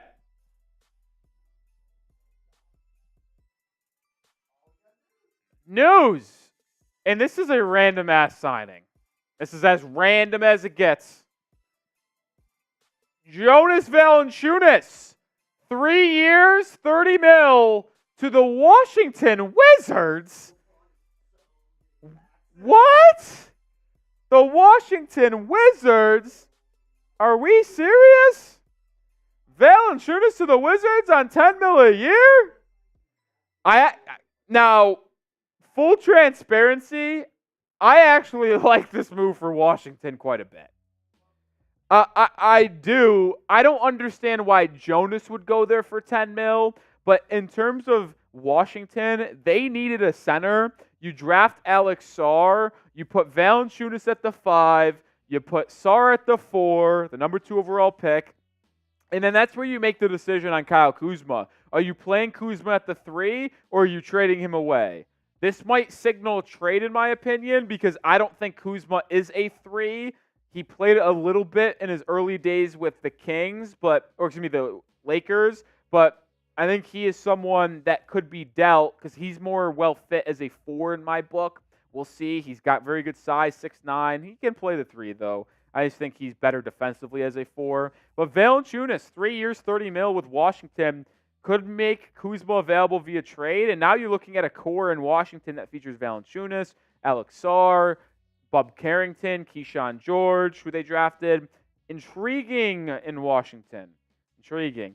And this is a good point that we brought up as well with Valanciunas and the Lakers. Like, if that report is true that the Lakers were having LeBron James conversations and he would have a cheaper contract to bring in a more impactful guy, and it's not Valanciunas. It's not, who's the other one that already signed? Not James Harden, thank you, Sam. And the other ones that are out there of Klay Thompson. So if you miss out on Klay, like, he's going to get the baggy in massive fashion. But either way, Jonas Valanciunas to the Wizards. Not going to change anything really in the landscape of the NBA, but it could have a ripple effect as Kyle Kuzma could be pushed out the door potentially. We'll see. We'll see. I'm not sure, but we'll see. But that's like also my thing is, like, why would Valanciunas do that? Like, I get it. If no other team was offering $10 million plus and that many years, like, sure, but maybe I'm just wired differently, folks. Maybe I am.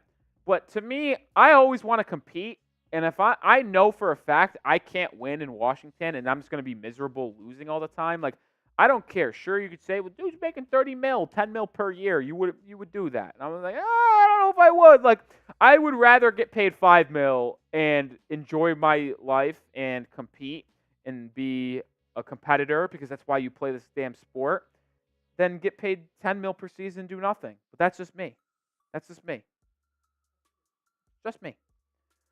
All right, let's beat our chat rate record. We had over 2,000 people watching on Chat Sports, 365 people watch on the Heat Report. Don't have the Maverick stream pulled up, but I'm sure you guys are still hanging in strong.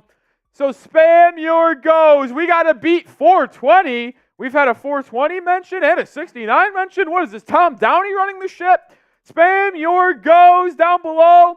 I'm giving shout-outs. Time and the Buckeye. T-Dog, Megan, More Hype, Jeff, Roy, Wax, Megan, Zay, Aaron, T-Bonesy, Nathan, Roy, Megan, Yeehaw, Zay, Pokey, Analyzer, Sweaty Boy, Andrew, Brad, Basketball, Tycoon, Roy, Nathan, Brad's, SCK, Yeehaw, John, Brad, Nathan, Nathaniel, Different People, Kira, One Amazing, Nathan, Carly Moore is back, Andrew Nemhart, just kidding, no Nemhart, Robert Smith said to just start following you on Twitter. Thanks, Beast. I haven't been on Twitter in a little bit on my own account. Caesar, Bag, ML, Big O, Jarl, Mal, Devon, MP, Samuel, Joey, Gage, Carly, J. Rosh. Keep on spamming goes. We need to beat 420. Grizzly Bear. Grizzly Bear, what a name. Gage, JV, Andrew Newhart. That was the name that I read that I thought was Nemhart. Zay, James, Brad, Caden, Moore, T-Dogsy, NBA 2K14, Altered Sports. 308 is our first update. I just need one more push. One more push like we're giving birth. One more. One more. Come on. Let's get to 421. Don't give up yet. Don't give up just yet. We need one more update. Come on. T-Dog, Roy, J. Rosh, David, Megan, Underrated, Big O, it's your boy, Jamal, Seth, Ron Baker, the Glock Ness, Josh, Samuel, Tycoon, Zay, One Amazing, Mr. Big Po, John Hendricks, Fireboy, Random, Y, One Amazing, Jaden Ivey, Grover Williams, Wexy, what? Carly Moore, Fireboy, Brad, 420 exactly, you gotta be shitting me. Yeah, one more push, one more push, one more push. We got to get one more chat rate better. Come on. Brandon Bass, Analyzer, Ricky, Jaden Ivey. It is Jaden Ivey. The Glockness 305 guy. Ray Arthur, Jamal, Tino, Jack. It's your boy, Dylan, John Rick, Chris, Bear, Joey. Did we get there? I don't know if I could give any more shout outs. Let's see. Did we do it, guys? I hope so. I do a lot of things to first Celsius in my hand right now. When I go home tonight, I'm going to crash out quickly, and I can't wait for me to miss a signing. 481! We did it. We did it. We did it. Let's go. Let's go, guys. That was team effort. High fives all around. High fives all around. Good job on the Heat report, too, getting 160 up there. Good job, fellas. High fives. Let's do it. We came in hot. We got it done. Got a couple minor super chats, if we could just show those real quick on Heat. I don't know if we got any on Maine. We might have, but just one. I feel like I saw one. You've already gone through this one, I think. Yeah, here we go. Baku Pant. I think this was the first timer as well. Backup Ant. Are you sure it's not Baku Pant? I feel like Baku Pant's kind of cool. I don't know. I'm bad at pronouncing names. What's the biggest salary we can offer to free agent? Well, so it depends on if you're offering your own free agent or someone else, because when it comes to Miami, if it's like your own guy, you have bird rights, and if you have bird rights, you can offer a little bit more into the tax. But other than that, right now, the Heat really can only offer vetman deals because any signing would put them into the first apron of the tax, and you can't really go into the first or second apron of the tax on outside free agents. So right now, it's really only vet minimums, unfortunately. But if you're talking like Haywood Highsmith, you can offer him like an $8 million per season because he's your own guy, and going into the tax doesn't matter when you have bird rights. So just so you know, that part. Jay Townsend, the MVP of today's show, gets a question in here. Is there any way Miami could trade for Kyle Kuzma? I have been very outspoken about my want of Kyle Kuzma. I think he would be a perfect power forward for Miami. He's 6'9". He's got a great height to him. He's athletic. He can score. He can handle. I think he would be an improved defender in the Miami Heat system, and I don't think it would cost you that much. Like, I think it would just cost you Duncan Robinson and maybe a first-round pick. Why would it cost you only Duncan Robinson and maybe a little bit more like Duncan and like Jay Rich or something like that to match salary? Because Kyle Kuzma's contract is only like $23 million this season. It's 23, 21, and then 19. It's a descending 3-year contract. And I think Kuzma will be a great fit. He gives you positional versatility and size. He gives you floor spacing, another scorer.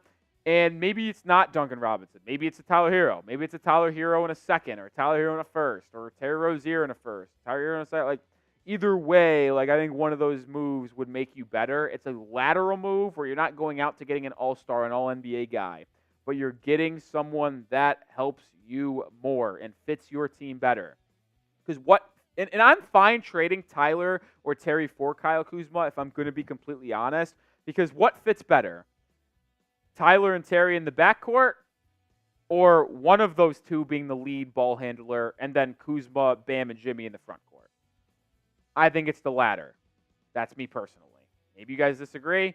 You should let me know. But from a Heat's lens, I think Kuzma makes a lot of sense. He's cheap. He's got a great contract. Like I said, $23 million this year, $21 million the year after, $19 million the final year of his contract. You get 3 years of team control on one of the best contracts in the NBA.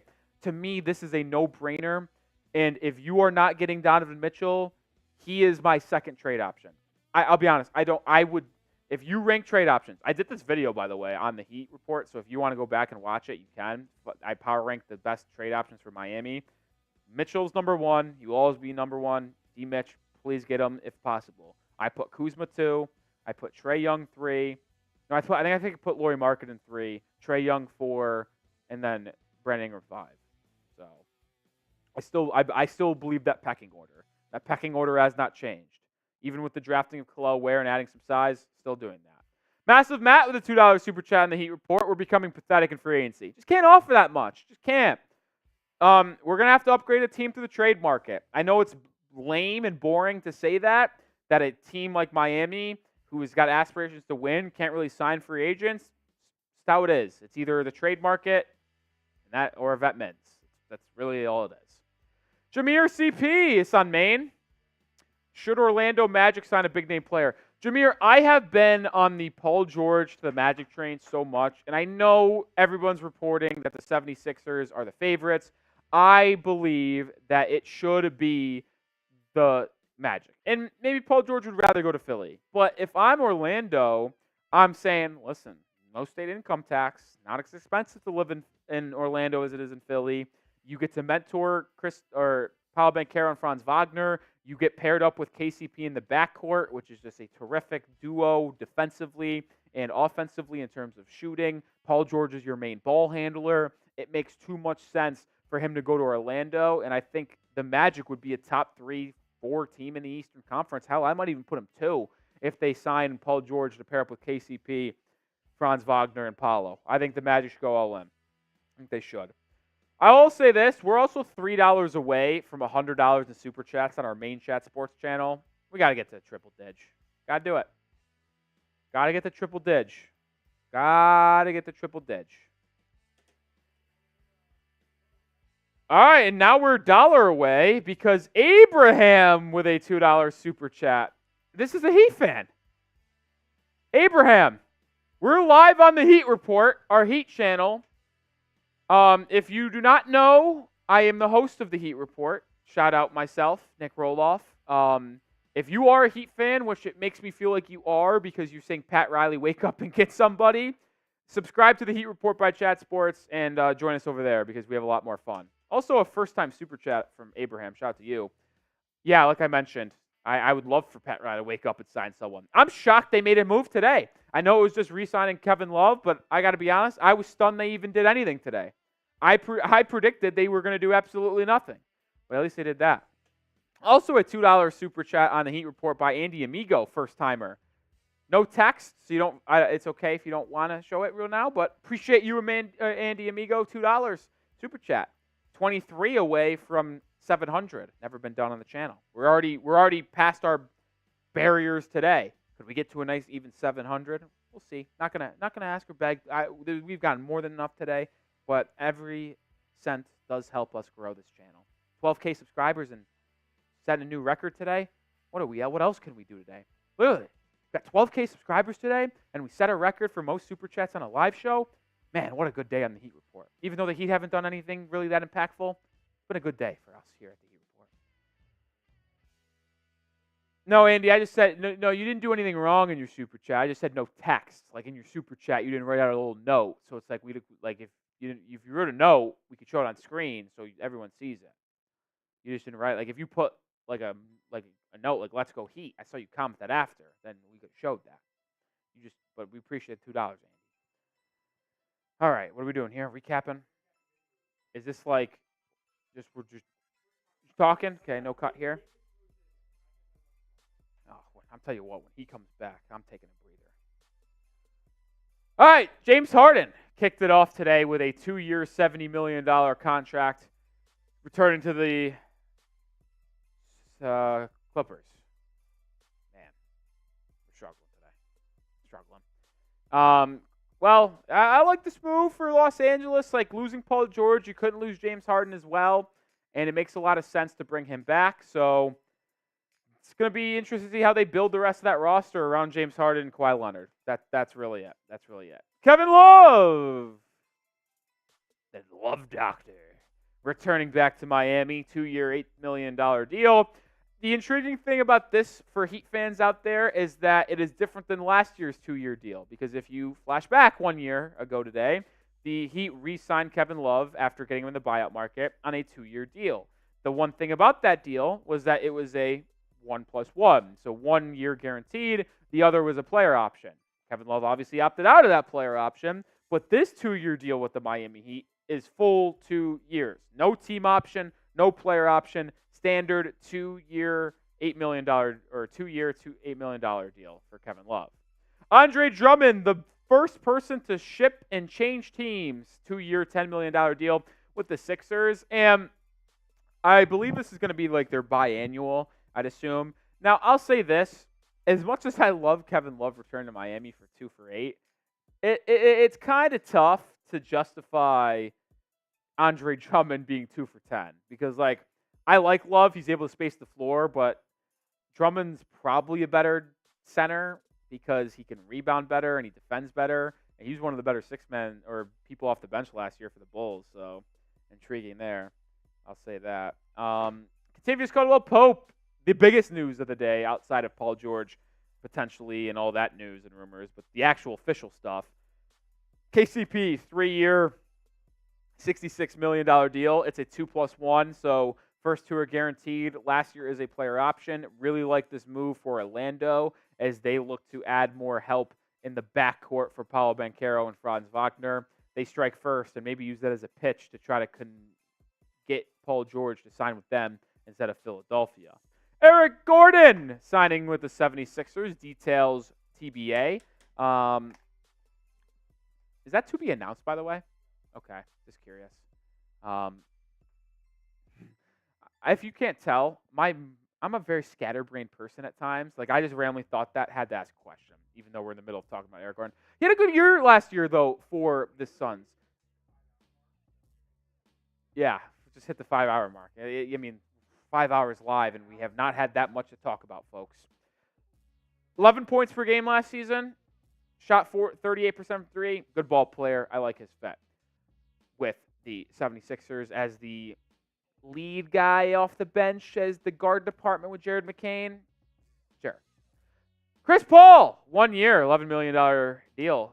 After getting waived by the Warriors, he signs with the Spurs to be the mentor to Victor Wembanyama, help run the offense. And you know what? Maybe the Spurs can fight and claw for a playing spot next year. I think it's possible. Wouldn't shock me if they were battling. Jonas Valanciunas, 3 for $30 million deal. Incredible that he signed with the Wizards. I just didn't think Washington, they wanted a center. They needed center after trading Daniel Gafford, that's for sure. But I didn't think they would have gone this direction. I don't think Valanciunas would have went this direction. But he ultimately gets his $10 million per, and he's gonna be a Wizard with Alex Sarr in the front court. That's for sure. That's for sure. All right.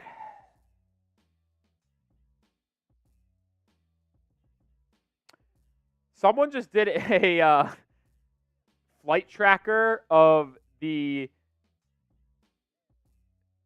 Thunder brass flying back from their meeting with Hartenstein and Eugene. Clearly not a signing yet. It's not been announced. So did that meeting not go that well? Did the meeting not go so well?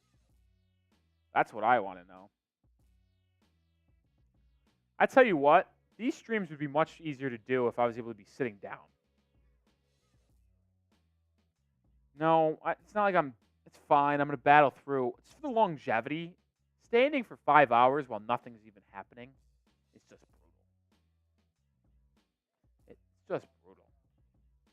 What are you doing here? Like this. Oh, I have a fun game we could play after.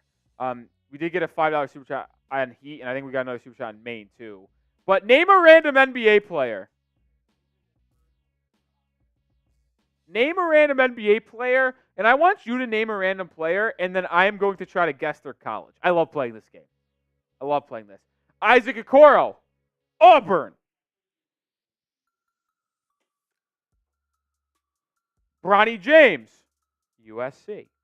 Ryan Kelly, Duke. That's a good random player, though. Ryan Kelly's a good random player. Jahlil Okafor, Duke.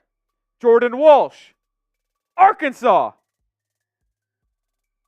Caleb Houston, I believe Auburn. I actually might be wrong about that. I don't know if Okay, thank the Lord. Ryan Anderson, I think Virginia. Donovan Mitchell, Louisville. I don't know why I spaced. Tyrese Maxey, Kentucky. Tony Snell, I believe UNLV. Might be a rebel. Might be a rebel. Allen Iverson, not random, but Georgetown. Jericho Sims, Texas. Eric Pascal, Villanova. Jordan Mickey, Tennessee. Dwayne Wade, Marquette. TJ McConnell, Arizona. Cody Zeller, Indiana. Scotty Barnes. Why am I spacing on Scotty? No. I know. Why'd you say it? I was going to get there. Florida State. Rex Chapman, Kentucky. Christian Brown, Kansas. Charles Barkley, Auburn. Nico Mannion, Arizona. Julian Phillips, Tennessee. Max Strus, DePaul. Herbert Jones, Alabama. Wow, you guys are humming with these players. This is electric. Yogi Ferrell, Indiana. Ray Allen, Georgetown. Oh, UConn. Jesus, that was bad. UConn. Who the fuck is Jared Rhoden? I think I do. I'm picturing the face. Big East school.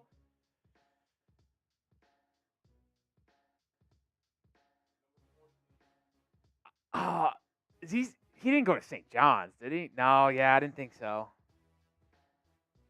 Seton Hall, that's good by you, Sam. That's good. Good. Admiral Schofield, Tennessee. Oh, what am I doing? Oh. Yeah, dude, we got some good names coming in, dude. Andrew Funk. We got Andrew Funk as a random NBA player. Yeah. No. Taylor Funk, I think is. Taylor Funk went to Utah State. St. Joe's as well. Where did Andrew Funk go? We got some sweaty names in here. I love this. Deuce McBride, West Virginia. I'm avoiding Andrew Funk because I can't remember where he went. Can I say St. Joe's? Did they play together one year? I think they played together one year.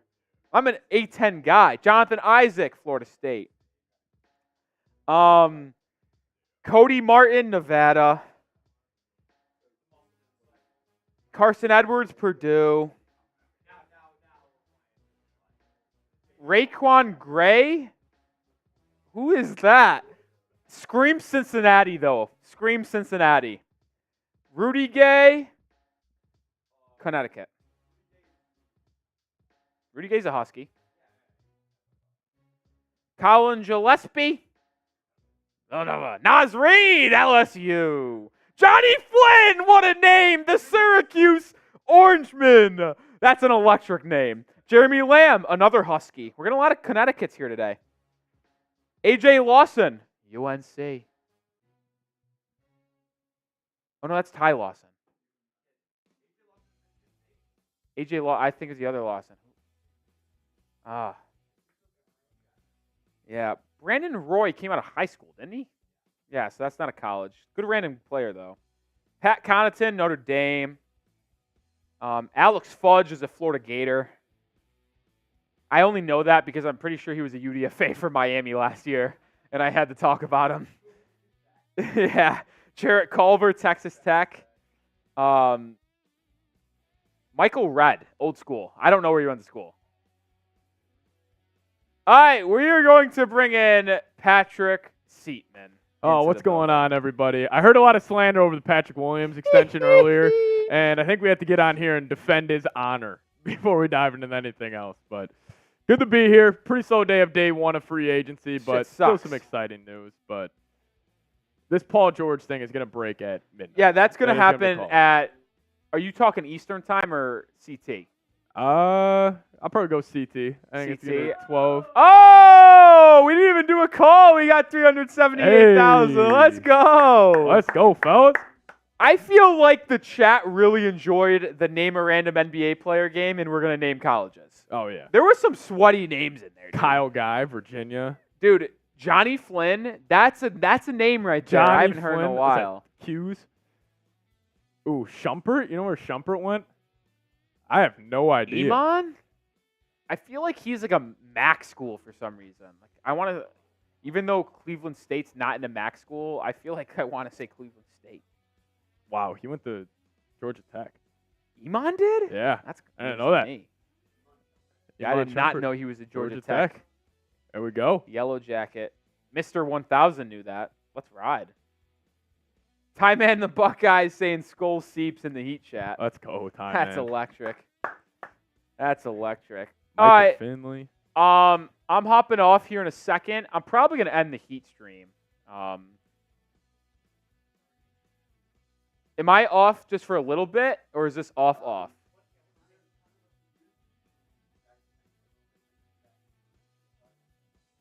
How close are we to the cuts, you think? 20 minutes? 20 Oh, minutes. then we'll stay live. I'll stay live on Heat. I'll probably only hop off. I'll hop off for like 10 minutes. 10. But A little 10-minute break. Yeah. So what's gonna happen? Can we show there's one more super chat on Heat that I gotta, and then I'm gonna hop off. Cristiano Felicio, Bulls legend in the chat from Oz. That's great. No, I'll stay live just in case something happens because I'm gonna be back. Yeah, shout out to Andy Amigo. We finally got it on screen here. First time super chat. And then we also got a first time super chat from Pedro Alonso, $5, saying, "What's up?" Appreciate you, Pedro. An electric first time super chat. And then Jameer with a first timer. Hornets, LaMelo Ball needs help. Brandon Miller is on the way. We will be soon saying that Brandon Miller is the best player in that team. My hot take. Thank you, Jameer. You got us over $100 super chats on Maine. All right, there's dwindling audience on Heat. 250 people watching. We've been going down. We're going to stay live just in case Miami somehow does something. I'm going to be back on the channel in about 10 minutes, but Patrick Seatman's going to hold it down for the rest of you for the next 10 or 12. So if you guys want to hang out still, cool. If not, you got to do you. But we're going to hand it over to Seats now. Yeah, we're going to start off by going over some of the top free agent targets still available. Obviously, biggest name being on here, LeBron James, but we all expect him to head back to Los Angeles. And I'm a little shocked Tyrese Maxey hasn't signed his deal yet, set up for a 5-year max. Paul George, assuming he's going to end up in Philly or Orlando, but it's looking like he would go to Philly. And then DeMar DeRozan, I think it's more likely than not that he is involved in some sort of deal heading to the Los Angeles Clippers, as they are still going to try to compete in the Western Conference. I think DeRozan would be a solid player. You know, I think he's an underrated playmaker at this point in his career. And then you got a guy like Klay Thompson, who, you know, I think people, you know, view him as a cooked product, and, you know, definitely is not the player he used to be, but I still think he could be incredibly effective, you know, for a team trying to look at a piece to get them over the top. But what about Isaiah Hartenstein? I mean, haven't heard any news on him as of lately. He was meeting with the Oklahoma City Thunder front office in Oregon, and they actually just went back on a plane to Oklahoma City. So that could be a deal that could break within the next couple of hours. Kelly Oubre, he's going to be an interesting piece. I wonder if the Paul George, you know, Sixers rumors are true. How does that impact him? But Tyus Jones, love Tyus Jones as a backup point guard, has one of the best assist-to-turnover ratios in actually NBA history. Caleb Martin, solid role player, really went off in the Eastern Conference Finals a couple of years ago. Miles Bridges, for some reason, Sixers fans, you know, would love to have him, but it seems like they're going to go the Paul George route. But former Sixer Tobias Harris, I could so see Toby signing a deal with the Detroit Pistons just to help them to get to that one cap number that they have to for signing or for meeting for the salary cap. So I could see him heading to Detroit. Derrick Jones Jr., I'm going to call he goes back to the Dallas Mavericks, as we saw, you know, the best ball of his career be played there in Dallas. Gary Trent Jr., very underrated player, great scorer at all 3 levels. Curious to see where he goes. But what about a guy like Buddy Hield? You know, good shooter. Same with Malik Beasley still on the board. Then you kick at the guys like Jalen Smith, who I love Jalen Smith, has stretch 5 ability, can protect the rim, can really, you know, do it all at the center position. And especially if you look at the modern day game right now, like Jalen Smith would be a great choice for a contending team. Gordon Hayward went to the Thunder, didn't work out there. He talked about it following the season that he felt like he wasn't really utilized correctly in Oklahoma City, and also Sam Presti did own that they could have done a better job there. But Saddiq Bey is a name I love and a player I love. 3-and-D guy, has probably the most random 50-piece in NBA history. He could be an intriguing option for contending teams. Keep your eyes out on maybe like a team like the Dallas Mavericks if they just want more 3-and-D guys around Luka Doncic. But then what about Isaac Okoro? Okoro, in the playoff series 2 years ago against the Knicks, he was really exposed for not having a good offensive game, but he did pick it up this past season, so he could be another intriguing option. So there's still a ton of good free agents out there, and we're just still waiting for a lot of these dominoes to fall. But if you guys are having a good time on today's show, as it hasn't been the flurry that we expected heading into free agency, but there were still some big-time moves that were made. But if you guys are having a good time, if you guys can hit that thumbs-up icon, as we're actually only one like away from 1,200. Who's going to be the 1,200th like? If you guys could show some support, just helps us get the stream out to more and more NBA fans. So we would really appreciate it if you guys could hit that like button. If you guys have, give me a me in the chat, and I'll give you guys a shout-out as Time and the Buckeyes already holding it down in there. AUS saying I was. Amy in the chat saying hi. Shout out to all of the real ones. It's Ty Man holding it down like he always does here at Chat Sports. Appreciate you tuning in. Nathan is saying me.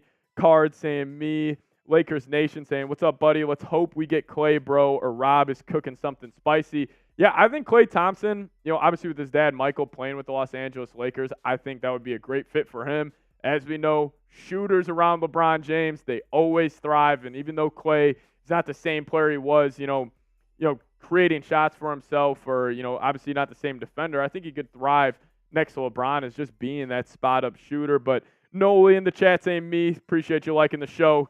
Callie as well. Megan, Tyman, Peyton, all of you guys. Appreciate you guys hanging out with us today. But let's take a little look here at the NBA title odds. So as it stands right now, this is how it's shaking out according to the bookmakers out west. They do have the Boston Celtics as the overwhelming favorite at plus 300. Then the Thunder are in second at plus 700. Then you got the Mavs plus 750, Nuggets at plus 800, and then the New York Knicks at plus 900 after the Bridges deal. Obviously, the Celtics being heavy title favorites is because of what they did last year. Very good basketball team, but also a big reason for that is just the Eastern Conference. It's not the it's not as hard as it is going through the West.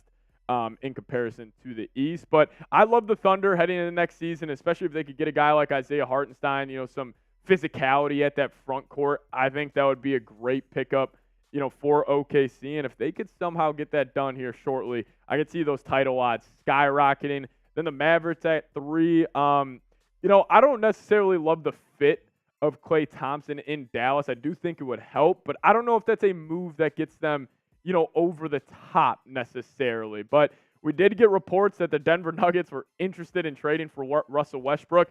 They're going to have to make some moves because they have already lost 2 key pieces from that championship team a couple years ago. Bruce Brown, KCP, key role players that get it done on both sides of the floor. They both left Denver over the last 2 off seasons, so they're going to have to make a move. And obviously, if Jokic getting paid the money he is, and now Jamal Murray getting extended, they're going to have to make some smart moves on the margins, continuously compete in an absolute loaded Western Conference. New York Knicks, absolutely love what they've done over the past couple of years. And if you just go back in time, taking their timeline from when they did sign Jalen Brunson to, to today's date, they have just made countless correct moves. Big reason why they are 5th in title odds. But you guys let me know who win the NBA title next season.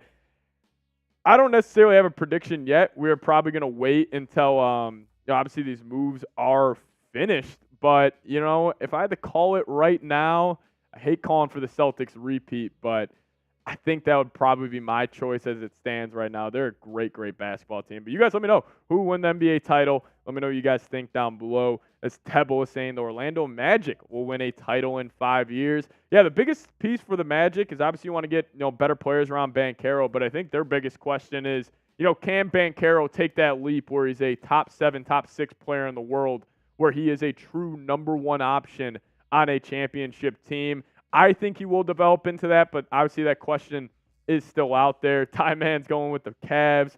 We got some Pistons coming in the chat. The River Priest going the Blazers. Yeah, there's no chance the Pistons or Blazers win it all next season.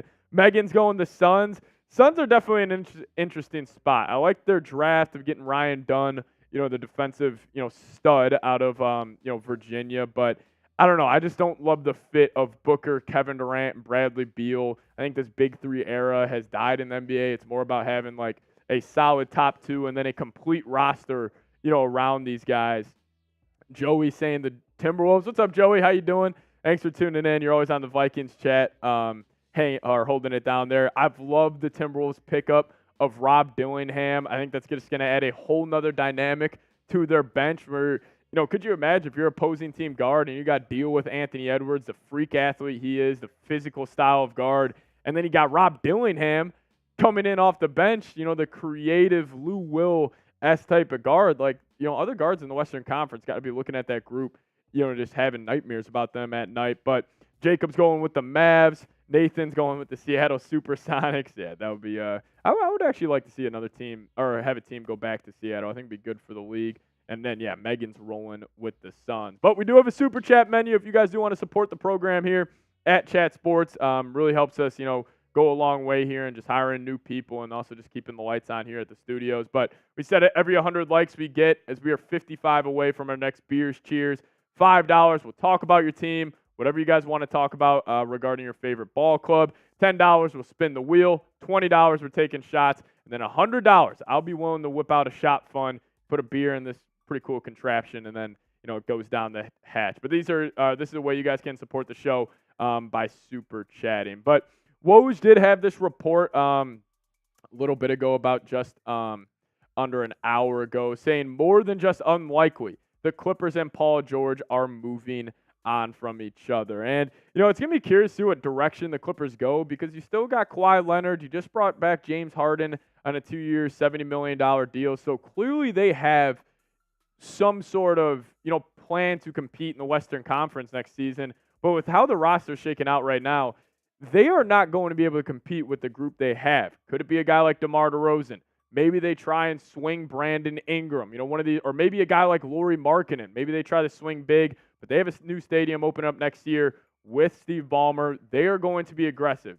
I promise you, the Clippers will have another move here soon. It just depends on, who's their top guy. But I could definitely see DeRozan, obviously an LA guy, heading back there to the Clippers. But this is also coming in from Law Murray saying, per source, there's a real chance that Paul George will make his final decision tonight.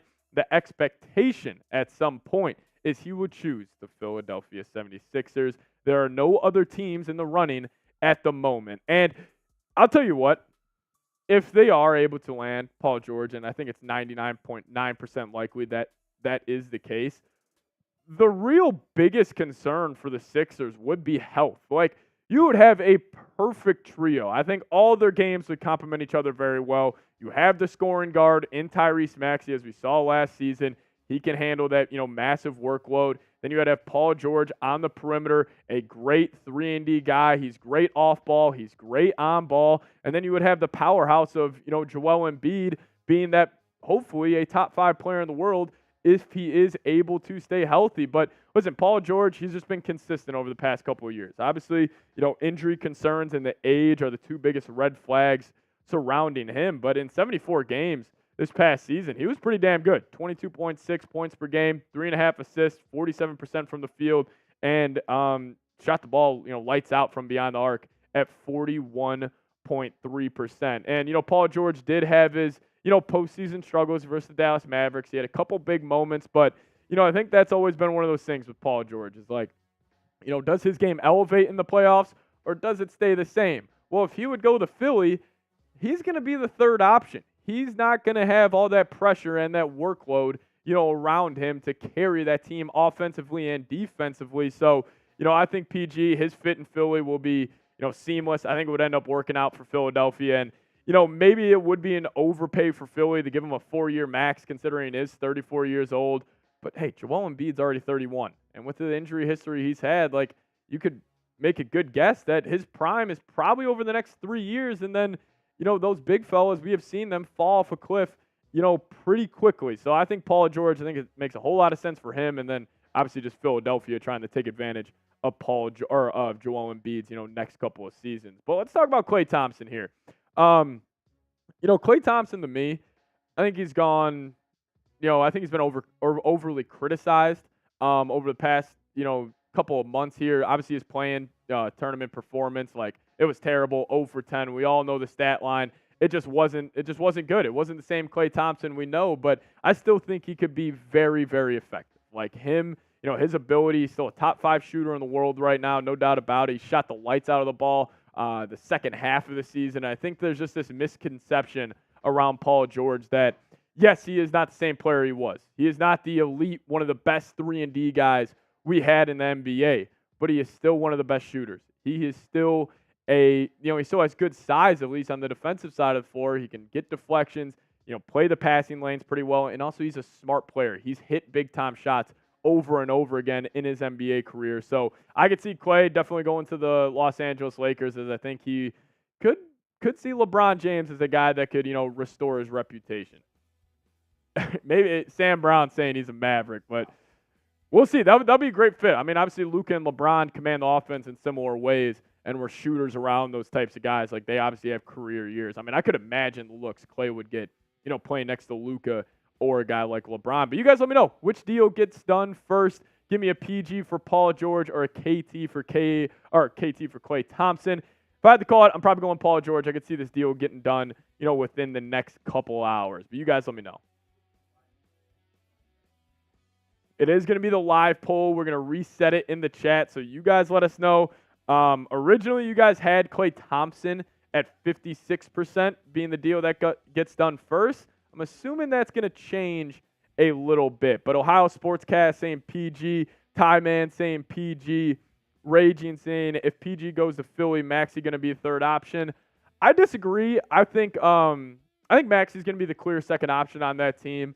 Obviously their bread and butter is going to be running a Maxey Embiid pick and roll, and then hopefully you would have, Paul George in that, spot up position on offense there, and then he could just attack closeouts, do what he does the best. But Raging saying, over PG scoring wing. Raging, I get what you're saying. I just think, Maxey has kind of earned that in Philadelphia. But Elijah's saying PG as our poll is at 60% for Paul George over Klay Thompson in terms of what deal gets done next. But let's kick it to the Fishman. Jake Fisher tweeted this out saying, with Russell Westbrook having opted into his $4 million contract, $4 million deal for this 2024 season, the Clippers are now working to find a trade for Westbrook. And, I talked about this on a Bulls Report video that just went out, saying that maybe he can be involved in a sign and trade to Chicago, or maybe a sign and trade to, let's just say, New Orleans if they want to go, target Brandon Ingram, or maybe the Utah Jazz view Westbrook as a great guard to bring off the bench. I will give credit to Westbrook. He has shown a ton of self-awareness throughout his NBA career. Obviously when he got to the Lakers, at first he was kind of a disaster, still tried to play with him, played like his old self. But over the past couple of years, especially with the Clippers, seen a lot of self-awareness. He's really embraced that, electric guard off the bench where he's just in there to bring energy. He's realized he is not the man anymore, dating back to his days with the Oklahoma City Thunder. But, still a good basketball player. He's able to fill up the stat sheet. As we know, one of the best rebounding guards we have ever seen in the history of the NBA. And this past season was able to put up 11.1 points per game, 5 boards, 4.5 assists, was pretty efficient from the field. But think about Westbrook. If you guys watched the playoff series versus the Dallas Mavericks, he was terrible. Shot under 30% from the field, under 20% from downtown, just wasn't efficient, in terms of that. But I still think Westbrook could be effective. I did find it interesting that we did get that report that the Denver Nuggets could be interested in him. Not really too sure why the Nuggets would be interested in Westbrook, but hey, them losing Reggie Jackson, KCP, obviously Bruce Brown last offseason, maybe they just view him as a guy that can, come in and be productive off the bench. But Sean Cunningham was talking about a potential Kings trade for Brandon Ingram, where he said sources confirm Sacramento Kings are pursuing a trade for Brandon Ingram. I'm told the Kings have had discussions with the Pelicans, and it's worth noting Ingram was an emerging star under coach Alvin Gentry, who works in the Kings front office. Now, this would be interesting. I actually wouldn't hate the fit of a big three of Fox, Ingram, and Sabonis. I think Ingram could be a second option on a championship team if you have, a true one, like a Jokic or a Giannis. But, if you have, as Fox being the one, I think Ingram was, serves best as being the third option, definitely. But, Ingram, he's an interesting player, man. I think his reputation was obviously a lot higher heading into last season, but, this past postseason run for him, he averaged 14 points a game versus the Thunder, got swept, wasn't the most efficient basketball player, but he's an underrated playmaker, averaging over 5.5 assists over the last 3 seasons. And just overall, I think Ingram, he's a guy, you can put him in pick and roll, he can see over the top of the defense, he can make the right reads. He's obviously super long. I think, him defensively, there's a lot of untapped potential there just because of his attributes, just because of his just natural size he has at that forward position. So, I could see Ingram going to the Kings. I like the fit there.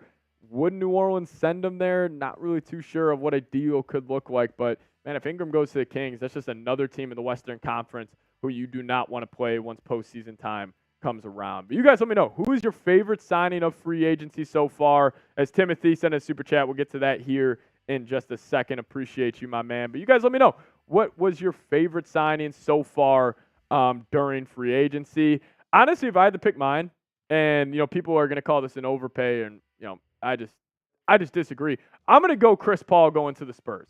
I think that was a great move for San Antonio. I think the value he's going to have on the court for Victor Wembanyama is going to be great. And then also just a locker room guy. You just drafted Stephon Castle. If you want him to be that guard of the future in San Antonio, what better guy to learn from than point guard Chris Paul? So I'm going to go that one, a little underrated move that people are going to freak out because Chris Paul got $11 million. It's 1 year. Victor Wembanyama still on his rookie deal. What else were the Spurs going to use that money towards? So that's what I would go. I would go Chris Paul for me. But Timothy coming in with a $5 super chat. Thank you so much, saying, what are the chances that the Chicago Bulls, with the moves they've made now, are better without DeRozan? So, the Bulls have clearly, at least I hope so, the Bulls have made it pretty clear that they're going to start this rebuild and they're going to start this youth movement, here in Chicago. And, when the Bulls did, they obviously got Buzelis at pick 11, which, they kind of got lucky that he was able to fall to them at that spot. But, I just think the Bulls, all the reports we're hearing about them moving off Vooch, about them, trading Levine. We heard that Chris Haynes reported that the Warriors apparently said that they rejected the offer of Andrew Wiggins and Chris Paul for Levine. So clearly the Bulls are shopping him. Casey Johnson, very tapped in with Chicago, did say the Bulls have floated out 15 different trade offers around Zach LaVine. And even Bobby Marks said that the Bulls were willing to attach a first-round pick just to move off his contract. So, what are the chances that the Chicago Bulls, with the moves they've made, are now better without DeMar DeRozan? I think it's, better interest of the future. Like, yes, next season, the Bulls would be a better basketball team with DeMar DeRozan on the roster. No doubt about it. But, if you're looking at the future, you're looking at the next 3 to 5 years, I think Chicago just needs to pivot, fully to this rebuild. And plus, we saw with the Bulls last season, when Zach LaVine went down due to the injury, saw Kobe White, Ayo, they both upped their game immensely. We could see the same thing if you do lose DeMar DeRozan. What about a guy like Patrick Williams? What if he could take his game to the next level? I just think it makes too much sense for the Bulls to, fully start this rebuild because, hey, you're not going to compete in the East with the roster you have right now. But if you guys do want to support the show, I would really appreciate it. We're closing in on 1,300 likes. We just need 31 more of you guys, and we'll give you guys a beers cheers if you guys could do so. $5, we'll talk about your team. Alex Gold, appreciate you. We'll get to that here in a second. And then also $10 to spin the wheel, $20 at shot time, $100 will knock down a beer bong or shotgun. But Alex Gold coming in here. I just did. Yeah. Yeah, sure. Yeah, we could do that. Alex Gold coming in with a $2 super chat saying Gordon Hayward takes a min to reunite with the C's. That would be interesting. That'd be pretty cool for Gordon Hayward if he could go to Boston and potentially win a ring there. Not sure how much time he would get in that rotation, but he would be a solid choice off the bench. obviously he's still a very good shooter, can still beat guys off the dribble. And, I think it was unfair if you're going to view Hayward, off his performance last season with the Thunder. They didn't really use him too well, and even Sam Presti acknowledged that they kind of messed that situation up. But, hey, Gordon Hayward to the Celtics, I would love it for him. I think it would be a good move for the Celtics, but me as a Bulls fan, that would kind of drive me crazy if Boston got, him back on their team. But, hey, you guys get down to the comment section. Shout out your favorite team for me, and we will talk about the first one we see. So get down to the comment section. Start spamming your favorite team. And the next time we look down in the chat, we will break it down. We back, baby. It looks like you did an okay job, Seep. You didn't lose any people. Still 280 people watching on Heat. 280. Oh, I didn't even realize we were live on Heat. They must have been okay with what you were spewing. And the Mavs. Shout out to the Heat and Mavs fans. The Mavs chat has gotten absolutely no love for a very long time. Shout out to you guys. Yeah. Oh, for real? All right, Let's go. All right. I see you. All right. Let's pick a team. Keep on spamming your teams, and in about 10 seconds, I'm going to look down and pick a new one. Come on. 10, 9, 8, 7, 6, 5, 4, 3, 2, 1. I saw Warriors from Nathan Davis first. Okay. Break it Warriors down. are an interesting club, especially after Chris Paul got waived today. Yeah. They still got some time to go in terms of a way to go to shed the salary needed. Wiggins trade likely on the horizon, but Clay's gone. I just don't CP3's understand gone. what they're doing. They got to shed money, and I think they were.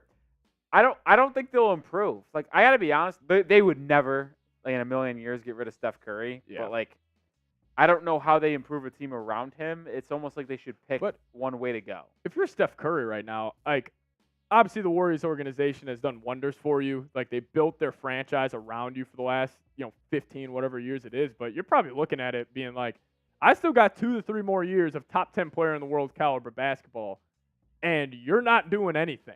I don't know. I would if I was Curry. There was rumors out there that they floated out a package of Wiggins, Kuminga, and a first for Paul George, which honestly, I feel like that's almost too much. But if the Clippers actually turned that down, that is shocking. Well, I get the negative asset Wiggins thing, but Kuminga and a first for Paul George would have been terrific. Yeah. And look where you're at now. You're getting nothing back for him. So yeah.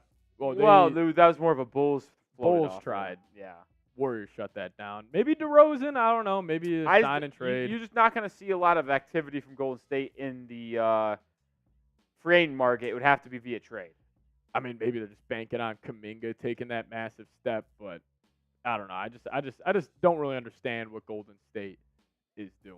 But get the chat going again. Shout out your favorite team, and the first one we see in about 10, 15 seconds, we will break it down. Nathan saying, I'd love a DeRozan or Jimmy deal. Yeah. Jimmy's, I don't think Jimmy's not going to anywhere. happen. I don't think DeRozan's going to happen either. Yeah, we'll see what DeRozan does. I'm sure he's just waiting on Paul George here. Then he'll decide where he's going. Yeah, if Paul George happens at midnight tonight, Seeps, do signings happen right after, or do you think it's a morning wave? I would probably call morning wave. Morning wave. Yeah, sleep on it. All right, 5 seconds, and then we're picking a new team to talk about. 5, 4, 3, 2, 1. Simulator Gladiator said who's a good fit for the Pacers, so we'll count the Pacers. All right. We haven't talked about Indiana today, so. Yeah, obviously you gave Siakam that bag this offseason. Gave Obi Toppin his money. There was Windy. He was on Pat McAfee. I think it was about a week ago when Halliburton was on. He was like, watch out for Indiana making another move. Who else are you going to do? Do they have another big-time move? I feel like Indiana has set themselves up to disappoint their fans for the next 10 years. Because they're going to be good enough to get to the second round, but they'll never be good enough to get over that hump. They are going to be a slightly better version of the 2021 Atlanta Hawks. Yeah, no, I like that. And the thing is, I've agreed with all the moves they've made. I just don't think they have I just don't think they have a true number one. I just option. don't buy Siakam as a number 2. Maybe they are hoping that Andrew Nembhard continues to play that well, and a Nembhard-Halliburton backcourt with Siakam as the front court piece does work. And also Mathurin being hurt. Like, Matherin's a stud. Yeah. I like him. Like, maybe they're hoping he develops. I like Miles Turner. See, like, I like a lot of their guys on their team. It's just like, this is such a star league. Like, Halliburton and Siakam as your 1-2 punch. Are you really going to compete with other teams? I just don't necessarily think so. And they're another team that I don't think is going to be that active in free agency. To me, they're going to be just focused on keeping their guys in house. Like, that's kind of where I'm at. Like, are they got to extend Nembhard? Now, I know this doesn't affect this year, but like they got to extend TJ McConnell. Like, Yeah. they got to make sure those good pieces that help them get to the conference finals is ready to go. I didn't even know they got Newton at 49. Yeah, that's a good pick. they had a great for not having Yeah. a first-round pick. It's a good Getting pickup. Furphy, Tristan Newton, and Enrique Freeman was a terrific draft. They also, I could say, use their backup center. They Jalen let Smith. Jalen Smith. He's a free agent. Yeah. They don't really have a backup center to Miles Turner. That could be one spot where They they're could go looking to there. address. Get Batatse, one of those guys. He'll probably want a starting role, but And I know that that's not the style that they play at, but they do need to get better defensively. They need to add a defensive piece. yeah. Which they have some decent. Like, they have Neesmith, Siakam, and Turner. You would assume they would be better on that side of the floor, but My guy, It's Your Boy, is asking me my thoughts on the Milwaukee Bucks draft. I'm sure you're saying that because I think it's a horrible draft. AJ Johnson. What a bad pick that was. Just Now, like- I'll give them credit. They bounced back with Tyler Smith at 33, which might have been, honestly, the best value of the entire draft. But So, do the Bucks have something up their sleeve? They've been an aggressive ownership clearly by the Damian Yeah. Lillard trade. Are they just gonna be like, we're just gonna run it back with the squad and just hope, Giannis and Dame stay healthy and Dame is still, the Dame they saw in Portland? Like, yeah, we talked about them earlier. They got to trade 2 of 3 people. They have to deal Middleton, Portis, Lopez. And it might be crazy to say that, but for them to get where they want to be and then get a little bit more younger, a little bit more athletic surrounding Giannis and Dame. yeah. And Middleton's making 33. Lopez is making 23. Portis is making 12. Those are big-time contracts you can deal out to either get picks, to get younger players that better fit your system, because it sounds like Doc Rivers' front office want to just fully overhaul the surrounding pieces to Dame and Giannis. Yeah. So those 3, I think 2 of them might be dealt. We'll see. I would probably put money on Brook Lopez being one of them. Yeah. The other, is it Middleton? Is it Portis? I don't know, but I feel like Brook is definitely gone. Yeah. There was a crazy report that when Doc got on that podcast saying Dame wasn't working out all last offseason, could have impacted his slow start and all that, but Dame to Miami 2.0. maybe. Alrighty. Well, we're gonna dive into this tracker here. Is this a going out cut too, Jack?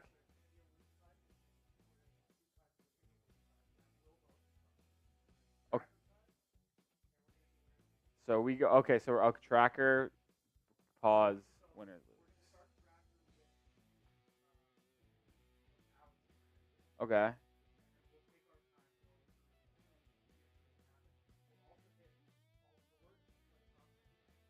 Okay. Okay.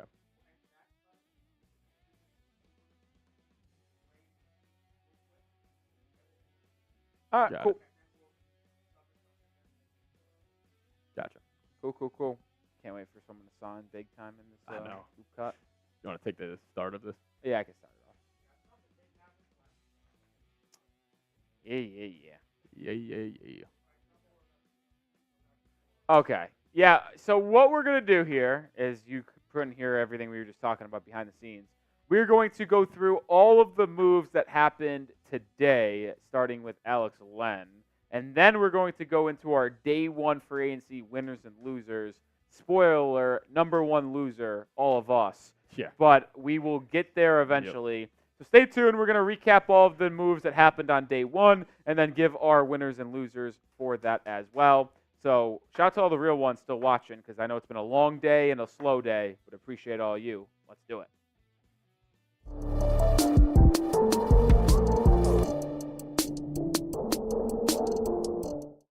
Welcome to NBA Now by Chat Sports, day one of free agency. It's here, I guess, and we're here to break it all down. Nic Rohloff and Patrick Seatman here going through all of the moves that happened on the first day here. And it started with Alex Len right before free agency really started. Len re-signing with the Kings on a one-year, $3.3 million deal. Nothing really crazy there. Is going to be a backup to Domantas Sabonis. An intriguing one, though, Seeps, is Obi Toppin signing back with the Pacers on a 4-year, $60 million deal. $15 million for Obi. Yeah, I mean, if this was a deal with any other team, I'd probably call it an overpay, but he's a great fit with Indiana. He's a perfect fit with what they like to do offensively. So, for Obi getting this type of money, I think it was a great call. Obviously being a key piece, to a team that made the Eastern Conference Finals last season and put up 10-plus points per game. Super efficient as well, and he actually shot 40+% from downtown this past season. Yeah, Max Christie came in here right before we got underway. 4 years, $32 million with the Lakers. A little bit shocked there that he got that much money over that much seasons. Someone who has not had the biggest impact for the Lakers over the past couple of years. But then the big one that happened before free agency, James Harden. Clippers have been in the news, but 2 years, $70 million to return to Los Angeles. Felt like it was a must for them after they make that deal to start last season. Yeah, I mean, clearly the Clippers still think of themselves as a contender in the Western Conference, and if you do, bringing back James Harden was a must for them. Still pretty effective last season, was one of the best ISO players in the league, but again, postseason time comes around, we know who James Harden is. He's been the same player throughout his NBA career. Has these highs in the regular season, postseason time comes around, and then, it's just hills and valleys with his game. I mean, he had a game against the Mavericks, went off for 30-plus points. Next game, he's 2 of 15. It's just typical James Harden, but, Clippers just need to get this done. Yeah, Luke Kornet re-signed with the Boston Celtics, so we'll package this with Neemias Queta as well. They keep both of their third and fourth string centers. No Kristaps for the beginning of the year, so maybe some depth behind Al Horford for this upcoming year. The Heat also retained one of their big men, Kevin Love, on a 2-year, $8 million contract. A little surprising here that it's a 2-year deal in full. No player option for Love, as they did last year. It was a 1+1 full 2 seasons, so he's guaranteed to be on the roster for Miami over the next couple of years. A little bit surprised by that, but Love is good mentor and veteran for the Heat over the past couple seasons after being a buyout market guy. Yeah, I mean, great in the locker room. Obviously, he's going to help Ware, who the Heat took in the first round. But I'm a big fan of Kevin Love. Always have. Great guy to have in your locker room. But, hey, you guys let me know so far who has been the best signing. You guys let us know down in the comments section. We'll make this the pinned comment on today's video. So scroll on down there. Let us know your thoughts on who has been the best signing so far throughout NBA free agency. Yeah, then your guy, Andre Drummond, is the first player to switch teams in free agency, signing a 2-year, $10 million contract with the Philadelphia 76ers to become the Joel Embiid backup. He was terrific the past couple of years for Chicago. Yeah, no, one of the best offensive rebounders in the game, plays with energy, plays with passion. Honestly, not as bad as people think of him defensively, can actually switch on the guards decently well, but this move for the Sixers, I absolutely love it. I think this was a great move. I think he's going to be one of the best backup centers in the league. And obviously, as we know, Joel Embiid, gets hurt more than anybody. And having a guy like Drummond who you can throw in there, that was a great move by Philadelphia. Yeah, then Kevin Porter Jr. is back in the league. Don't really love that, but he is signing a 2-year deal with the Clippers, 1+1 for KPJ, the former highly touted pick out of USC, ultimately was in Greece last year and getting a second chance with the Clips here. But then the real big news of the day to this point is Kentavious Caldwell-Pope signing a 3-year deal with the Orlando Magic. It's a 2+1 player option in the final year, with the Magic, who needs some backcourt help with Franz Wagner and Paolo Banchero, hoping to take that next step, get a 3-and-D guard in KCP. Yeah, I love this move for Orlando, but thinking about it from Denver's perspective right here, you're losing 2 players over the last 2 off seasons that were key contributors to your championship team. I mean, you lost Bruce Brown to the Pacers last year, and now you're losing KCP. And I will make this note for the Magic. They're going to have one of the best defensive backcourts in the league with Suggs and KCP. I think the biggest question with them is, can Banchero take that jump to become a true number 1 option on a championship team? adding a guy like KCP around him will definitely help that case. And you also wonder here, Seeps, does signing KCP help their pitch to Paul George when they get that meeting with him over the next 24 hours? 76ers are the leading candidates for PG right now, but maybe you could say, hey, listen, you and Caldwell Pope in the backcourt, Franz and Paolo in the front court. It's a good young core in an Eastern Conference that is a little bit gettable outside of the Boston Celtics. Make sure you are subscribed to us here at Chat Sports live for 5+ hours on day 1 of free agency. We're going to be back for day 2. I'll be live with Sam Brown and Jack Lotteray. Come join us. Paul George may be a Sixer. He might be a Magic. I don't know, but we're going to break down everything when we are live. Now, this was an obvious move. The Pistons had to make this, but they did extend Cade Cunningham to a 5-year, $226 million deal, and it's just the same question with Detroit I have every offseason. What is the direction of this franchise? Because they make some moves where it's like, oh, we're gonna try to win some games this year. We're not gonna be the bottom feeders of the Eastern Conference. I understand you had to get this done, but I just can't shake the Detroit Pistons just process. Yeah, he's been very good for them. 2 out of the last 3 seasons. He missed basically all his second year, but he's been good other than that. Eric Gordon signing with the Philadelphia 76ers. 1 year, $3.5 million is what I ended up seeing. I like Gordon, average 11 for the Suns last season, shot 38% from 3. I think this is a sneaky good signing for them to be one of their lead guards off the bench alongside Jared McCain, who they picked at 16. We'll see how they fill out the rest of that roster. Is Paul George going to be a Sixer? I don't know. Is he going to play the 2? Is he going to play the 3? Even if he is there, that's the biggest question. But they're starting to fill out their bench with McCain, Adembana, who they drafted, Gordon, and then obviously Andre Drummond as well.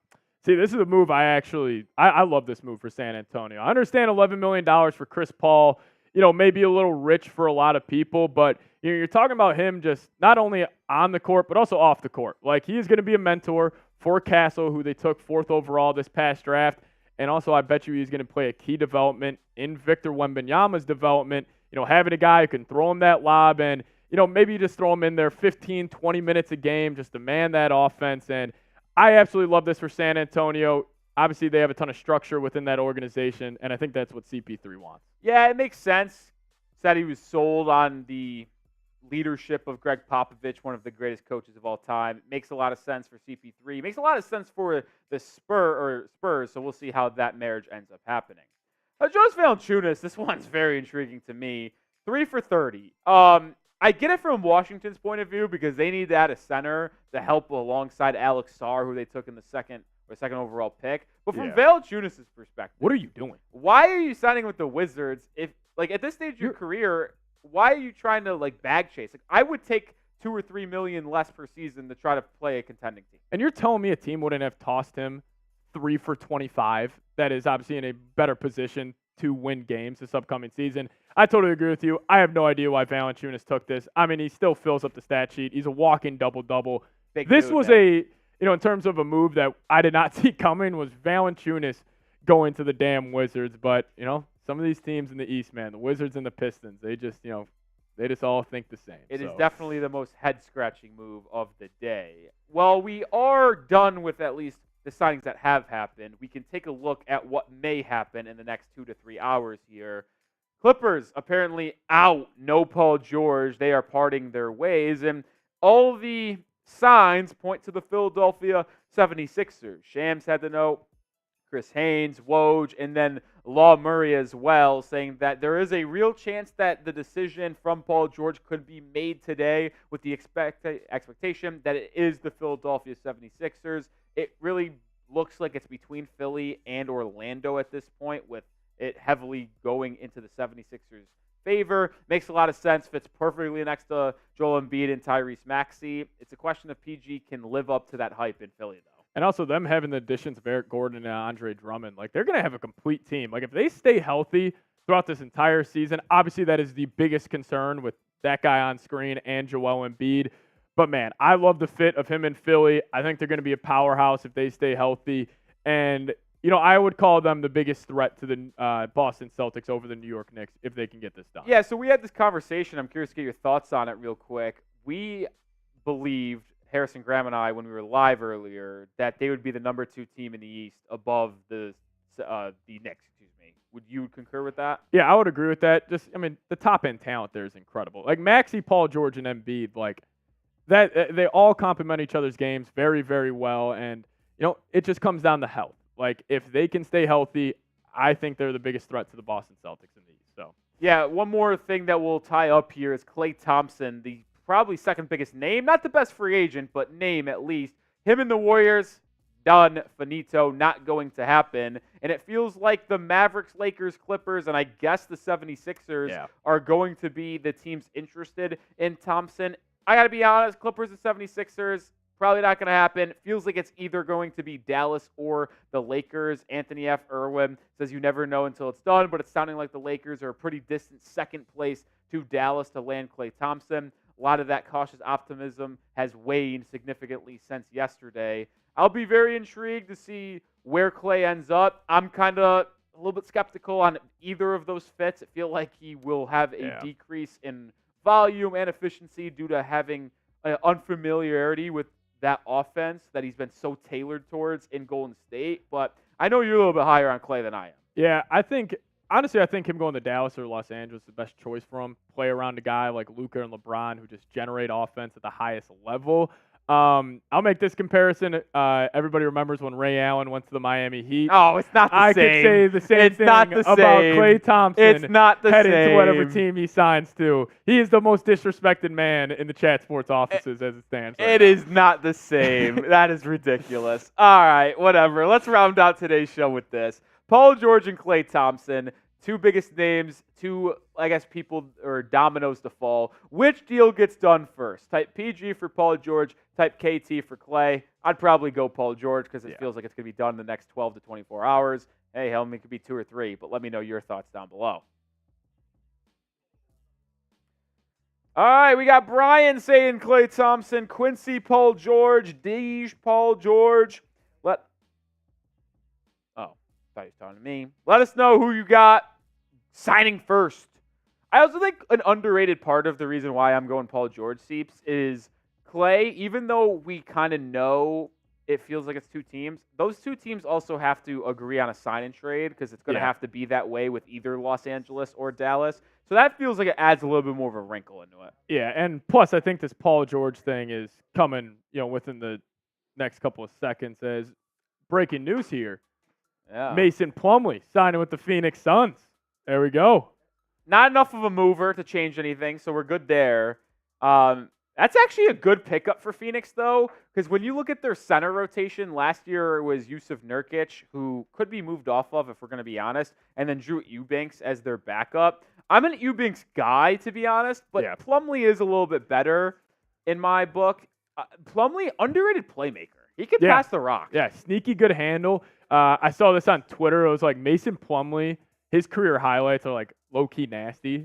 And it's 100% true. Like, you throw on the Plumlee highlights, this dude's got some pretty big-time plays from his NBA career. But, Suns just need to get better on the margins, and this is what they're trying. Yeah, I'm going to bet this is a vet min. Full details are TBA. But they are in the business of just adding a lot of players to this roster that aren't going to be expensive to try to fit around the Beal, Book, KD contracts. They already made their one big signing, if you will, of retaining Royce O'Neal on $11 million per season. Kind of a bird rights situation there, which is why it was important for them to trade for him just over this past year.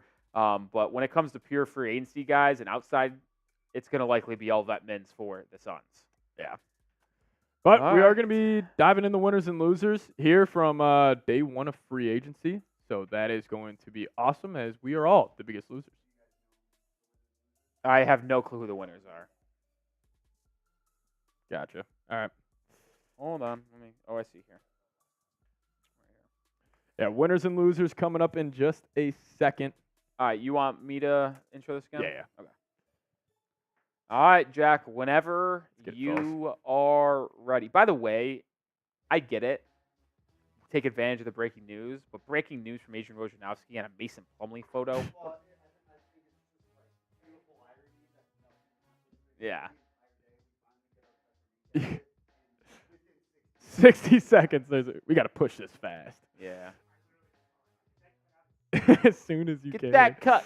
Get that cut, baby. All right, let's do it. Winners and losers coming this way. Oh.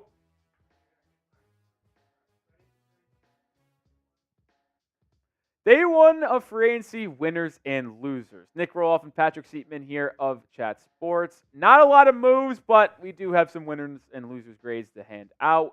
And we'll start with our first winner, which is the Philadelphia 76ers. Because at this point in time, all signs point towards Paul George joining the squad in the next 12 to 24 hours. Things can change. But even outside of the Paul George situation, Seeps, they still are getting Andre Drummond on a cheap deal to back up Joel Embiid. And they're also adding Eric Gordon to help bring some points scoring off the bench and alongside Jared McCain. So even if you take away Paul George, they've made two good signings there. Yeah, no, I have absolutely loved what Philadelphia has done. Obviously, with Joel Embiid's injury history, you want to have a solid backup center, and there may be none better than Andre Drummond. And then also Eric Gordon reuniting with Daryl Morey. Maybe you could tap into the youth there. But, I think these are both great options. And, again, it is more likely than not that Paul George will be signing with the Philadelphia 76ers tonight. Coming in from Law Murray saying, per source, there's a real chance that Paul George will make his final decision tonight. The expectation at some point is that he will choose the Philadelphia 76ers. There are no other teams in the running at the momentum. Now, Rolly, let me ask you this. Where would you rank the 76ers if they do get this Paul George move?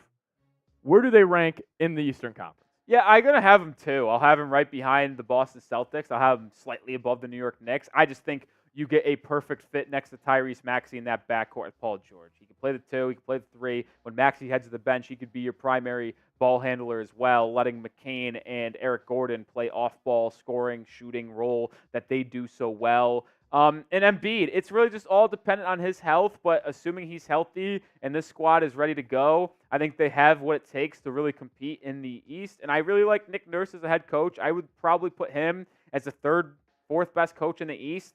You can have a debate.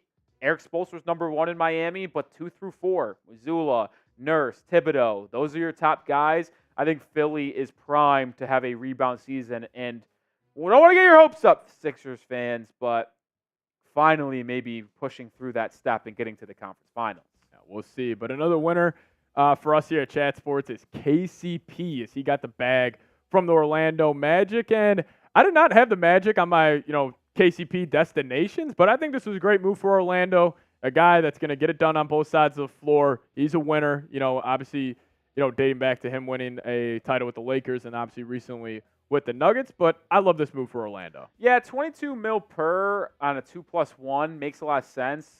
Listen, there was some buzz that they could offer 25. If that happened, I would have been a little aggressive. Yeah. But on a pure Kentavious Caldwell-Pope standpoint, getting paid that much money over that many years is pretty solid. I wouldn't have expected that. If you told me 2 seasons ago that KCP was getting a 3 for 66 deal, I probably wouldn't have believed you.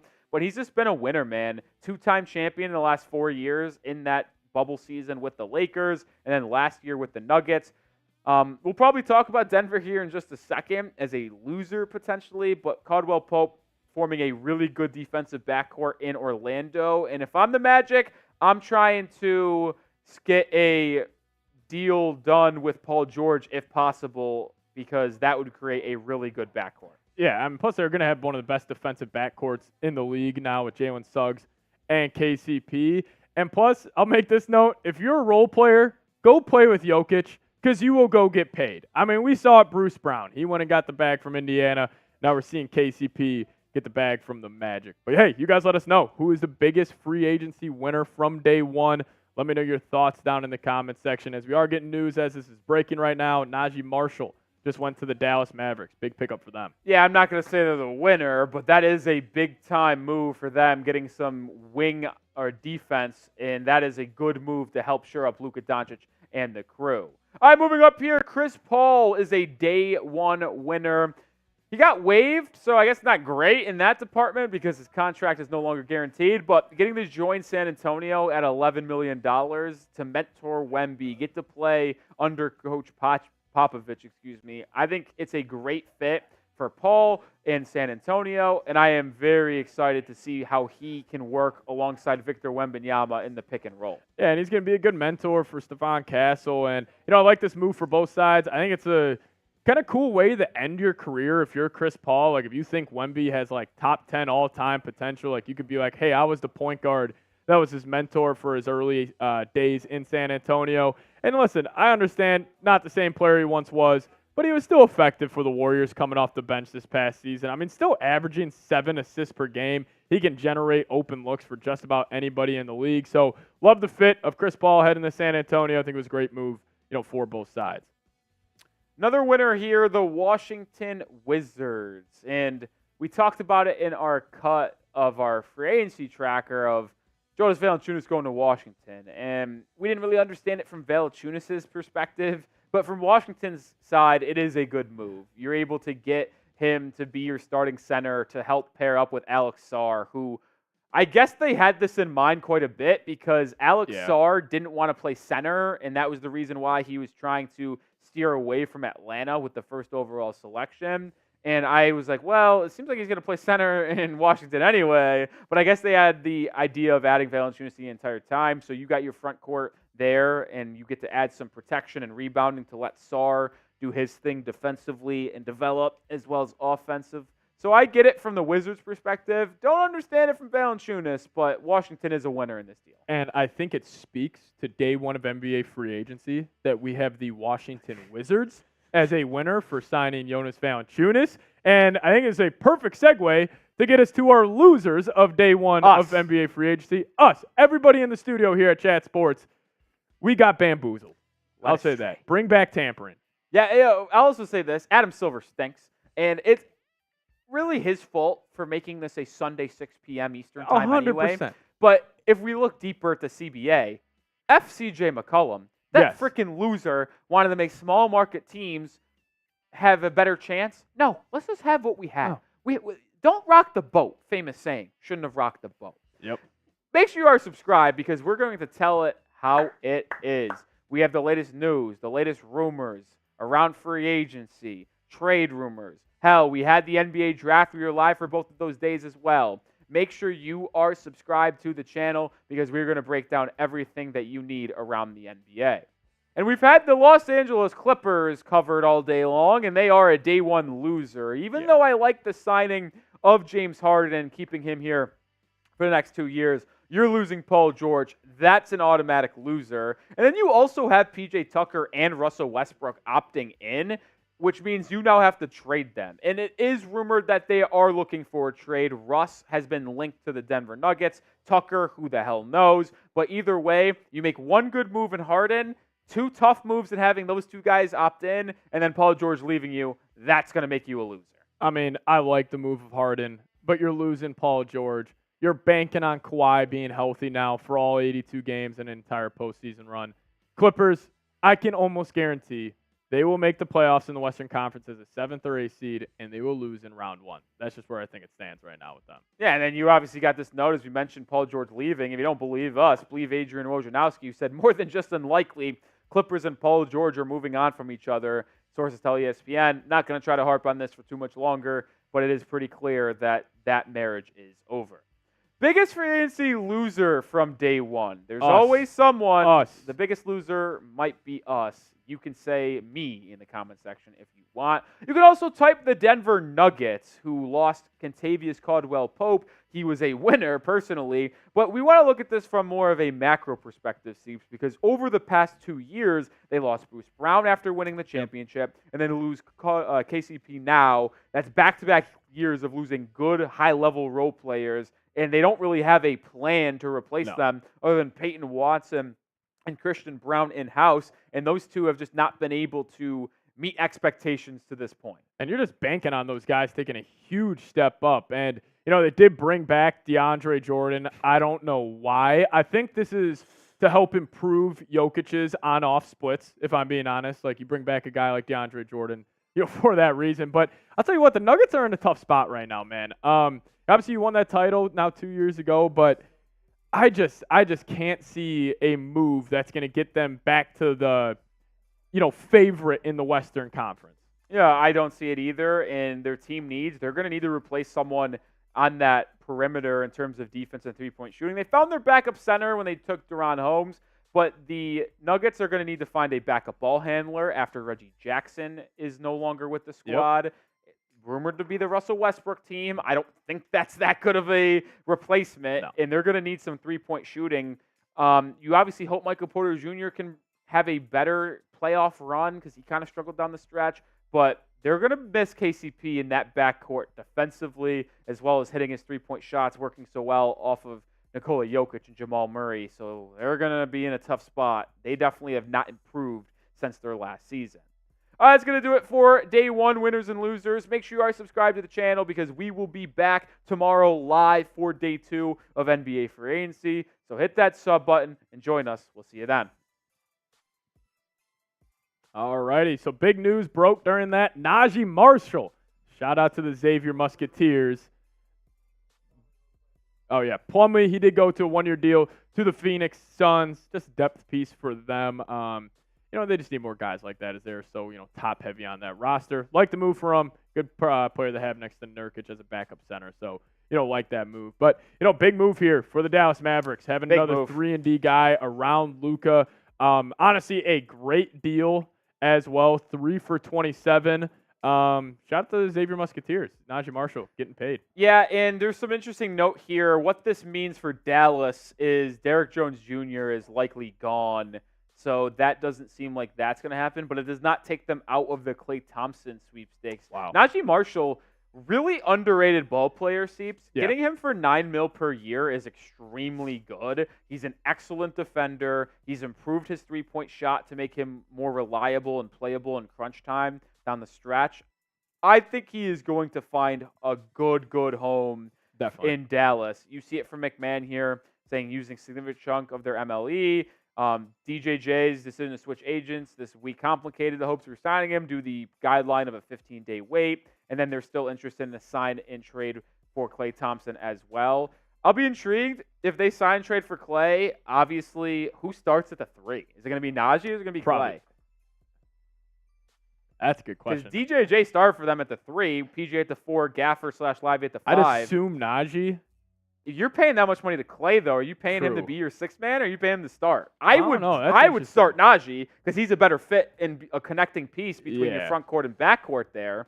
Because a backcourt that needs defensive help for sure. Just have Klay be that flamethrower off the bench.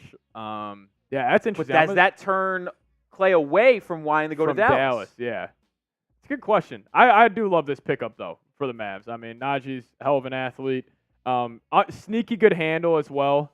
I think he's going to be a great pickup for Dallas, man. It's going to work out. Plus, playing next to Luka, you're going to play some of the best ball of your career. Elijah with a $5 super chat in the Heat Report. Appreciate you. With KCP out, is Caleb Martin a cheaper option for Denver? Great idea. I mean, I'll say this. He is a cheaper option. You could get Caleb for $13-14 mil per year. Obviously, $8 million less than what KCP got. I just don't think the fit is as good because they're going to be looking for a 2-guard to play alongside Jamal Murray in that starting lineup unless they're starting Christian Brown or Peyton Watson, which I don't see being the case. Caleb is not a 2. He's not as good as a three-point shooter to be that. But if you're looking for just a pure defender and an athlete, sure. Yeah. But I don't think the fit there at the 2 is good.